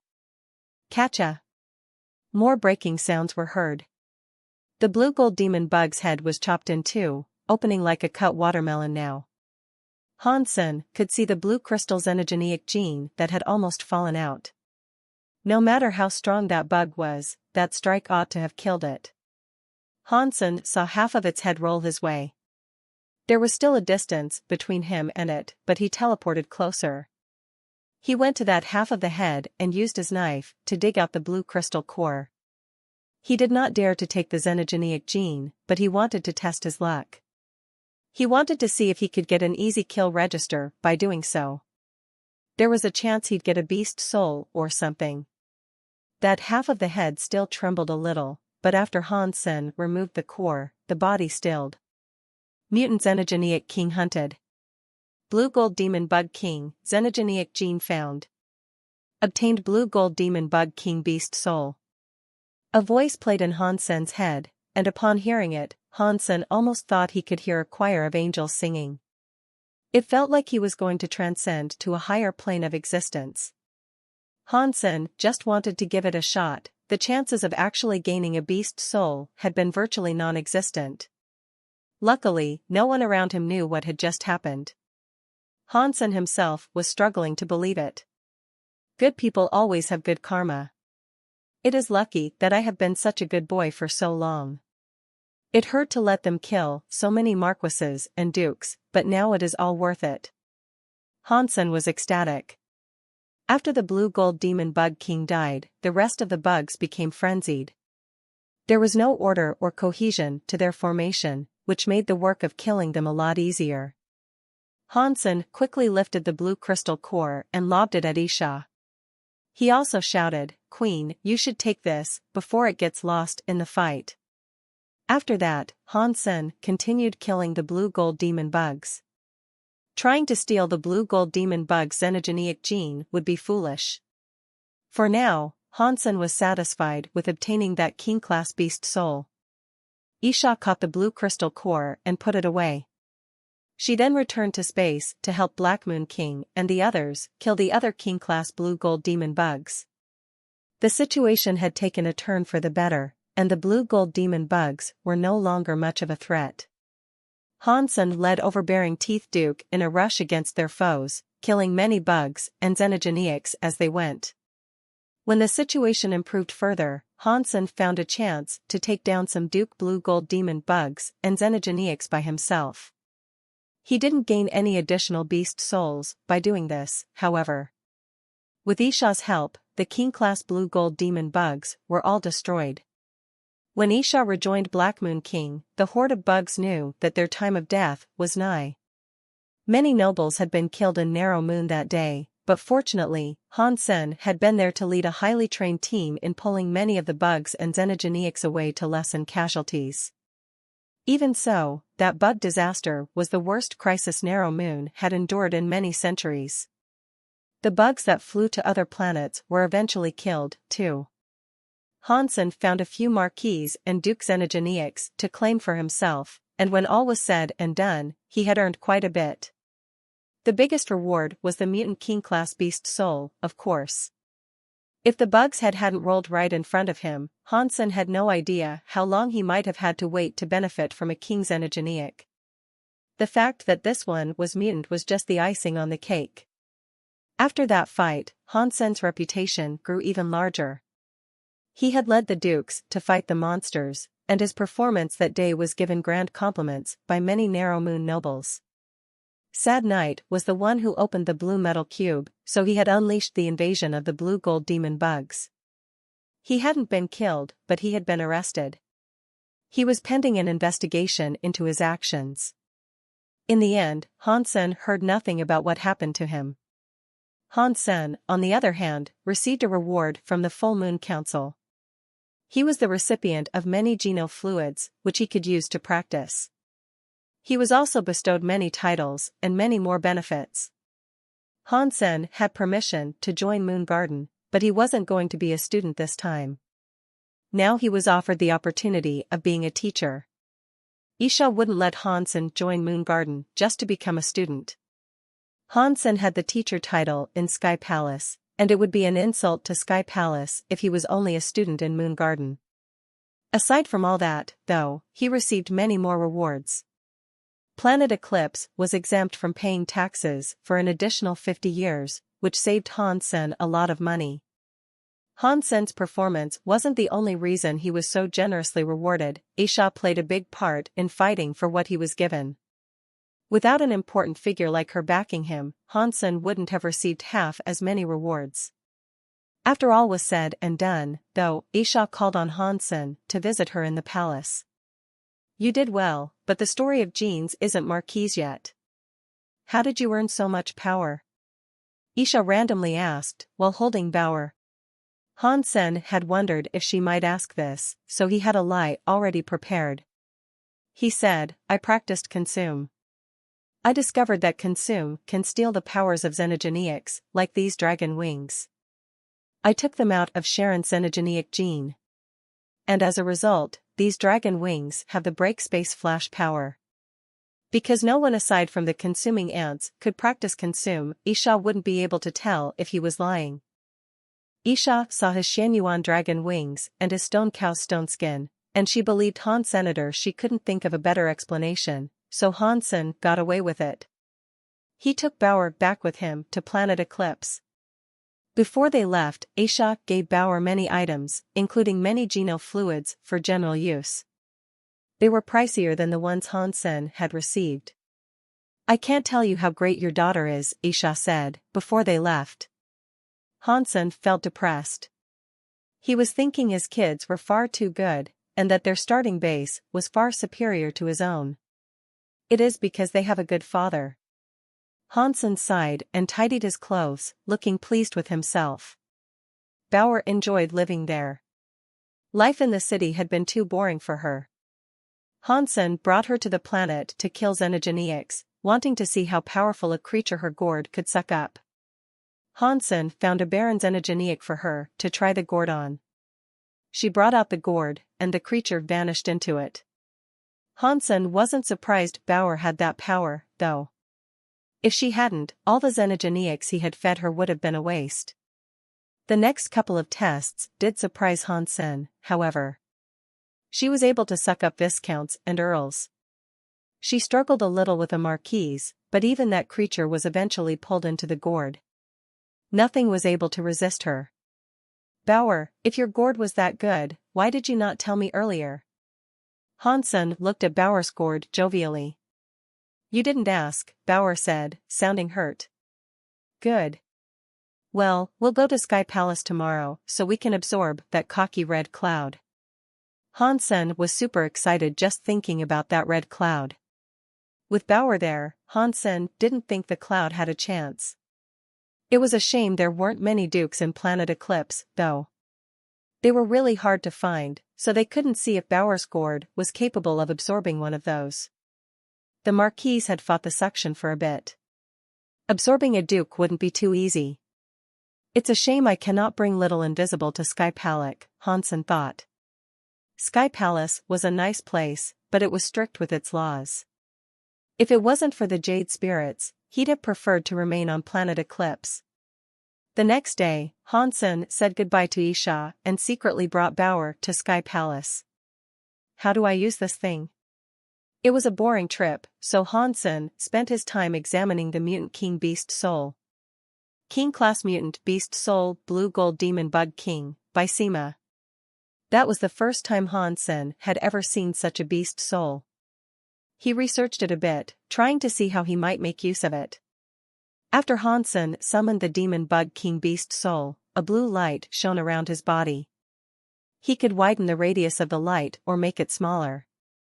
The smallest light was about the width of an eggshell, whereas the biggest it could go was with a radius of an entire kilometer. The wider the Bysema grew, the lower its defense dropped. At its smallest, it could block the force of a King-class attack and shrug off the damage.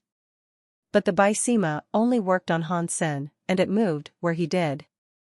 Power from the outside could not break it, but power on the inside could not go out either.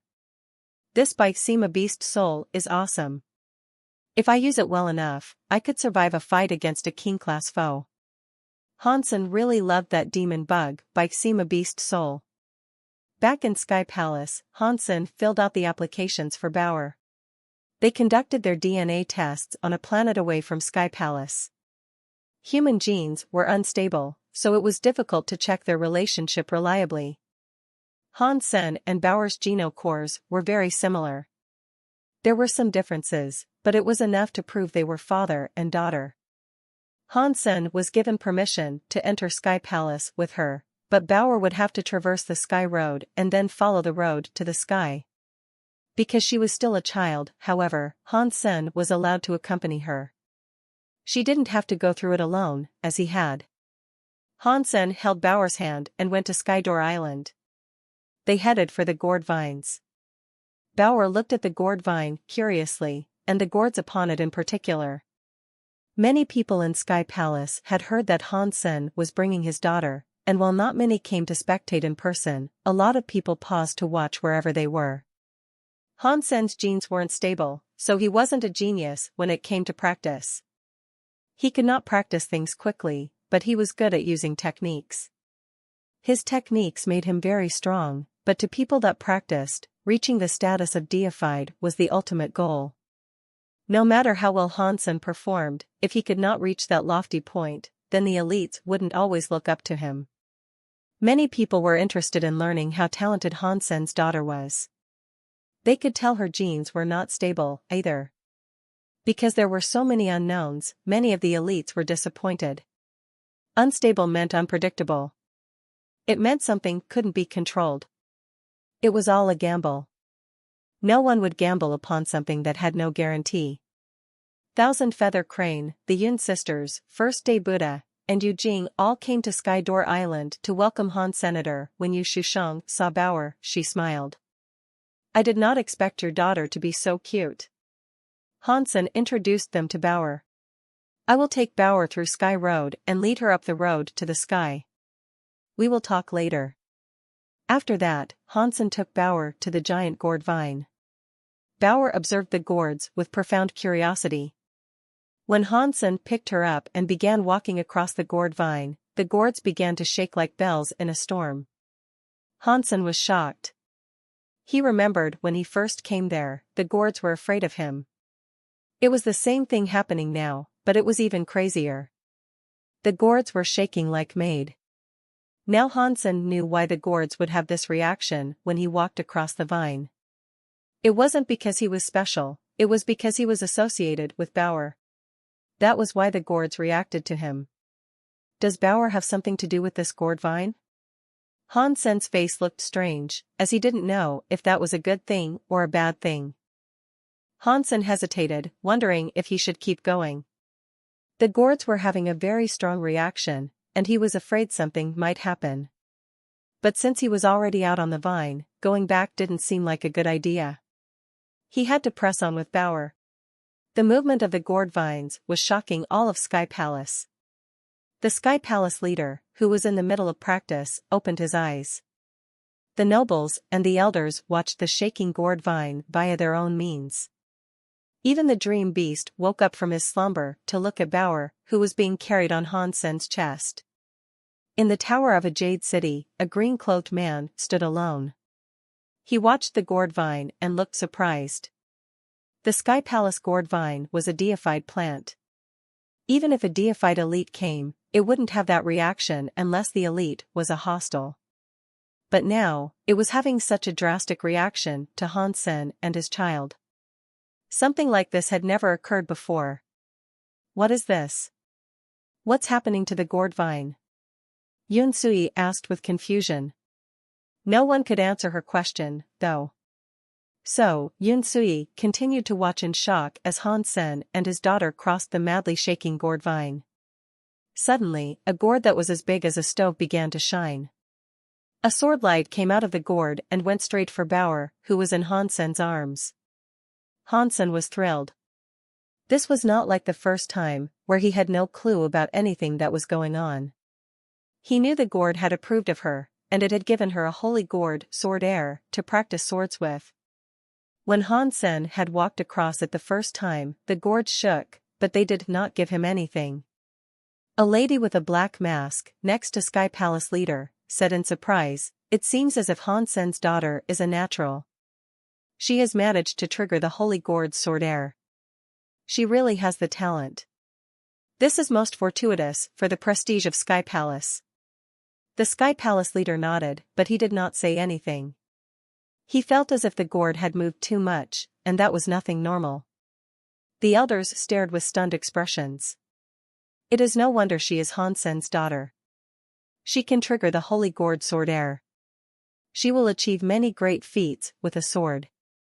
Han is strong, and he has a daughter that can trigger the holy gourd sword heir. The leader will consider him even more important now. But it is a shame that her genes are not stable, just like Hansen's. Her core genes are similar to his own. It will be difficult for her to practice. I don't know if she will ever become deified, but being a king would be amazing enough. That's a rare feat.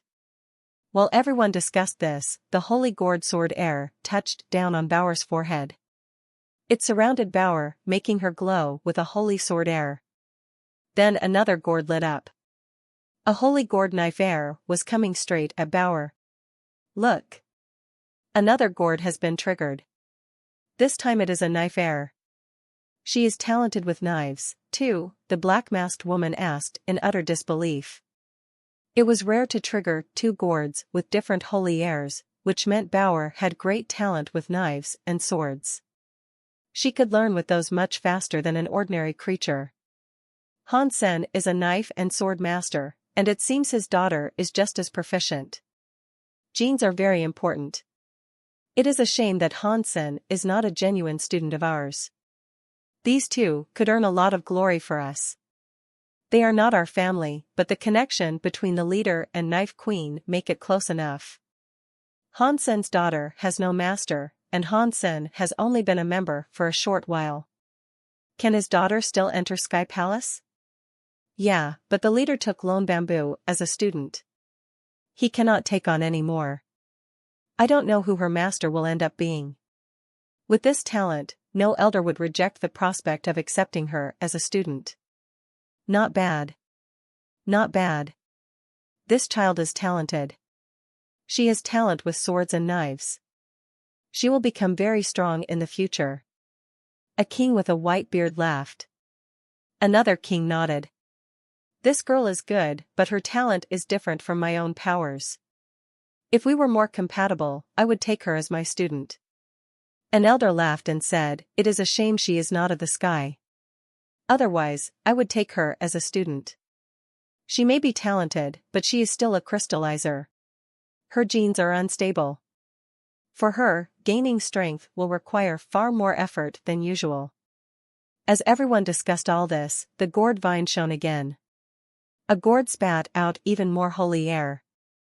That holy air had lightning in it. When it reached Bauer, it was like she was getting thunderstruck. The observers were frozen upon seeing this. They spoke to themselves, saying, "She has talent with thunder, too? How powerful is she?" Before they could wrap their minds around what they were seeing, more lights came out of the gourd vine. Whenever Hansen and Bauer moved, all the gourds spat out holy air at Bauer's forehead. There was gold, wood, water, fire, earth, knife, sword, lance, spear, trident, wind, rain, thunder, lightning, sun, moon, and galaxy. All those holy airs swirled around the pair on the vine, masking the entire path in a holy aura. The gourds were shining so bright, they lit up the entirety of Sky Palace. The holy airs hovered around Bauer, waiting for their chance to land on her. Frozen. Everyone was frozen. The elders, the leader, and Dream Beast stood as still as statues. The whole of Sky Palace was silent and unmoving. Ever since Sky Palace was established, many geniuses had walked the Sky Road. There were some deified ones, but even those only acquired holy airs from a couple of gourds. When ordinary geniuses went past, they'd be extremely lucky just to receive one. But now, all those holy gourd airs were queuing up to give Bauer what they had. They were like dumplings being thrown at Bauer's forehead. Bauer's body was full of holy air. She was like a fog, but becoming solid. "Am I dreaming?" one of the kings mumbled. He watched the holy airs twirl around Bauer like a tornado. He couldn't close his mouth. Many Sky had gathered around a circle of elders and king-class elites. Sixth elder, do not try to steal the new student this time. You took Feng Weinan's last time. I get first pick of any good prospective students. I want this little girl, the fourth elder said, seeing the sixth elder approach. It all depends on who is the most suitable to be her teacher. In Sky Palace, I am certainly the most talented. If this genius falls to another, it would be a grand waste. So, I do not mind working extra hard. I won't be wasting another genius, the sixth seat elder coughed. You are shameless. The fourth elder sounded angry. Stop arguing. The leader is here. Let us see what he has to say about who gets care of the child, another elder suggested. Leader. Tell us who should accept the child. When we last had our meeting, you said it clearly. The fourth elder was quick to complain to the elder. Sky Palace leader coughed and said, I don't know much about her yet. Why don't I look after her, see where her true talents lie, and then come to a decision? The elders were shocked. They thought the leader was being obscene. He obviously wanted to take Bauer, as well. Leader, this is not appropriate. You said Lone Bamboo was to be your only student, and you wouldn't take any more. The fourth seat elder gritted his teeth. The other elders followed. Yeah. You have your only student. How can you take on more students? You will be breaking your own laws. Have you no care for the rule of law? They knew that if the Sky Palace leader took the girl, none of them would have a chance. So, they had to nip this plan in the bud. I cannot take a student, but my student does not have a student. The Sky Palace leader smiled. Your student is only a marquise. He cannot take a sh*t. The fourth elder swore furiously. The other elders were thinking that the leader was far too greedy. He wanted to use Lone Bamboo to take her for himself by proxy. He would still become her teacher, as she would be his grand student. The discussion quickly became a heated argument, but no one there relented. The holy gourd was a deified plant, and people had to be really talented to earn its approval. Since Bower could make 10,000 gourds move, she'd be great in whatever she practiced. If she wasn't lazy, there was a high chance of her becoming the second Lone Bamboo. She could very well exceed him. Interesting. Yu Shanshin was standing atop a Jade City's tower. As he stared at Bower, near the gourds, he squinted. Dream Beast stood up, too. He looked at Bower with profound shock. Hansen held Bower as he continued to walk forward. His hands were shaking. It felt as if the event had become too much. All the gourds had given Bower some holy gourd airs. Hansen did not know what to do, now that this had shocked the entirety of Sky Palace. He tried to think of how he could explain it to others. Fortunately, Bower's genes were the same as Hansen's. Simply telling them she was his daughter seemed like a safe enough answer. But Bower was so famous now, he didn't think he'd ever be able to live his life with a low profile. D***MN. What the hell is wrong with the gourd? Did that plant lose its mind? F***CK. Hansen's geno-arts are already strong, but his child is too. This is ridiculous. I wonder if Hansen still wants his woman. I'd like to make a daughter like that with him. I would even pay for it, as long as he gets me pregnant. You can keep dreaming. His daughter is so talented that her mother must be the same. Maybe you'll end up with a gourd if you make a baby with him. It's scary. All the gourds gave out air. What element does she have? She must be a mythical being, with ties to all elements. She can practice whatever she wants to. I don't understand. Crystallizers are ordinary, so how can one of them bear a daughter such as that? Mountain. River. Galaxy. Sunday moon. All elements were showing up, landing on Bower's forehead. They made her body's holy air stronger. The holy gourd air wouldn't make you strong, but it could strengthen your talents. After having holy gourd sword air, your sword talents would increase. Thousand Feather Crane had received one, so his sword talent was greater than most of Sky Palace's students. Now that the gourd air kept going after Bower, Bower had no clue what was going on. The others did, though, and they knew how scary this entire thing was. There were too many holy gourd airs, and Hansen had to stop on the vine. He had to wait for each holy gourd air to land. He worried about whether or not Bower could handle so many gourd airs, but she seemed to be fine. She was even smiling, which relieved Hansen greatly. All those airs kept going into Bower's body. And when they did, the gourd started to shine. Hansen had to stand on the gourd vine for 4 hours, waiting for all the gourd airs to be dispensed into Bower's body. She was surrounded by a holy aura now, and she looked almost like a fairy. Hansen thought if Bower was to fart right now, it'd be a holy air. Why is it that when I walked, those gourds didn't give me a single gourd air? Hansen felt depressed about this factor, but he was still very excited. After all the gourds had given out their holy air, they all returned to looking normal. Hansen held Bower and readied himself to leave and get off the Sky Road. But just as he did, Bower tugged Hansen's clothing and jumped down. She patted the gourd vine, and with her childish voice, said, "Gourd, have you seen my father here? We should share good stuff. Please give my father a gift, too." Sky Palace leader and the elders thought that was funny. She was lucky to receive as much as she had, but now she was asking for more to be given to Hansen. Although it was impossible, the thoughtfulness of the girl was admirable. But the next second, everyone's eyes opened wide. The gourds had stopped shining, but they brightened up again after hearing her. Mountain. River. Sunday moon. Knife. Axe. Sword. Spear.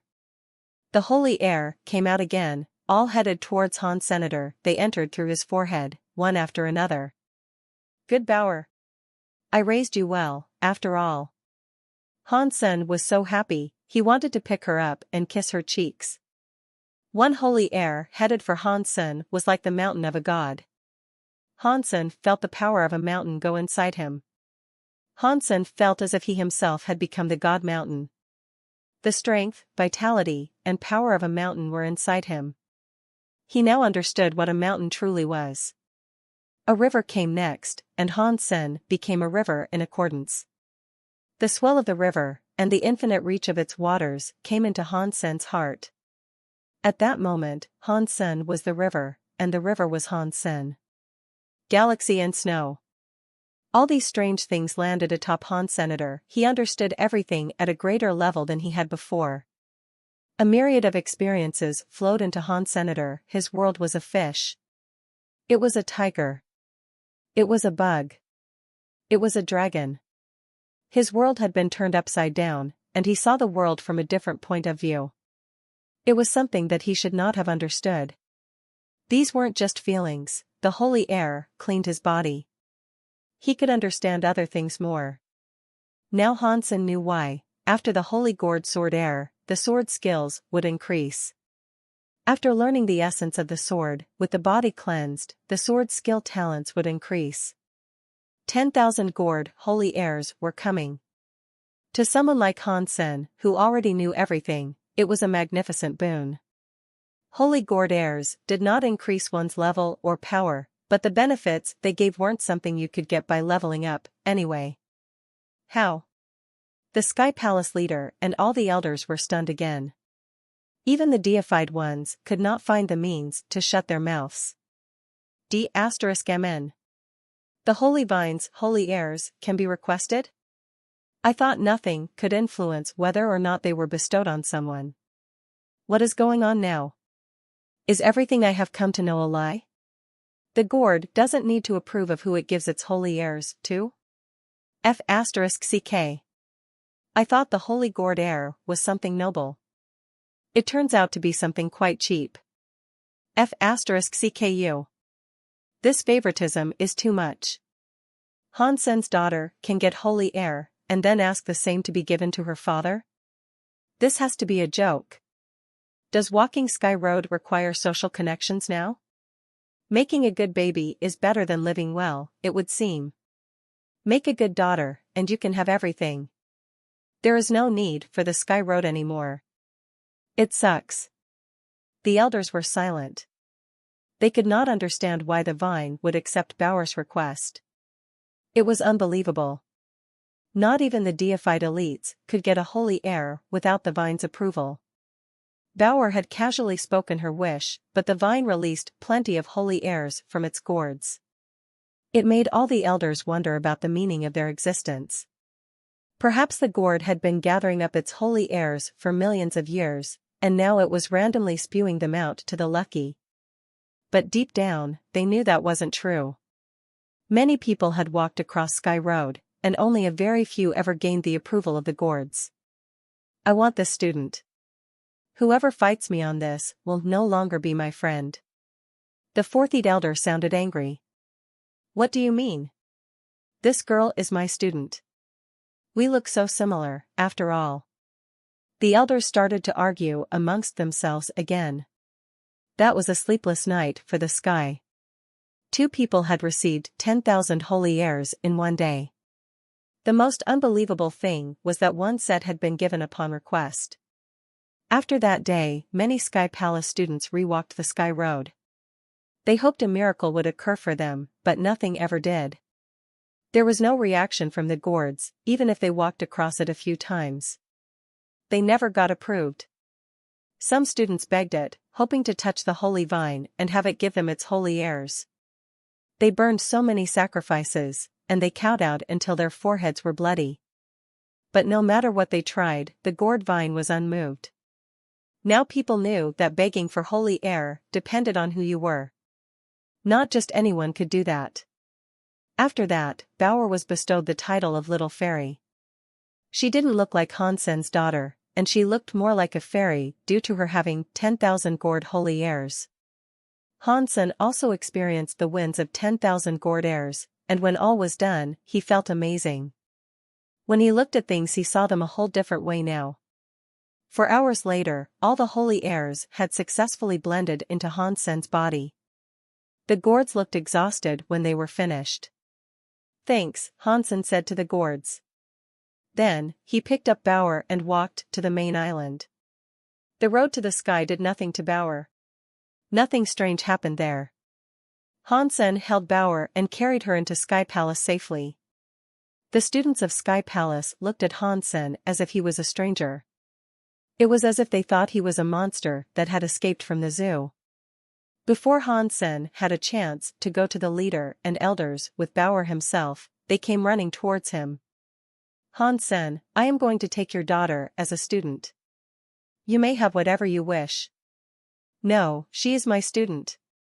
"Hansen, I have so many weapons you can choose from.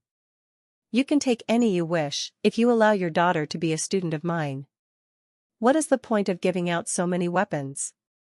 Come to my Medicine King Island. All the medicines and geno fluids there are now yours." I.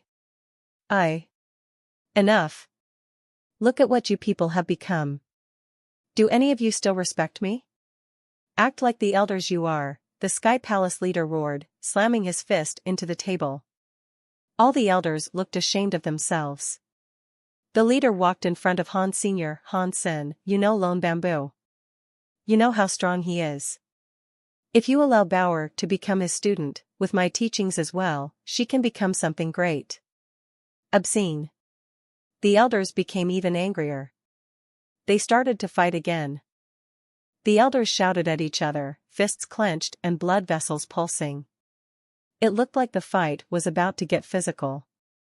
When Bauer received the 10,000 holy airs, their behavior left them with little dignity. But when Bauer asked for Hansen's bounty of holy air, even their pride abandoned them. Reputation wasn't worth much, and those old monsters had lived for so long that they didn't care about saving face anymore. Material wealth and power were all that mattered to them. To all the elders and leaders, you all have students, sons, and daughters. I have nothing. You guys are really going to fight with me over a student? Asked a voice from outside the palace. It was Yu Shanshin and his dog Old Wang approaching. The man smiled. His approach silenced the elders for a moment. Yu Shanshin was half deified, and it had been a long time since his murder spree. But thinking about those days still scared them. There were a few elders there that only earned their position because Yu Shanshin had killed the elders before them. Yu Shanshin, your geno art is too rare. It is not suitable for Bauer. I remember there is a jade-looking sky that recently had a baby. That one might be right up your alley. Yes, that jade baby suits you. Shanshin, this girl has so much talent. It'd be a waste for you to teach her. That jade-looking girl is far more suitable. The elders kept on talking, making polite suggestions. They did not want to offend Yu Shanshin, but they did not want to give up the prospect of teaching Bauer either. Yu Shanshin smiled and opened his mouth to say something, but then his expression changed. It wasn't just Yu Shanshin either.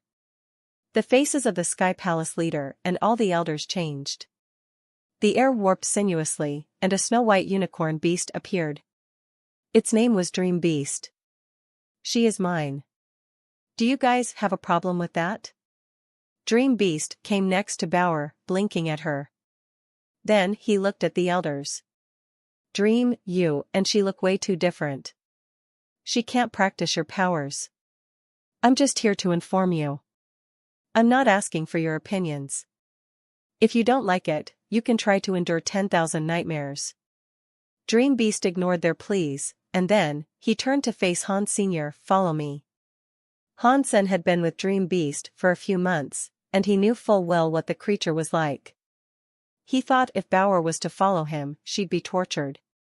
Thinking of Bauer having to dive into the lake in search of gemstones made him feel sick. But before Han Sen could make a decision, Bauer smiled and leaped onto Dream Beast's back. Everyone was shocked. He was a dream beast, not a horse. A king had called him an old horse once upon a time, and Dream Beast had put nightmares upon him in return. That king had yet to wake up. The maids said the king was crying and crying every day in bed. They couldn't imagine what torturous dreams he was enduring. But Dream Beast seemed fine with Bauer riding him. He took Bauer and left Sky Palace, headed straight for Dream Island. Han Sen followed. Even though he did not want to return to Dream Island, Bauer was already on her way. He needed to know what Dream Beast was going to do with Bauer. Leader, how can he do such a thing? You should fix this. When the elders snapped out of their daze and realized what had just occurred, they immediately started complaining to the Sky Palace leader. But even so, no one stopped Dream Beast from taking Bauer. Old Shanxin left with Old Wang. A black and white swallow flew around him. The Sky Palace leader's shoulders slumped. If any of you can get Bauer back from him, then you are given the right to be her teacher. I cannot do anything about it. The elders looked at each other, wondering who the F***ck would dare try to take her away from Dream Beast. Han Sen chased after Dream Beast, but he couldn't catch up. Dream Beast took her into the clouds and disappeared. It was fortunate Han Sen knew where Dream Island was, though, and he set his course that way.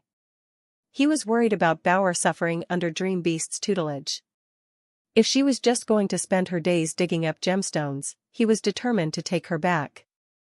He wouldn't let Bauer endure such suffering, especially at the hands of an outsider. This was Sky Palace. No matter how strong Dream Beast was, he couldn't take Bauer for a student if Han Sen did not want her to be there with him. When Han Sen reached Dream Island, he found Dream Beast and Bauer. But things weren't as Han Sen had feared. Han Sen thought Bauer would be forced to collect gemstones for Dream Beast, or that she'd at least endure rough treatment. But what Han Sen saw was Dream Beast resting beneath the boughs of a tree. Bauer was next to him. There was a host of fruit in front of Bauer that Han Sen had never seen before, save for one.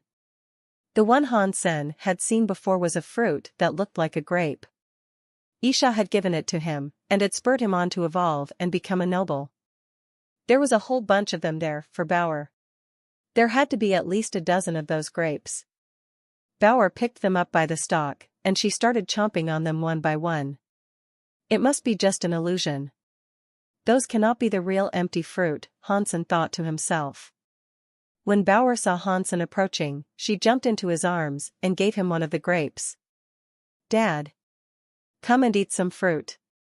The fruit Dreamy has given me is so tasty. Han Sen opened his mouth and ate it. When he bit into it, Han Sen wanted to cry. It really was an empty fruit. Dream Beast had given them to her like a snack. F***CKU. How come when I was here I was a slave, but Bauer is given a bunch of empty fruits for a snack? This is so not F***king fair. On the inside, Han Sen felt like crying. Dream Beast had not forced Bauer to stay there either. He said Bauer could come and go as she pleased. He also told her that if someone wished to bring harm to Bauer, all she had to do was give the name to Dream Beast. Since when was there such a big difference in treatment between two people? Han Sen felt as if he wished to be reborn again. They relaxed on Dream Island for a day, and then Han Sen took Bauer back to Jade Island with him. After resting, he brought Bauer to Rainbow Cloud Peak. Where is that cocky red cloud? Han Sen brought Bauer to the peak and waited there for 3 hours, but he had yet to see it. Bauer was playing with a cloud beast that resembled a fat pig. Suddenly, a red mist appeared from the sea of clouds and headed their way. Before the red cloud reached the peak, it saw Hans Senator. It recognized him, too. It flew around in the sky, with contrails spelling out words. "Idiot, you are back." Hans Sensei twitched. He cast the Bloodpulse Sutra and summoned both pairs of dragon wings. He flapped them and flew off towards the red cloud.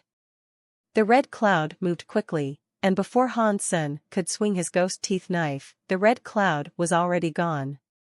It didn't fly far, though. It flew like a bee, and it spelled words in its wake. "Idiot, come and get me." Hansen flapped his wings and chased the red cloud. Just when he caught up, the red cloud could speed up and re-establish a distance. The red cloud became a fist that flipped Hansen the bird. Hansen was not angered by this, though. He actually smiled at it. And then, the red cloud appeared to feel something. Suddenly, it was truly trying to flee. Its red mist surged, but it didn't move. Instead, it began falling slowly out of the sky. Bauer was on the peak, holding up a gold gourd toward the red cloud. An invisible vortex of great power was pulling the cloud down towards it. The red cloud kept firing red mist like a rocket, but no matter how much power it used, it was still drifting toward Bauer's gourd. The creature could not escape the slipstream, taking it in. Hansen was shocked. A normal marquise would struggle and resist a little before getting absorbed, but that thing was playing tug-of-war with the gourd. It would drift closer and closer to the gourd for some time, but then it would unleash a burst of speed and escape it a bit. This guy is really different. Hansen really liked it. The red cloud could not attack, but its speed would make for an exceptional mount. The red cloud fought this power for 10 minutes, but it was eventually sucked into the gourd. Bauer felt relieved, and she wiped the sweat from her brow. Even she had used up quite a bit of power. Hansen expected the gourd to be up to the task, though. The xenogeneic genes he had brought back to the sanctuary were marquise, and Bauer had eaten a lot of them. He had not collected higher xenogeneic genes, though. So, the highest Bauer could have become was a marquise, anyway. "Bauer, don't digest it. Save it for your dad, who wants it as a mount," Hansen said to Bauer. "I understand." Bauer nodded, then she patted the top of the gourd. After that, a red cloud came out of it. "Will you obey me?" Hansen asked the red cloud. The red cloud didn't want to, as it quickly tried to escape. But the gourd was prepared, and a powerful force of suction dragged it right back into the gourd. Within a second flat, the cloud was back inside the gourd. After doing this a few times, the red cloud looked exhausted. When it was released the last time, it simply laid down and did not move. Hansen picked up Bauer, jumped atop the red cloud, and shouted at it. "Move. Take us for a tour around Rainbow Cloud Peak." The red cloud submitted to its fate and took Hansen and Bauer for a journey through the sky. Hansen thought the red cloud had been tamed, but when they were mid-flight, the beast took another shot at escaping. But again, Bauer was able to pat the gourd and suck the beast back in. Hansen knew that the red cloud was a very wild thing. He didn't let Bauer release it anymore. He was planning to keep it locked up for a while until its wildness subsided somewhat. With the red cloud secured, though, Hansen went back to Jade Island with Bauer all merrily. Wherever they went, the Sky Palace students said hello. Bauer was even more popular than Hansen, and she definitely had to be the most popular person in all of Sky Palace. Wherever she went, she was given gifts by students and elders alike. The women really wanted to take her. Due to Dream Beast now protecting Bauer, though, the elders of Sky Palace, and the leader, made no attempt to steal Bauer for themselves. Instead, they just moped about Bauer not being their student as they wanted her to be. Hansen did not know why Dream Beast wished to help Bauer, but Hansen noticed that Bauer was very friendly to creatures such as it. In the past, Bauer had used her bottle to feed the red pony. That was how they realized it was a super creature called Nightmare. After it went to the Alliance, it stayed in Han Sen's house with Bauer. Han Sen practiced Geno arts every day. He absorbed jade fairy spirits in the second tower of the White Jade building when he could, and his jade skin leveled up quickly. So, too, did his Dongxian Sutra. It was only the story of genes that had somewhat stalled. There weren't any changes. It seems as if the story of genes still requires many resources to level up. Han Sen thought regretfully.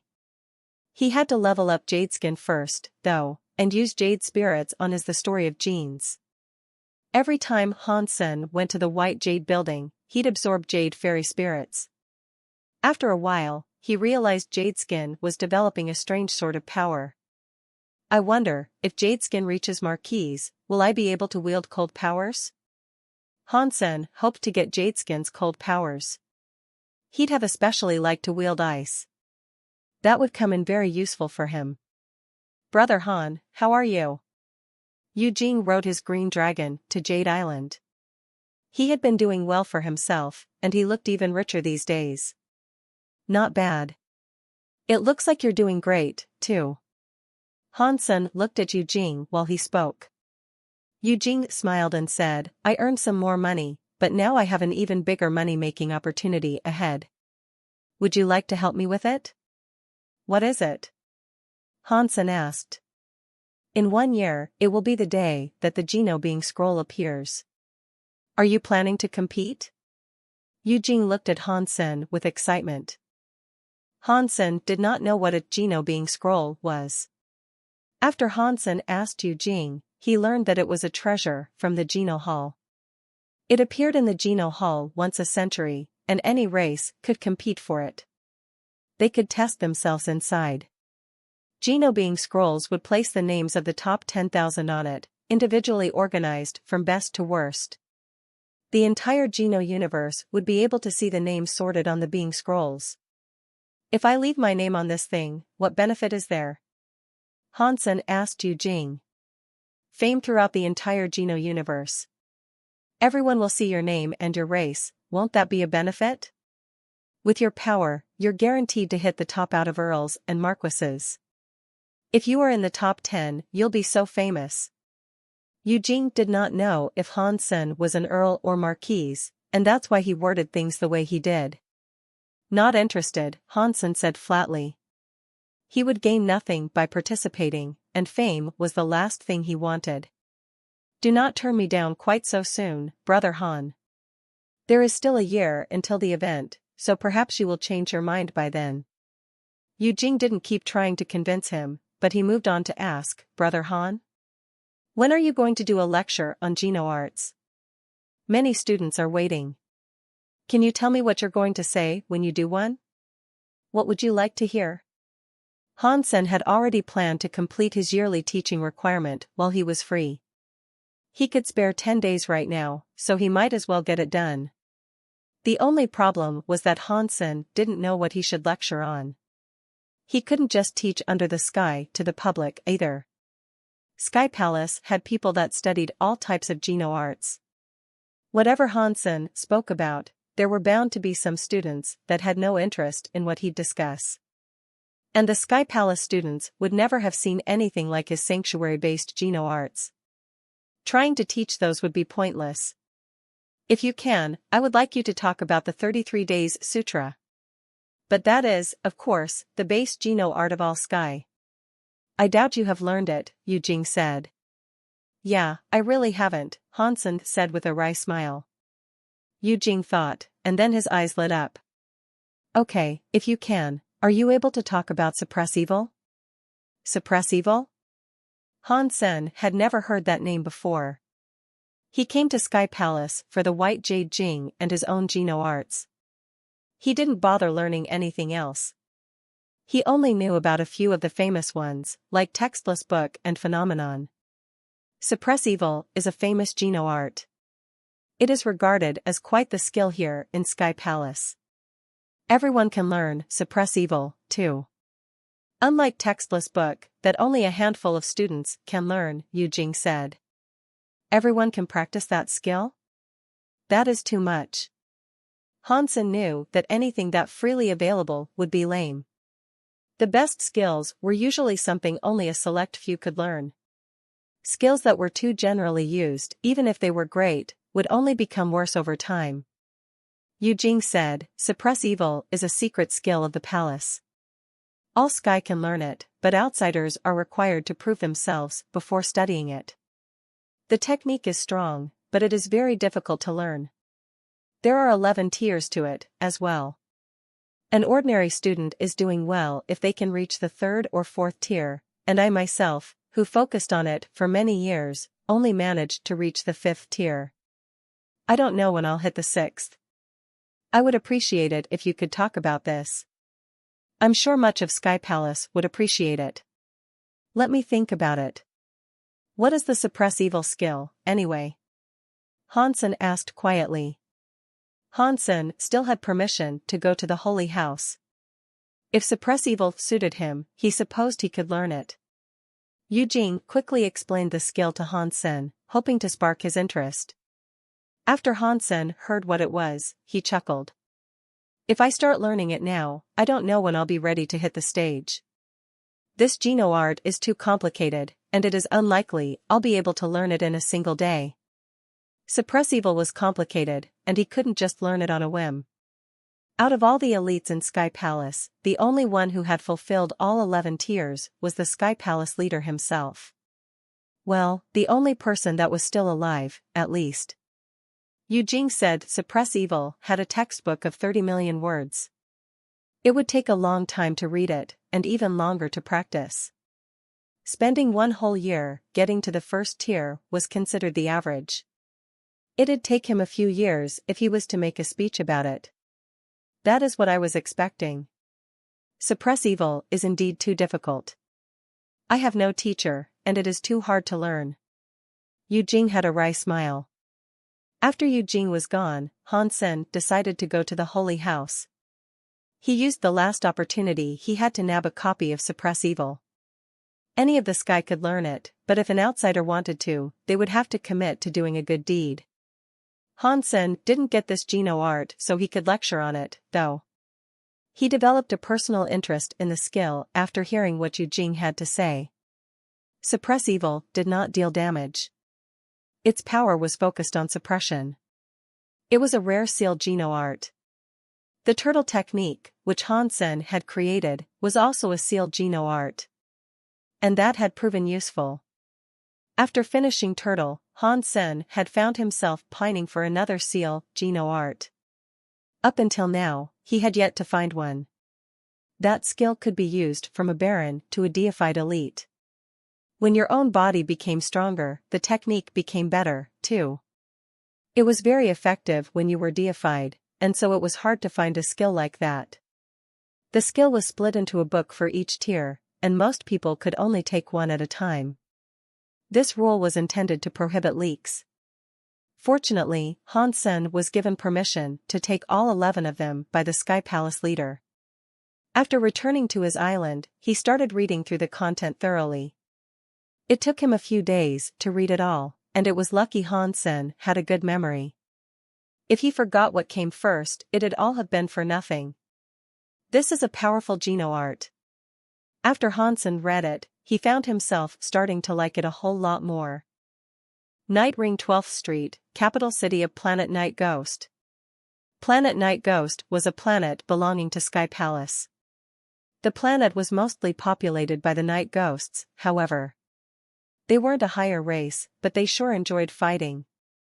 They were only active at night, and if it weren't for being nocturnal, they'd have likely left Planet Night Ghost and become a higher race. Their race could not stand the light, and because of this, they were practically stuck on Planet Night Ghost. Under the protection of Sky Palace, however, they were well off. Over the past few months, strange things had begun to happen on Planet Night Ghost. Many night ghosts had been killed, but the perpetrator of the murders was still at large. The entire planet had been scoured to find the murderer, but it was all to no avail. In a certain castle in Night Ring 12th Street, the leader of the night ghosts, Sleepless Duke, was having a meeting with two young men. One of the men looked cold, whereas the other was smiling. He was holding a sweet-looking, 5-year-old girl. Those two young men were Lone Bamboo and Han Senator. They were here to investigate the strange deaths. It was a part of their training. Han Sen hadn't wanted to come, but he was ordered there by the elders. He couldn't refuse the command, and so he had to go there with Lone Bamboo. Han Sen was looking at the female night ghost leader, Sleepless Duke. She had a sexy body, highlighted with tight leather clothing. It revealed her curves as if she was wearing nothing at all. It wasn't long until Han Sen realized the truth, she really wasn't wearing anything. The tight leather clothing wasn't clothes, it was her skin. She had short black hair and eyes. She had black wings like those of a bat, and she had a tail that was like a black whip. It made her look very sexy. She was 2 meters tall, a little taller than Han Senator. She looked very strong. Mr. Lone Bamboo, please find the murderer for us. If this continues, all the night ghosts will be slain, Sleepless Duke growled, anger coloring her voice. Sky Palace was very secretive, and not even the night ghosts knew who Han Sen and Bauer were. They had only heard his name before, but his accomplishments were unknown to them. The night ghosts themselves were quite secretive, as well. Are there bodies? Lone Bamboo asked impassively. Sleepless Duke shook her head. When the victims die, they swiftly degrade into black water. It leaves little in the way of clues to examine. Give me a night ghost that has died recently, Lone Bamboo said. It has been prepared already. The information is here for you. Sleepless Duke pointed to a document on the table while she spoke. Brother Lone Bamboo, you can handle this. I will go stretch my legs with Bauer. Han Sen waved at Lone Bamboo, and then he went outside for a walk. Sir. Why don't I send a guard to accompany you? Sleepless Duke did not know Han Sen, but she still stood up and made him the offer. It's okay. I'll be alright walking around Night Ring, 12th Street. Han Sen walked straight out of the Duke Manor with Bauer without waiting for a reply. Planet Night Ghost had no sun, so the entire planet was very cold as a result. But there was no water either, so there was no ice on the planet's surface. The only things Han Sen could see were castles built from dull, gray rock. A night ghosts were a very hardy race. They did not need food or water, and they could gain energy from the dark. It worked to charge them. They were not afraid of high temperatures or low temperatures, and neither did they require oxygen. The only thing they were afraid of was the light. It blurred their vision, and if it was intense enough, it would permanently blind them. Aside from that, it wasn't too bad, though. All the night ghosts were xenogeneics, and they were BOM as barons. Their blood was very good, and many high races weren't as powerful as they were. They were limited by their obvious Achilles heel and their lack of resources. Their strongest member was just a duke, too. There wasn't a single king amongst them. The whole planet was dark. Only the starlight flowed across the castles, casting faint shadows across the ground. As he walked, Han Sen got the sense that there were monsters lurking in the dark. Night ghosts were good at killing in the dark, but over the past few months, 20 of them had been murdered. Most of the victims were marquises. The night ghosts had employed many advanced technologies to search for the potential killer, but they had been unable to find a trace. 2 days ago, when another marquise died, he was attending Sleepless Duke's own dinner party. Most of the night ghost elites were there that day, but that marquise had been silently slain on the balcony. No one there, including Sleepless Duke, had a clue how he had been killed. The night ghosts discovered his body on the balcony, but not before he was already dissolving into black water. His identity was confirmed by the clothing he had been wearing. Han Sen was in Night Ring, 12th Street. His Dongxian aura was turned on, and so everything was in his mind's eye. He could see many night ghosts staring at him from the dark corners. They looked cold, and they looked at him with disdain. That did not mean they were hostile, however. That was just how they were. They did not like outsiders, and they particularly didn't like talking to them. Other races had occupied this planet thousands of years ago, but the night ghosts had killed them off. The only ones they obeyed were the sky, who had once defeated them. Hansen looked as if he belonged to the sky, but his sense did not. The night ghosts could smell that Hansen was not an actual sky. On a dark street, an extremely curvy night ghost woman blocked Hansen's path. "Sky Palace sent you here?" "Yeah." Hansen nodded. "Why are you not a sky yourself?" "Matters like these are usually resolved by true sky." The female night ghost frowned. Hansen shrugged. "A real student of Sky Palace is in the Duke's manor right now. He is a pure sky. I'm just his assistant." "I see." The female night ghost felt relieved. Learning that a sky had come seemed to reassure her that their problems would soon be resolved. "What's your name?" Hansen asked her. "Li Duo," the female night ghost said. "I need to investigate on behalf of the Sky Brother. Can you show me around?" Hansen smiled. "Where would you like to go?" Li Duo asked. Perhaps it was because Hansen had mentioned his ties to the sky, but she didn't look as if she was going to refuse to guide him. "Take me to where the night ghosts were murdered," Hansen said. Hansen followed Li Duo through Night Ring, 12th Street. They checked out a few places, with many of them being murder scenes. Hansen used his Dongxian aura to scan each area for details. The strangest thing was that the only traces Hansen picked up had been left by night ghosts. He couldn't see any sign of there being any other creatures around. Strange. Normally, any creature that passes through would leave behind a substance to trace. There cannot be nothing. Unless the murderer can control its physical form to the molecular level, this suggests the murderer might very well be a night ghost. There is no evidence of any other being around here, after all, Hansen thought.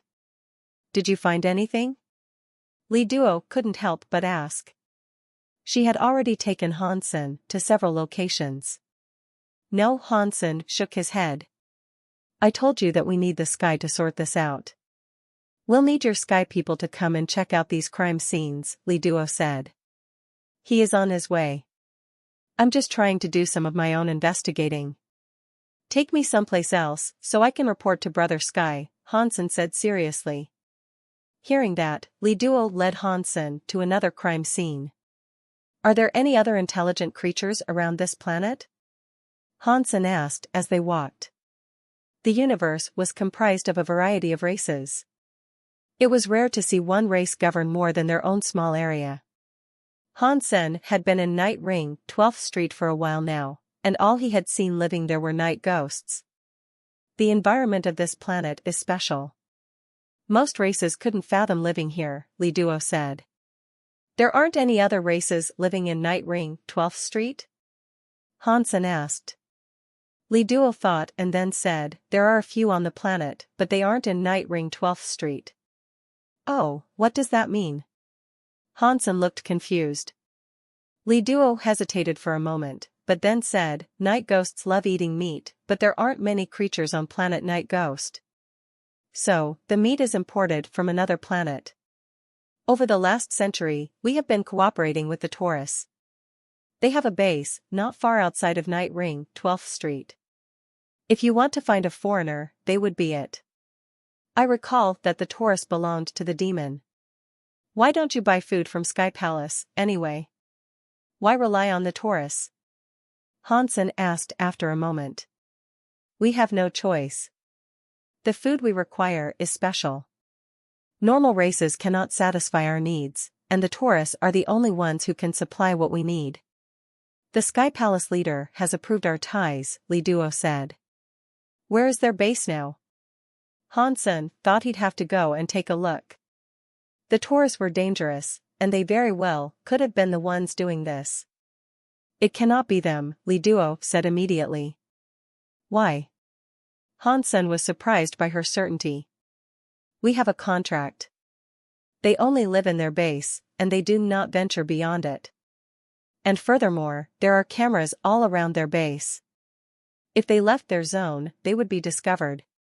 If they entered Night Ring 12th, they'd be found out because they look so different. After a while, Li Duo resumed talking.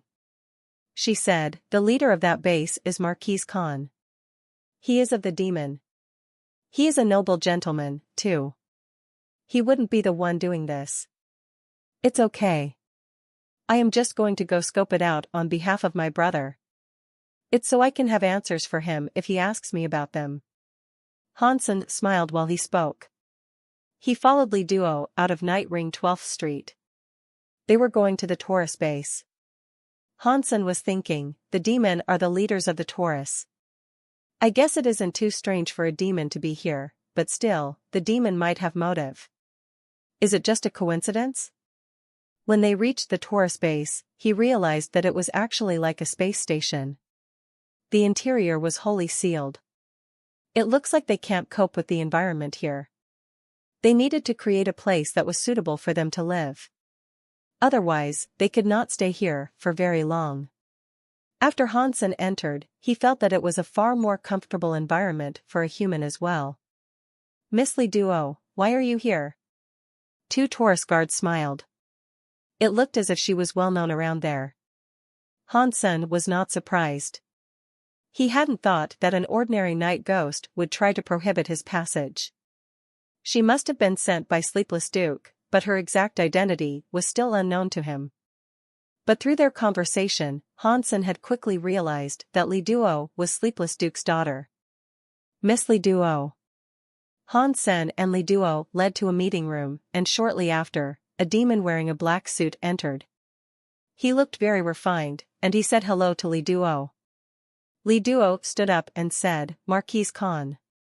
I am sorry to bother you.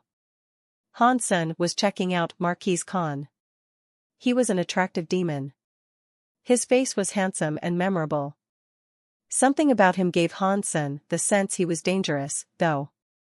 It was the same feeling Hansen got when he encountered Sharon. A small Taurus base has a demon leader? This whole thing is getting interesting. Hansen was sizing up Khan with interest. He had been focusing on practicing Geno arts lately, and he had only learned a little bit of suppress evil.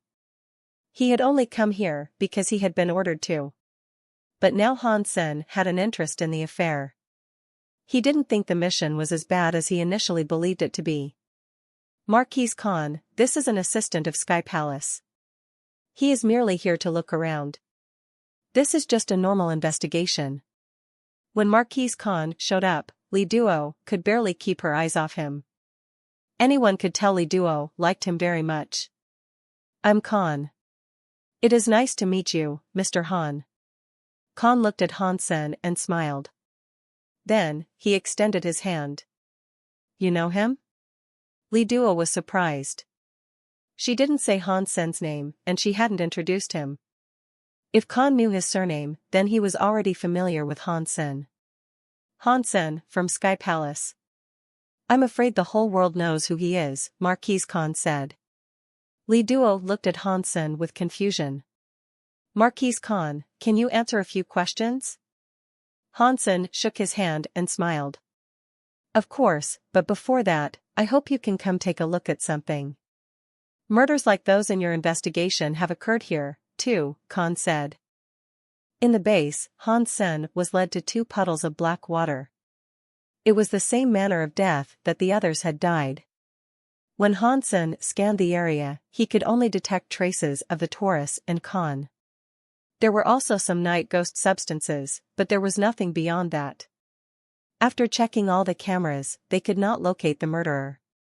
Those two Taurus officers had died in their rooms. From the security feeds, no one else had been seen entering the rooms. And the locked doors showed no signs of forced entry, until they were broken down when rescuers had entered to search for the missing Taurus. There were no other creatures around. Nothing else had shown up. Just as with the other victims, there were no clues to be found.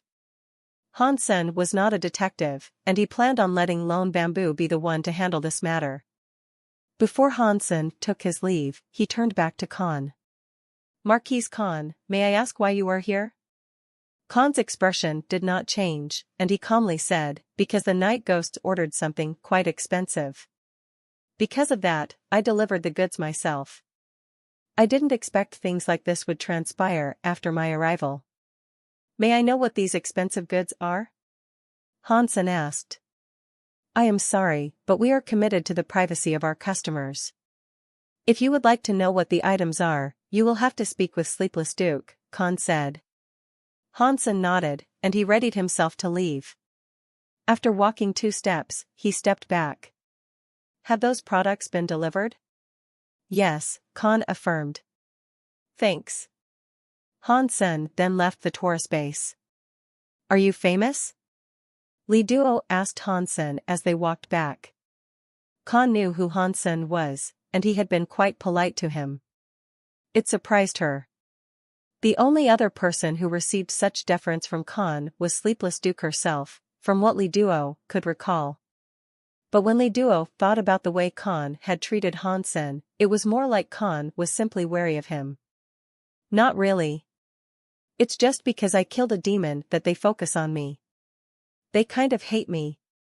Hansen laughed. I see. Li Duo was surprised. Hansen looked at Li Duo and randomly said, It looks like you're close with Khan. Li Duo blushed. Not very close. He and my mother conduct trade negotiations in Night Ring 12th Street, and he has beaten a few of our strongest warriors in an event. It's how I recognize him. What did your mother buy that required a Marquise demon to deliver it? Hansen asked. I don't know. Li Duo shook her head. Hansen asked a few other questions, then returned to the Duke Manor with Bauer to look for Lone Bamboo. When Hansen tracked down Lone Bamboo's room, he found the man taking a nap. What did you find? Hansen asked.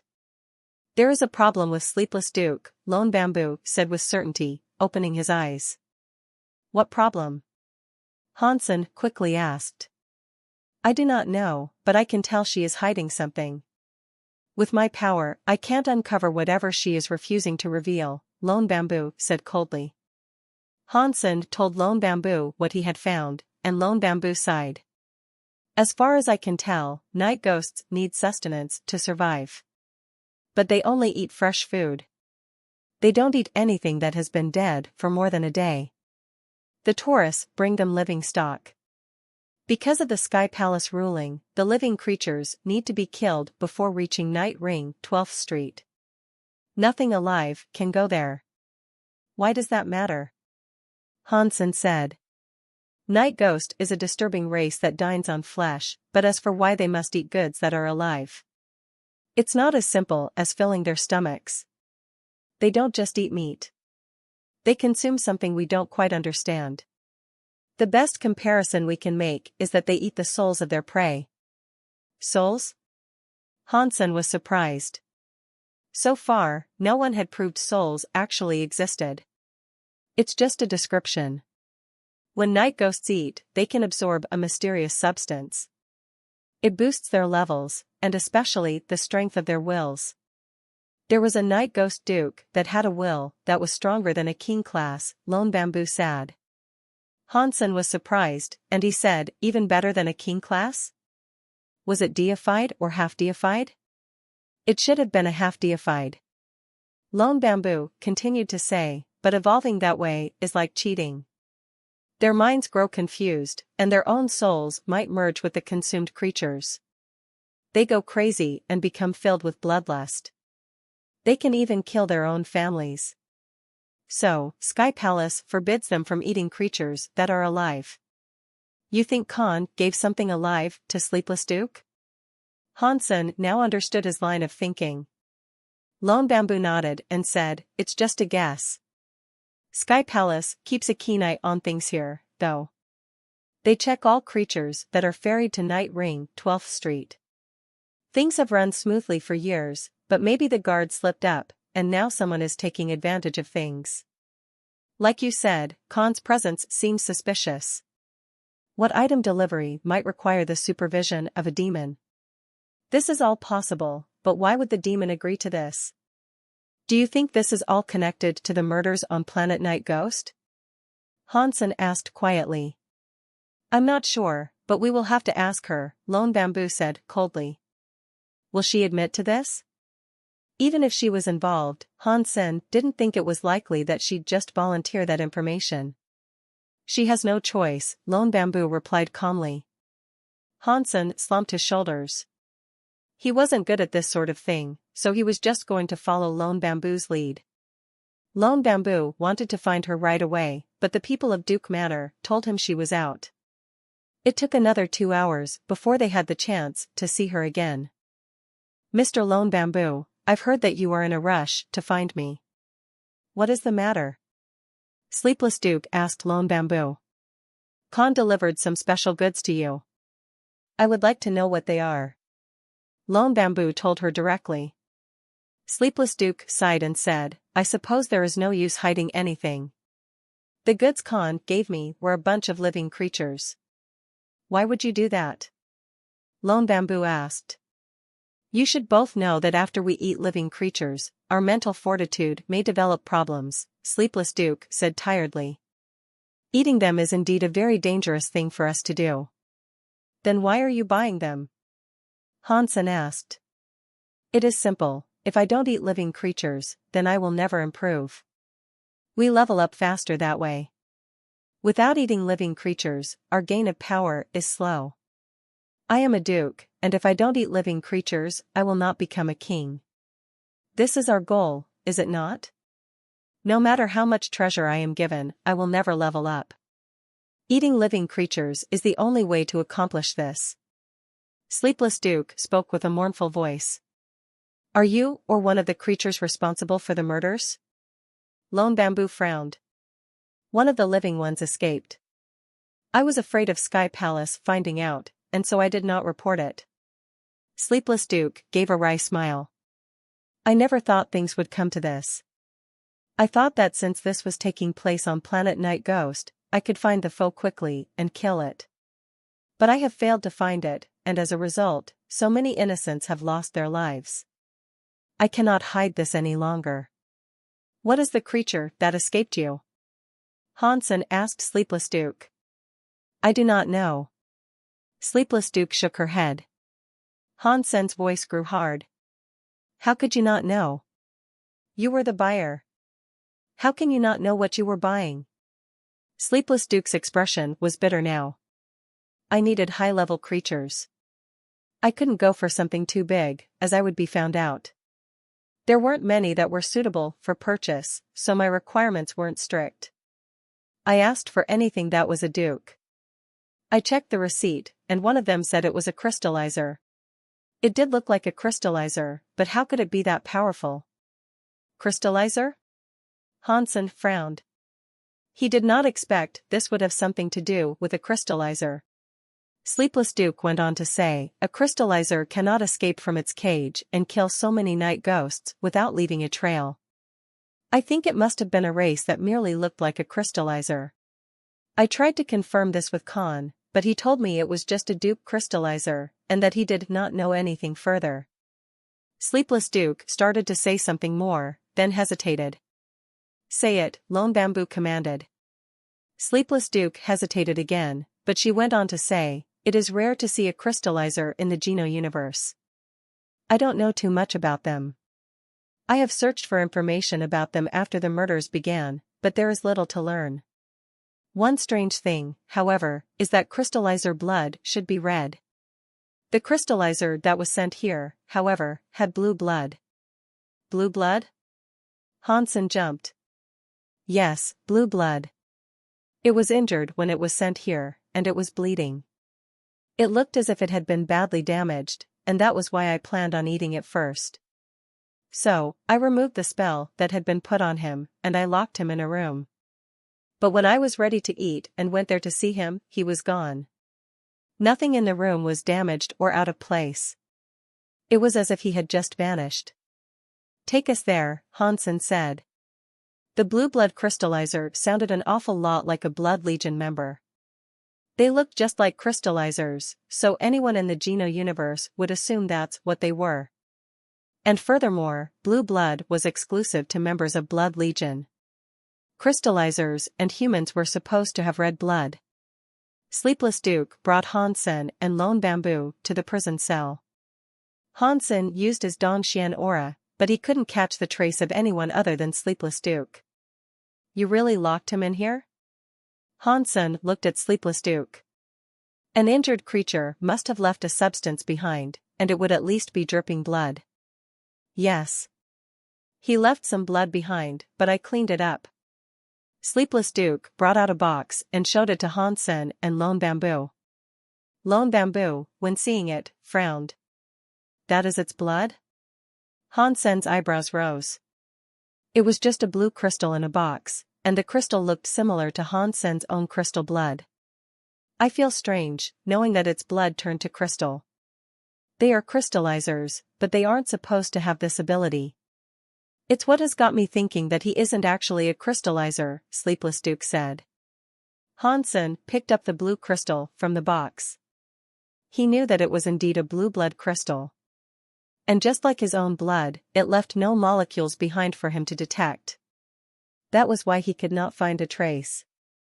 It looks like the person Khan sent was from Blood Legion, Hansen guessed to himself. Gentlemen, what I have told you is the truth. If you want to punish someone, punish me. But this has nothing to do with my people. Please help them and find the creature responsible. It cannot be allowed to kill more night ghosts, Sleepless Duke begged. You're coming with us to talk to Khan. We have to find out where he got that crystallizer Duke from. If we find out who he is, we will be able to take action, Hansen said to Sleepless Duke. Okay, I will follow you. Sleepless Duke really was eager to cooperate. Hansen went back to the Taurus base, but when they reached it, the gate had already been smashed open. They ran in, and they found black water and scattered bits of armor all over the place. The armor belonged to the Taurus.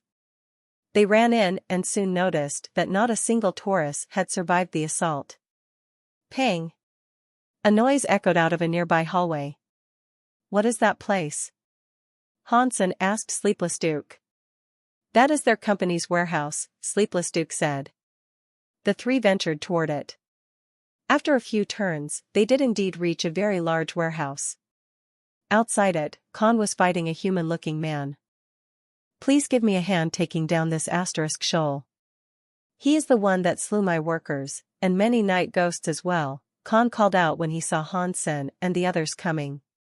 He looked joyous in relief. We have finally found it. Sleepless Duke shouted happily as she ran to join the fight. Please help us. Hansen and Lone Bamboo looked at each other, then moved forward to help. The man glowed blue as he fought. He looked injured, but he was still more than a match for Khan, who was a Marquise demon. The man was impressive. When the three of them joined Khan, the fight became a 4-on-1. That imbalance of power should have ended the fight immediately, but although they managed to suppress the man, they were unable to kill him. Hansen could confirm right away that the man was a member of Blood Legion. He was very much like God's retribution, and the presence he had was something only members of Blood Legion tended to carry. The man roared like a beast. His fist punched the knife out of Khan's hand. And then, another fist came to knock Sleepless Duke's claws away. He could fight two people at once, and that meant he was really strong. Khan used Sky Demon powers, and even so, the man was able to shrug off the attacks that came crashing against his body. Sleepless Duke was a Night Ghost Duke, but not even she was able to claim an advantage over that man. As the man used his fists to attack Khan and Sleepless Duke, Lone Bamboo's sword swept toward the man's chest. He shouldn't have been able to block Lone Bamboo's simple, albeit powerful attack. The man exploded with blue light, though. He stumbled back a bit, losing his balance. It also meant he dodged Lone Bamboo's sword. But Hansen, who had silently moved behind the man, went at the man's throat with ghost teeth knife. Khan and Sleepless Duke rushed forward, with knives and claws respectively, to attack the man. Dong! There was a loud noise, as Hansen grabbed the man and threw him at Lone Bamboo. He had to use his own knife to repel Khan and Sleepless Duke's incoming strikes, though. Hansen's legs dug a pair of trenches into the ground as he was knocked back 10 meters. But now, Lone Bamboo's sword was at the man's throat, not letting him move. Hansen, what are you doing? He killed so many of our people, he should die. Sleepless Duke looked incredibly angry. She flared up with a black, demonic fire. With her claws, she came in to attack the man. Hansen flapped his dragon wings and teleported in front of her. He used tooth for a tooth, slashing across her claw air to deflect her strike. Hansen's body fell back, and Sleepless Duke flapped her wings. She looked like a demon as she screeched, Hansen. Is it because you are of the same race that you protect him? Our people cannot die in vain. No matter what.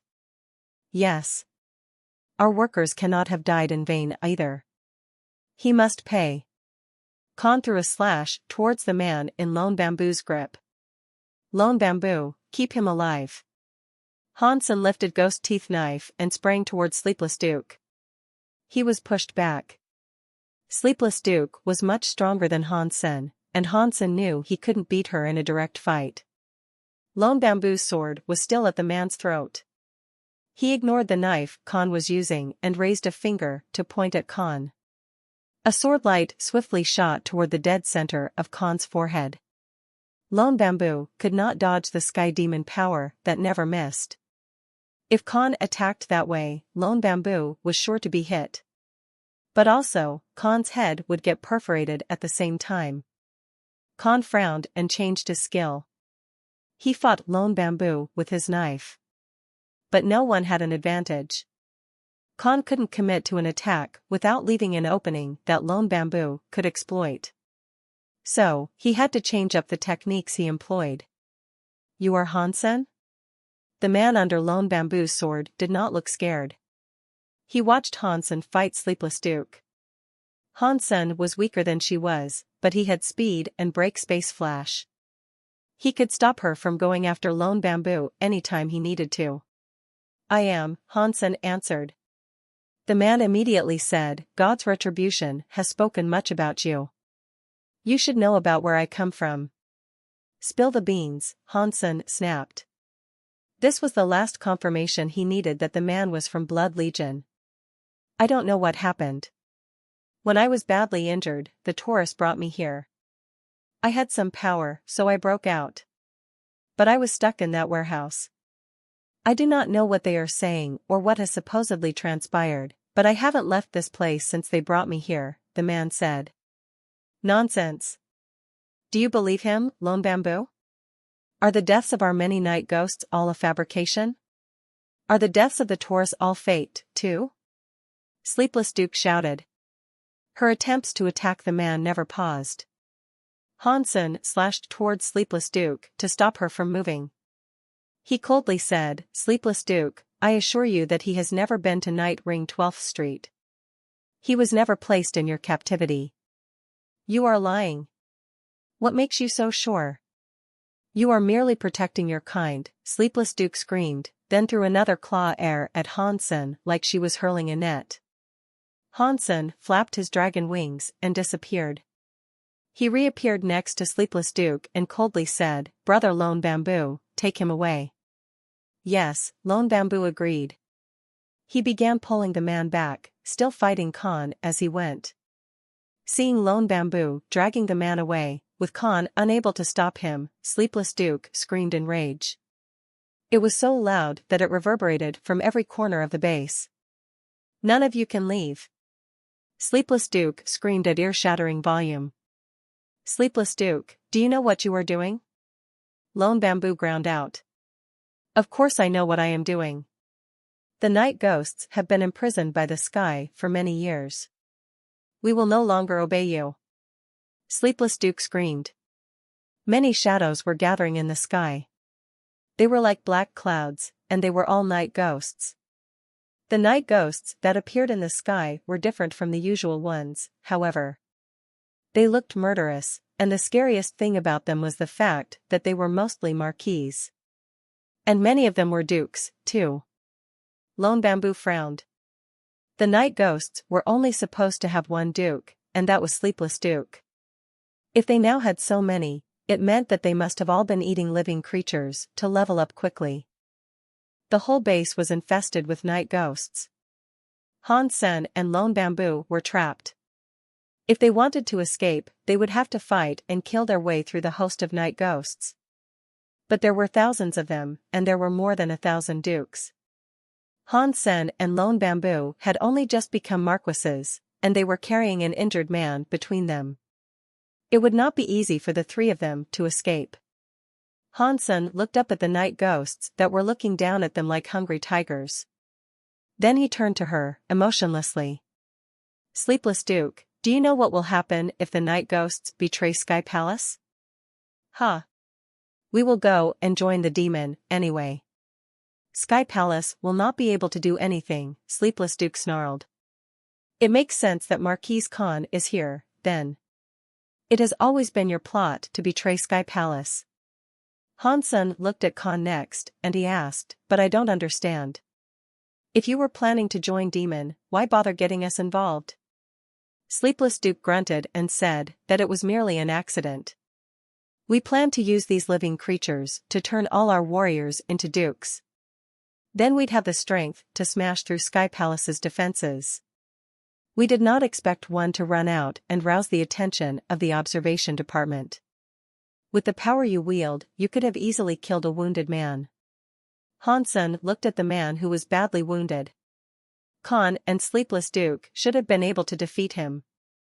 With the injuries he had sustained, there was no way he could have fought off so many night ghosts. Sleepless Duke did not answer, but the man laughed and said, "I controlled the lives of those creatures. She wants me dead, but she doesn't want those other creatures to die. That is why I am still alive. I told you to give those creatures up. Kill him and go to the demon. If you had listened to me, none of this would have happened," Khan told Sleepless Duke. "Without these creatures, my people would not be able to become dukes. God knows how many of our people would have been killed breaking through those defenses." "I had no choice in this matter," Sleepless Duke said. "So, you planned all this? All for us to be the ones that killed him?" Now Han Sen knew the truth of the matter. "Something like that. But I did not expect the two of you to come here together." Sleepless Duke coldly went on to say, "But it does not matter now. Since it has come to this, we cannot fall back. You can all go to hell." After that, Sleepless Duke screamed. The horde of night ghosts flapped their wings like demons and came racing down to Han Sen. Lone Bamboo let the man go, thrusting the three of them into a horrendous battle. The power and speed of the night ghosts were terrifying in the dark. It was no wonder why they were good at fighting. They were high level, and they had strong wills. The Duke night ghosts were a serious threat. Bauer was sitting on Han Sen's shoulder, observing Han Sen's fighting with curiosity. Instead of participating in the battle, Khan merely watched Han Sen from afar. "Han Sen, you are a powerful being to defeat Sharon. I would have liked the opportunity to kill you myself. I did not expect you would come here. That is disappointing." "Disappointing? What?" Han Sen flapped his dragon wings and teleported in front of Khan. Then, he slashed towards him. Dong! Khan's demon knife came up to block. The impact sent them both wobbling back. Neither attack did anything. But Han Sen was immediately surrounded by night ghosts. It was a very dangerous position to be in. "It is disappointing that you'll die here today, and I will be robbed of the chance of killing you myself in a one-on-one. It is a shame whenever people like you and Lone Bamboo have to die this way." Khan sighed. "In that case, you won't be disappointed." "We will fight," Han Sen said. "It is a shame, but I do not see how you plan on surviving. The night ghosts are good in the dark. It wouldn't matter if you and Lone Bamboo had a clone army of yourselves. On planet Night Ghost, you would still be destroyed," Khan said. "Maybe not." Han Sen teleported away from the attacks of the night ghosts. And then, he spoke to Sleepless Duke. "Sleepless Duke, there is still time for you to reverse this mistake. The night ghosts can still be allowed to live. If you continue down this path, all of the night ghosts in this universe will be wiped out. Do you want your daughterly duo and the rest of your people to die with you? I would rather die than remain a prisoner. Whoever gets in the way of us becoming free will die, Sleepless Duke shrieked. She flapped her wings and came at Hansen. Hansen petrified his body and stomped the ground, unleashing a shockwave of petrification. But the night ghosts around him did not petrify. This shocked Hansen. Do not waste your energy. The only thing that can defeat the night ghosts is light. Petrify won't work on them. Their bodies aren't made of flesh, so they won't be petrified. Khan smiled. If the night ghosts weren't so excellent, the demons wouldn't have spent so much time trying to recruit them. Hansen frowned. The night ghosts were harder to handle than he thought. Things were going badly for Lone Bamboo and the injured man. They were holding on, but they couldn't escape in their current condition. They would die the moment they became exhausted. Come to me. Hansen shouted at Lone Bamboo and the man. Lone Bamboo heard that, and his jade sword began to shine. The night ghosts near Hansen backed away. The man exploded with blue light as he came running towards Hansen. Hansen waved his ghost teeth knife.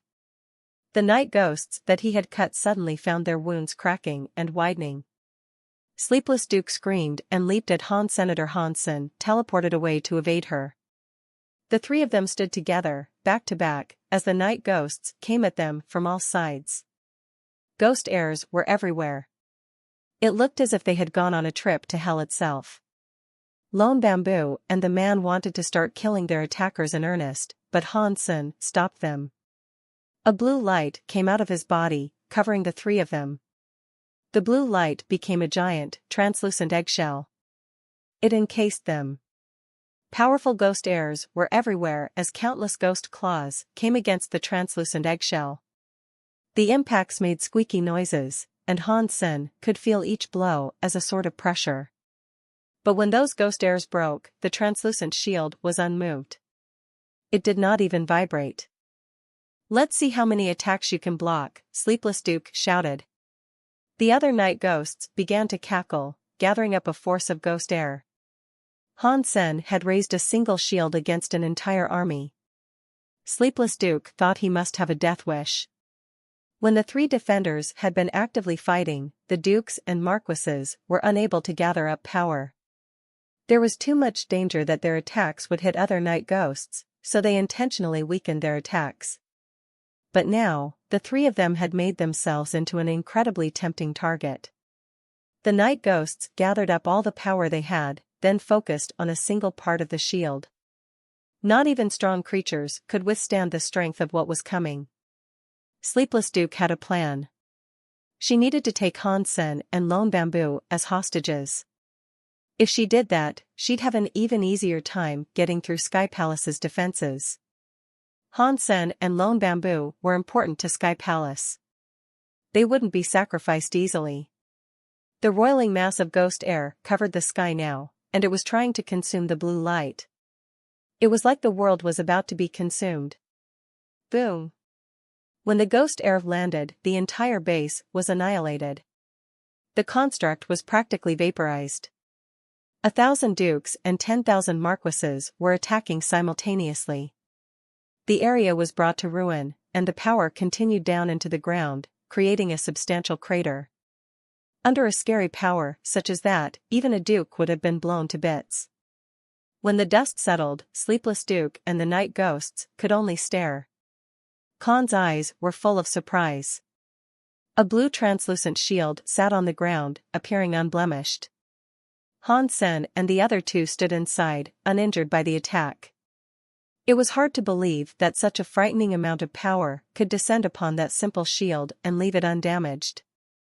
Is that all the power the night ghosts have? Hansen asked, casually. Let's see how well you can block this, Sleepless Duke screamed. The night ghosts gathered up another enormous mass of ghost air.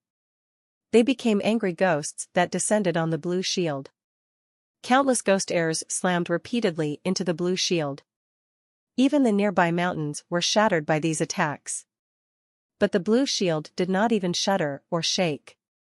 Even the ghost airs that could destroy mountains were reduced to a firework sparkle against it. Sleepless Duke kept on screaming. Thousands of night ghosts kept attacking from all angles, but still, they could not undo the blue shield. Hansen floated in the shield, while Lone Bamboo had sat down for a bit of rest. The man was in the middle of healing himself. Sleepless Duke's face was white with fury, and she was unable to fathom what sort of treasure Hansen had brought with him. It could block each and every attack that was thrown at it. Hansen's treasure wouldn't actually cost him his power either. If it did, he would have reacted in some way when the night ghosts attacked him. You guys can continue. Hansen looked entirely unconcerned. It was as if nothing was going on. Hansen stood up and stretched, and then he began walking up into the air. It looked as if he was going to walk off the planet, right into space. The blue shield around Hansen was like a godlight. It continued to encase Hansen, unwavering in the slightest. Kill him. Sleepless Duke's scream became a roar. Countless night ghosts tried to attack Hansen, and ghost airs hit the blue shield continuously. Some night ghosts used knives, and some used claws or even hammers to attack. But even so, the attacks were still useless. They couldn't prevent Hansen from walking off into space. The attacks against the blue shield were like nothing at all. They couldn't even make the shielding orb shake. Sleepless Duke had bared her teeth in a grimace as she tried her hardest to attack the blue shield. Her fingers started to bleed, but even so, she was still unable to bring it down. She felt scared. Powerless. And most of all, she felt hopeless. She knew what would happen if Hansen and Lone Bamboo were able to escape. It would be a disaster for the night ghosts. But they couldn't do anything against the blue shield. They were hopeless. Sleepless Duke. There is one more thing we can do. Khan's voice rang through Sleepless Duke's ears. Tell me. How can I kill them? Sleepless Duke turned to him frantically, looking like she was clutching a lifeline. Khan waved his hand, and a spear with a red pattern appeared in his palm. Khan threw it to Sleepless Duke and said, "This is a treasure of a king-class demon. It is called a blood demon spear. With its power, it should be able to break Hansen's shield." Sleepless Duke frowned. We don't have a king-class elite to wield it. If I use it, I cannot make use of all of its power. Khan smiled. That is what is so amazing about this spear.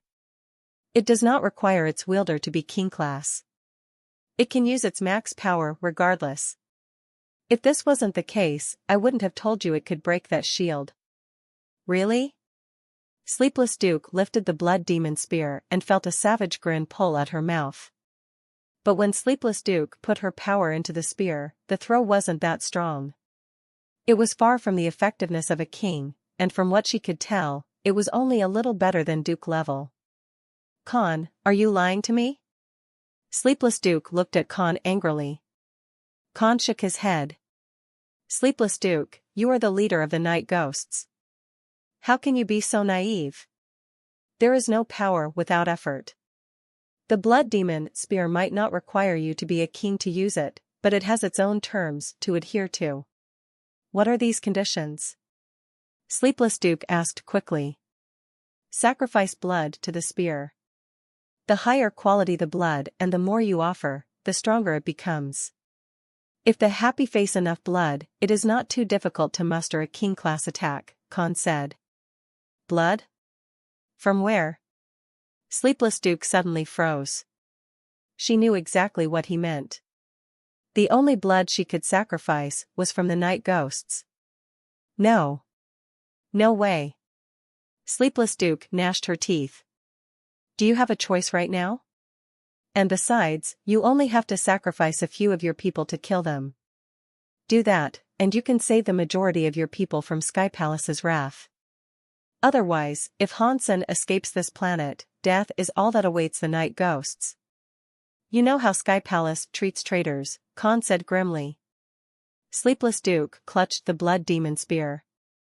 Looking at the blue shield moving further and further away, her face kept cycling through emotions. Sleepless Duke bellowed to the sky in rage. Many other night ghosts screamed, too.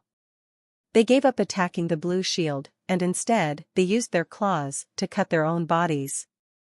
Blood flowed down like rain. Sleepless Duke swung her blood demon spear in slow arcs.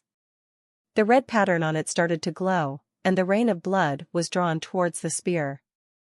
When droplets of blood began to land on the spear, they soaked into it, dyeing the weapon a deeper red.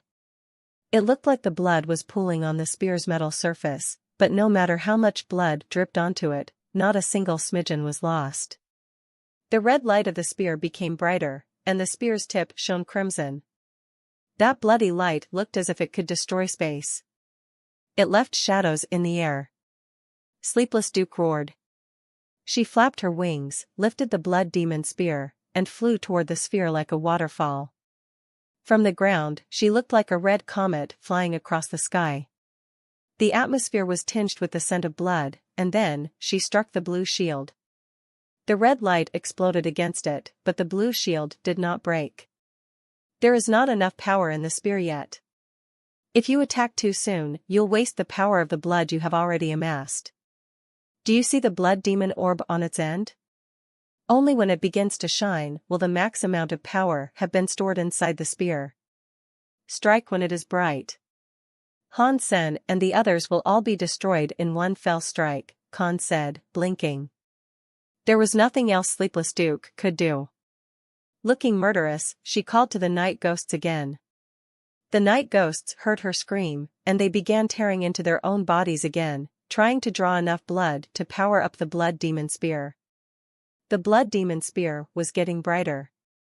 Blood rained down on the weapon like a storm, and the spear grew stronger and stronger. But the night ghosts were running out of strength. Many had lost so much blood that they fell limply to the ground. Why hasn't the orb lit up yet? Sleepless Duke shouted at Khan. This is a king-class weapon. It isn't that easy to activate. At least half of these night ghosts need to die to trigger its power, Khan said. I cannot let them die. Sleepless Duke roared. There is no way back. We have to kill Han Sen now. If they escape this planet, they will contact Sky Palace. And then, we will all be killed. None of the night ghosts will be spared, Khan said calmly. Sleepless Duke gripped the blood demon spear tightly. She looked as if she was in pain. She looked around at the falling blood, at the night ghosts who had already collapsed. Those night ghosts had eaten many living creatures, and as a result, their will was messed up. But they still followed Sleepless Duke's orders. They were all willing to bleed and bleed. None of them chickened out or took the time to heal themselves. I am going to kill you all. It is because of you that the night ghosts have become like this. Sleepless Duke held the spear as it glowed brighter and brighter. She ran in front of the blue shield, snarling through her bared teeth, and roared at Han Senator. Her pretty face was twisted. Sleepless Duke, you had it coming. Han Sen smiled. Han Sen's words filled her with white-hot fury. She looked murderous, and her eyes gleamed red. She began hurrying the night ghosts to sacrifice even more blood. Quick! Hurry! Sleepless Duke watched the blood demon orb, hoping it would light up soon. Otherwise, all the night ghosts would be dead. Han Sen. Can your shield block that? That spear's power looks like it is king class, the man said to Han Senator. He was still in the process of wrapping up his wounds. The blue shield was obviously very tough, but it looked like thin glass. The man found himself doubting its ability to withstand a king-class attack. It should be fine, Han Sen said. In truth, he wasn't sure. The Demon Bug King's, by Sima, was a mutant king-beast soul. That meant it was half-deified. It was a higher level than a king-class strike, so it should have been able to take whatever strike was being prepped for him. But that was all just theory. Han Sen had never tested how much power the Demon Bug King's by Sima could take. He didn't know. What this should mean? The man's eyes opened wide as he looked at Han Sen. That means, probably. Hansen laughed. Oh my god. The man held his forehead. He looked depressed as he said, I always have the worst luck. Never bet on luck. Our only option here is to throw the dice, though. Do you have a better idea? Hansen laughed. Oh no. It looks like old she is going to die here. The man started to cry. What's your name? Hansen asked, looking at the man. My name is Shi Mengxiang. You're asking me this now? At a time like this? Think about how we might dodge that scary power and avoid death. Shi Mengxiang said. The blood was a downpour, and the spear was like a dragon. It seemed like the whole of planet Night Ghost was flooded with a layer of blood. Its smell was everywhere, and even the sky was choked with red clouds. Half of the night ghosts were dead. It was too high of a price to pay for king-class power. Sleepless Duke was full of hatred as she stared at Han Senator. If that horrible stare had been solid, it would have peeled Han Sen's flesh from his bones. The place was in ruin, and many of the night ghosts were dying of blood loss. The ones in the sky were all trembling. It looked as if they could all keel over and perish. Sleepless Duke's eyes were filled with blood tears, but she had no choice but to continue. The sky turned red like hell itself. Boom! The blood demon orb was shining now. The red light lit up the entire blood demon spear. Sleepless Duke looked as if she was holding a red laser. Go to hell. Sleepless Duke spun the spear toward the blue sphere. The shocking red light was coming at Han Senator. It looked as if it could obliterate a galaxy. Hansen tried to dodge, but the red light was too scary. It looked as if it had locked on, too. The red light was like a volcano that had just erupted. There was nowhere that Hansen and the others could go to get away from that red light, and even the air was torn apart by its passage. The red light tore through the clouds in the sky. It was like a volcano, erupting without any restraint or signs of ceasing. Sky Palace's future deified elites are now gone. What a shame. Khan looked at the red light in the sky, and then he sighed like it was something genuinely pitiable. But that is how the world should be. Many geniuses die and become nothing more than dust. The ones that can become deified aren't always the strongest, they are the best at surviving. It is a shame your lives are so short. Khan blinked. He looked at the red light that was about to fade. The rest of the night ghosts fell, then. They had lost too much blood. They looked shaky, and their strength had left them. 10,000 night ghosts had heeded Sleepless Duke's call, but only 4,000 or 5,000 were left alive. They were all low on blood, though, and so they were all much weaker. Sleepless Duke stared at the blood demon spear in her hands, noting how ordinary the weapon looked after being discharged. She looked over the remaining night ghosts. It would be very difficult to break through Sky Palace's defenses and join the demons now. What follows, at least this nightmare is over. Sleepless Duke sighed. But just as she was going to return the spear to Khan, she froze. Her eyes opened wide, and her body stiffened. She stared up into the sky. When the red afterglow of the attack disappeared completely, Sleepless Duke saw a blue light in the air. It was the same translucent blue shield. Despite being struck with the blood demon spear, the blue shield hadn't broken. Its surface was still clean, and it didn't look like it had been dealt a single speck of damage. Hansen, Lone Bamboo, and the man were still inside the shield, too, looking totally uninjured. They sat comfortably, with clothes and hair still tidy. Impossible, Khan's eyes opened wide in shock as he stared at the blue shield. He could not believe what his eyes were telling him. The blood demon spear was a king-class weapon, yet it had failed to break through a marquise's shield. It did not make sense to him. Even if the shield was a king-class or deified weapon, Hansen's limited power should have kept him from using all of its strength. It was the same as Sleepless Duke using the blood demon spear. She had paid an enormous price for her weaker body to cast a king-class power.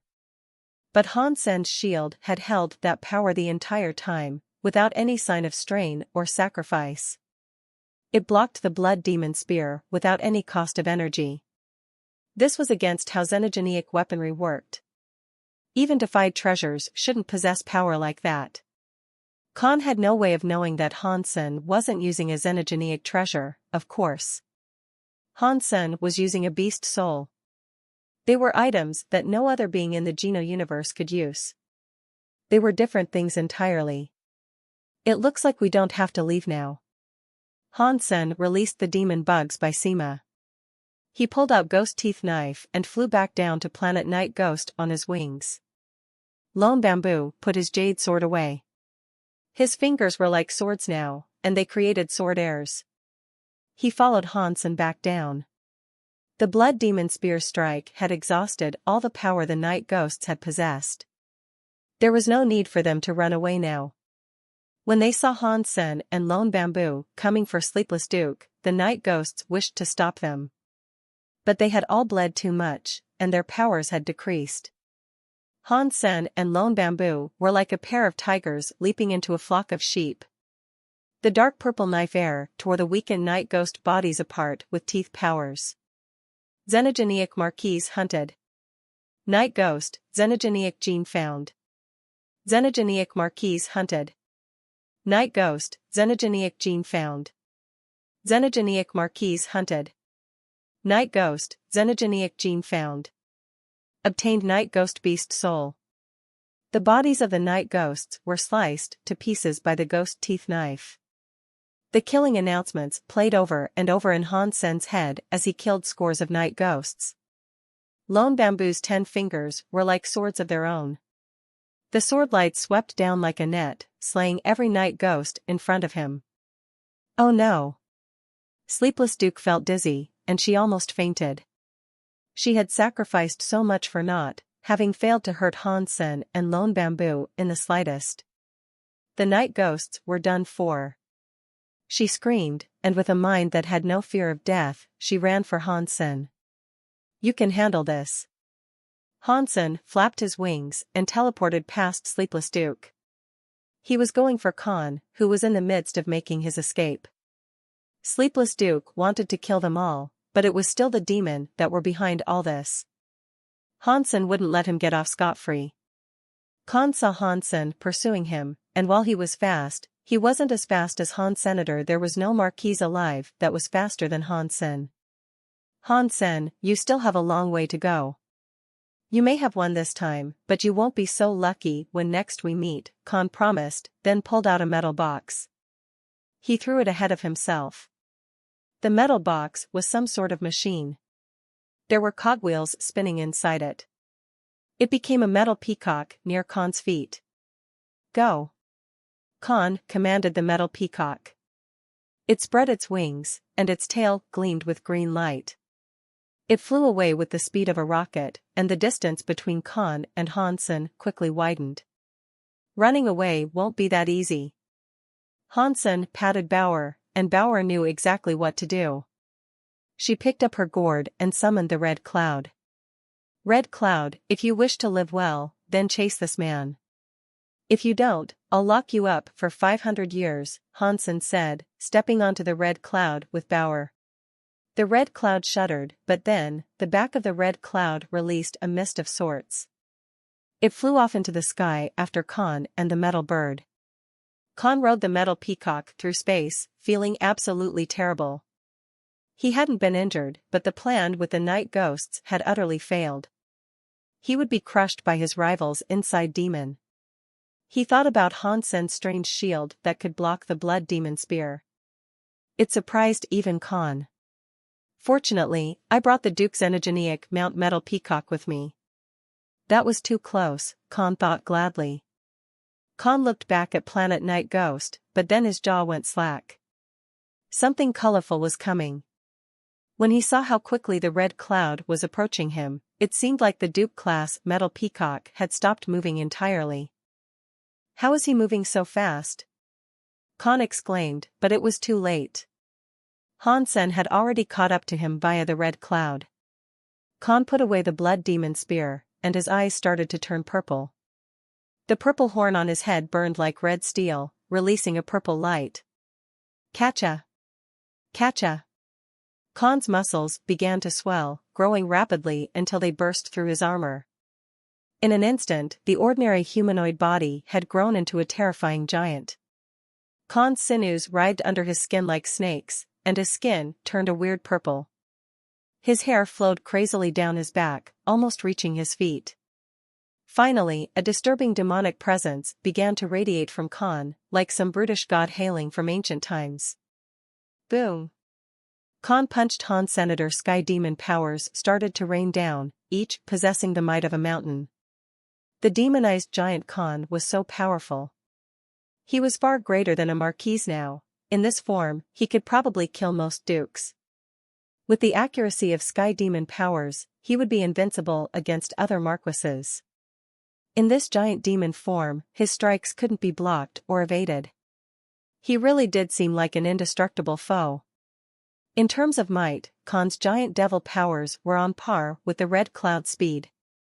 But power like that was nothing against Han. Senator. He used his Dongxian aura, and in his mind, sequence structures appeared. One sequence structure looked ready to bind Hansen. Hansen pulled at that threat, though, and broke it. The speed of the Red Cloud let him dodge Khan's incoming attack as he did. And then, Khan's pupils grew smaller. He hadn't thought that anything could evade the accurate attack of Sky Demon powers. And furthermore, he didn't have time to reel his giant fist back to go defensive. The Red Cloud was like lightning, and it raced towards Khan's neck. Hansen swung Ghost Teeth Knife across it. Catcha! The muscles were cut through by the purple and black knife air, and blood began to fountain from the giant's neck. But the giant was too big, and doing more damage would be difficult. Hansen's attack had only left a comparatively small wound, given the sheer size of the giant. It was far from a fatal strike. Khan roared. He kept swinging his fists in the vain hope of landing a hit on Hansen. He was as strong as a marquis could be, but even the precise attacks of Sky Demon powers couldn't land a hit on Han. Senator. The Red Cloud flew around Khan like lightning. Knife airs also started to shine, and every time the purple and black knife air flashed, it left a wound on Khan's body that drained him of even more blood. The demonized giant continued to roar, but his powers could not land on Han. Senator. He was like a big dumb baby as he flailed at the flying Red Cloud. Why? Why does my Sky Demon power not work? How is this possible? Unwilling to give up, Khan kept attacking like mad. His giant body kept on releasing scary power, breaking the fabric of space. Everything he tried seemed useless, though. Hansen continued to release knife airs from his seat atop the Red Cloud. After a few more hits, the Red Cloud flew away from Khan and hovered directly before him. Khan, when you learned that Lone Bamboo and I had arrived on planet Night Ghost, you had already planned on getting the Night Ghosts to dispose of us. Isn't that correct? Hansen looked right at Khan as he spoke lightly to him. Khan turned around without saying a word, wishing to flee into the reaches of space. Hansen just grunted and swung his ghost teeth knife once again. Purple and black knife airs that were thinner than a strand of hair began to appear around Khan's body. In no time at all, they encircled Khan and tightened, binding him. Khan was infuriated and roared in anger. He released his demonic air in a bid to cut the knife silks.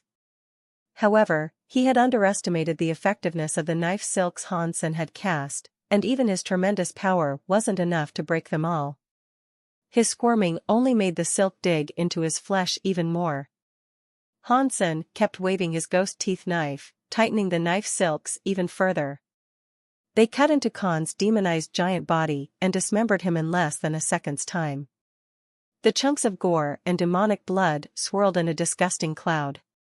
The blood demon spear and metal peacock were released amidst the carnage. Suddenly making up his mind, Hansen grabbed the blood demon spear and metal peacock. There was also a purple light next to the giant's corpse, which swiftly disappeared into space. What was that? Hansen frowned. That purple light had been too fast, and Hansen hadn't been able to see what it was. but he knew that Khan had not truly been killed. It was obvious that Khan was a xenogeniac, and Hansen hadn't received the announcement for taking him down. Hansen rummaged through the remains of the giant demon body, and he couldn't find a xenogeniac gene either. That purple thing that escaped just now must have been Khan's xenogeniac gene. He did not know how Khan escaped into space, but regardless, he was gone now. Hansen wouldn't be able to find the demon. He took the blood demon spear and metal peacock, and then returned to planet Night Ghost. Lone Bamboo had locked Sleepless Duke up. The rebellion of the Night Ghosts was over, and it seemed as if things were calming down. When the teams from Sky Palace arrived, they took Sleepless Duke and the Night Ghosts back with them to Sky Palace. Hansen and Lone Bamboo had halted their betrayal, earning themselves another reward from the Elder. Aside from Geno fluids and treasures, though, they received another opportunity to go to the Holy House to select a new Geno art. However, Hansen did not have time to practice other genetic techniques.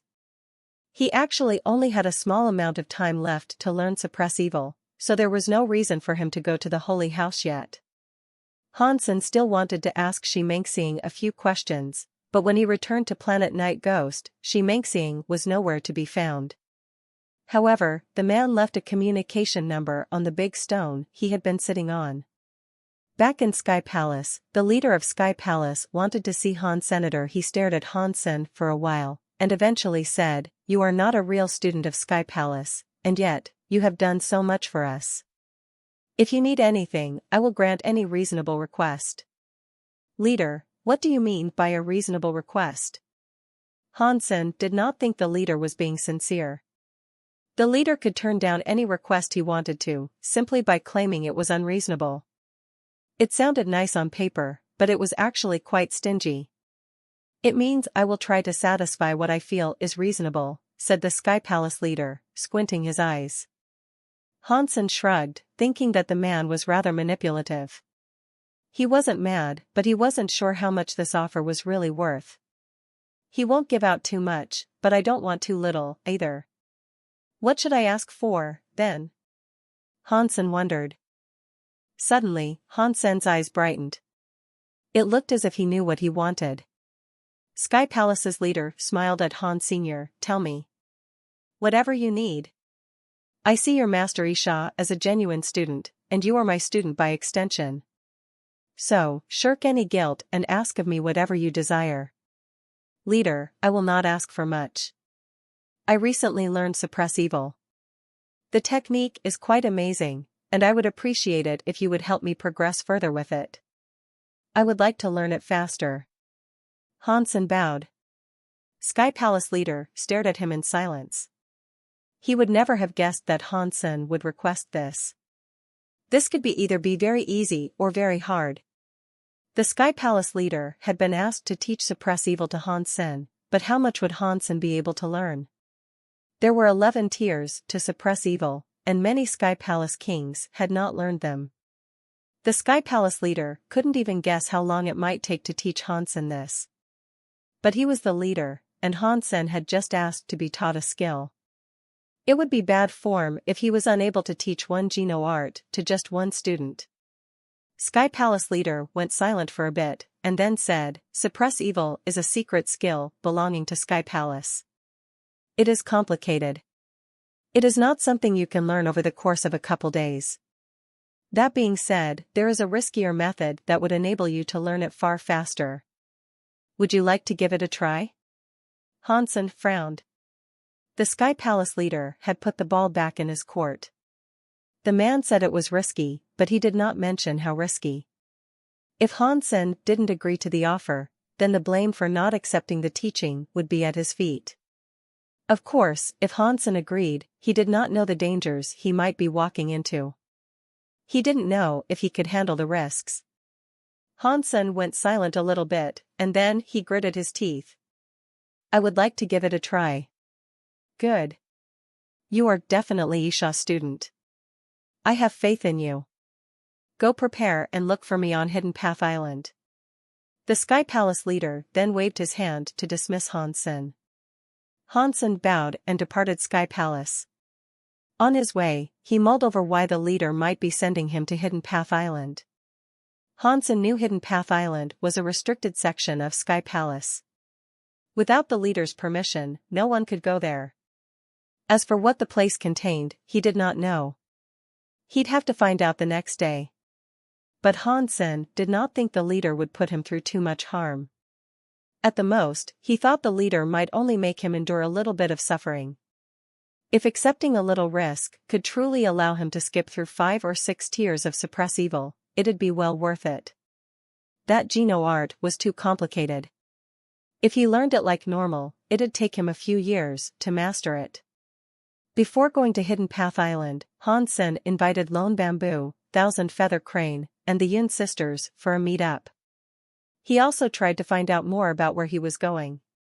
Yun Sushang, hearing the leader would take Hansen there, was given a shock. Yun Sui immediately said, Hidden Path Island is not a place ordinary people can go to. King-class elites are only permitted there when they are on the cusp of leveling up. That place is extremely dangerous. Many kings have failed to level up there and suffered grievous injuries in consequence. I can't fathom why the leader might want to take you there. The few of them told Hansen what they knew about Hidden Path Island.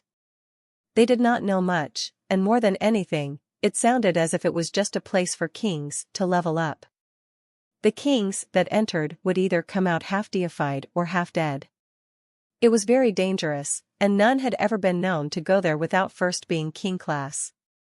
Thousand Feather Crane thought and said, we don't have to worry too much, though. Our leader won't want to hurt Han Senator, he obviously has his reasons for bringing Hansen to such a place. Hansen thought this, too. If the Sky Palace leader wanted to bring him harm, he wouldn't have to go to this much trouble. The next morning, Hansen took Bauer with him to Hidden Path Island. Outside the island, he found the Sky Palace leader standing atop a mountain peak. He smiled and waved, as if he was some sort of angel. Greetings. Hansen set the legless crane down on the mountain. Then, he bowed to the leader. The Sky Palace leader waved his hand. These are the stairs that lead to Hidden Path Cave. Walk these stairs and see how much you can learn from them. Hansen was shocked. He hesitated, blinking down at the stairs. Leader, are you not going to teach me? Suppress evil is an unusual art. Even if you were to listen to me lecture you, you wouldn't learn very much. This place is different, however, and you will understand that when you walk these stairs. If you are talented enough, you can level up suppress evil quickly. It won't be too difficult to knock down a few tiers this way. The Sky Palace leader smiled at Hansen. I've heard that this is a place where kings come to level up. I am merely an earl, so I don't think I have what it takes. Hansen didn't really want to go into that cave. You can back out now, if you wish. Sky Palace leader bared his teeth in a grin. Hansen clenched his jaw and started to descend the steps. The steps were circular, and when he looked down, he could not see the bottom. It was like a spiral that continued down forever into some abyss. The endless spiral staircase was dizzying.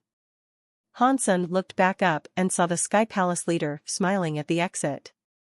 Hansen couldn't go back now, though. He lowered his head and kept going. Bauer sat on his shoulders, curiously looking around. There was nothing except for stairs. Hansen followed the steps that led down into a bottomless pit. He did not know how many stairs he had descended when he came to a stone door. On its frame were a bunch of numbers. 00001. What does that mean? Are there 10,000 doors up ahead? What might be beyond those doors? Hansen frowned. As Hansen wondered this to himself, the stone door opened by itself. At the entrance of Hidden Path Cave, there was a woman wearing a black mask. She appeared next to the leader. The leader looked inside the cave and spoke to the black-masked woman. This is your territory. Watch him, and do not allow him to die. You brought him here. This is your responsibility. I do not care about what happens. The black-masked woman said, then entered Hidden Path Cave. The Sky Palace leader smiled when she turned. He stepped onto a cloud and left the island to return to the Sky Palace garden.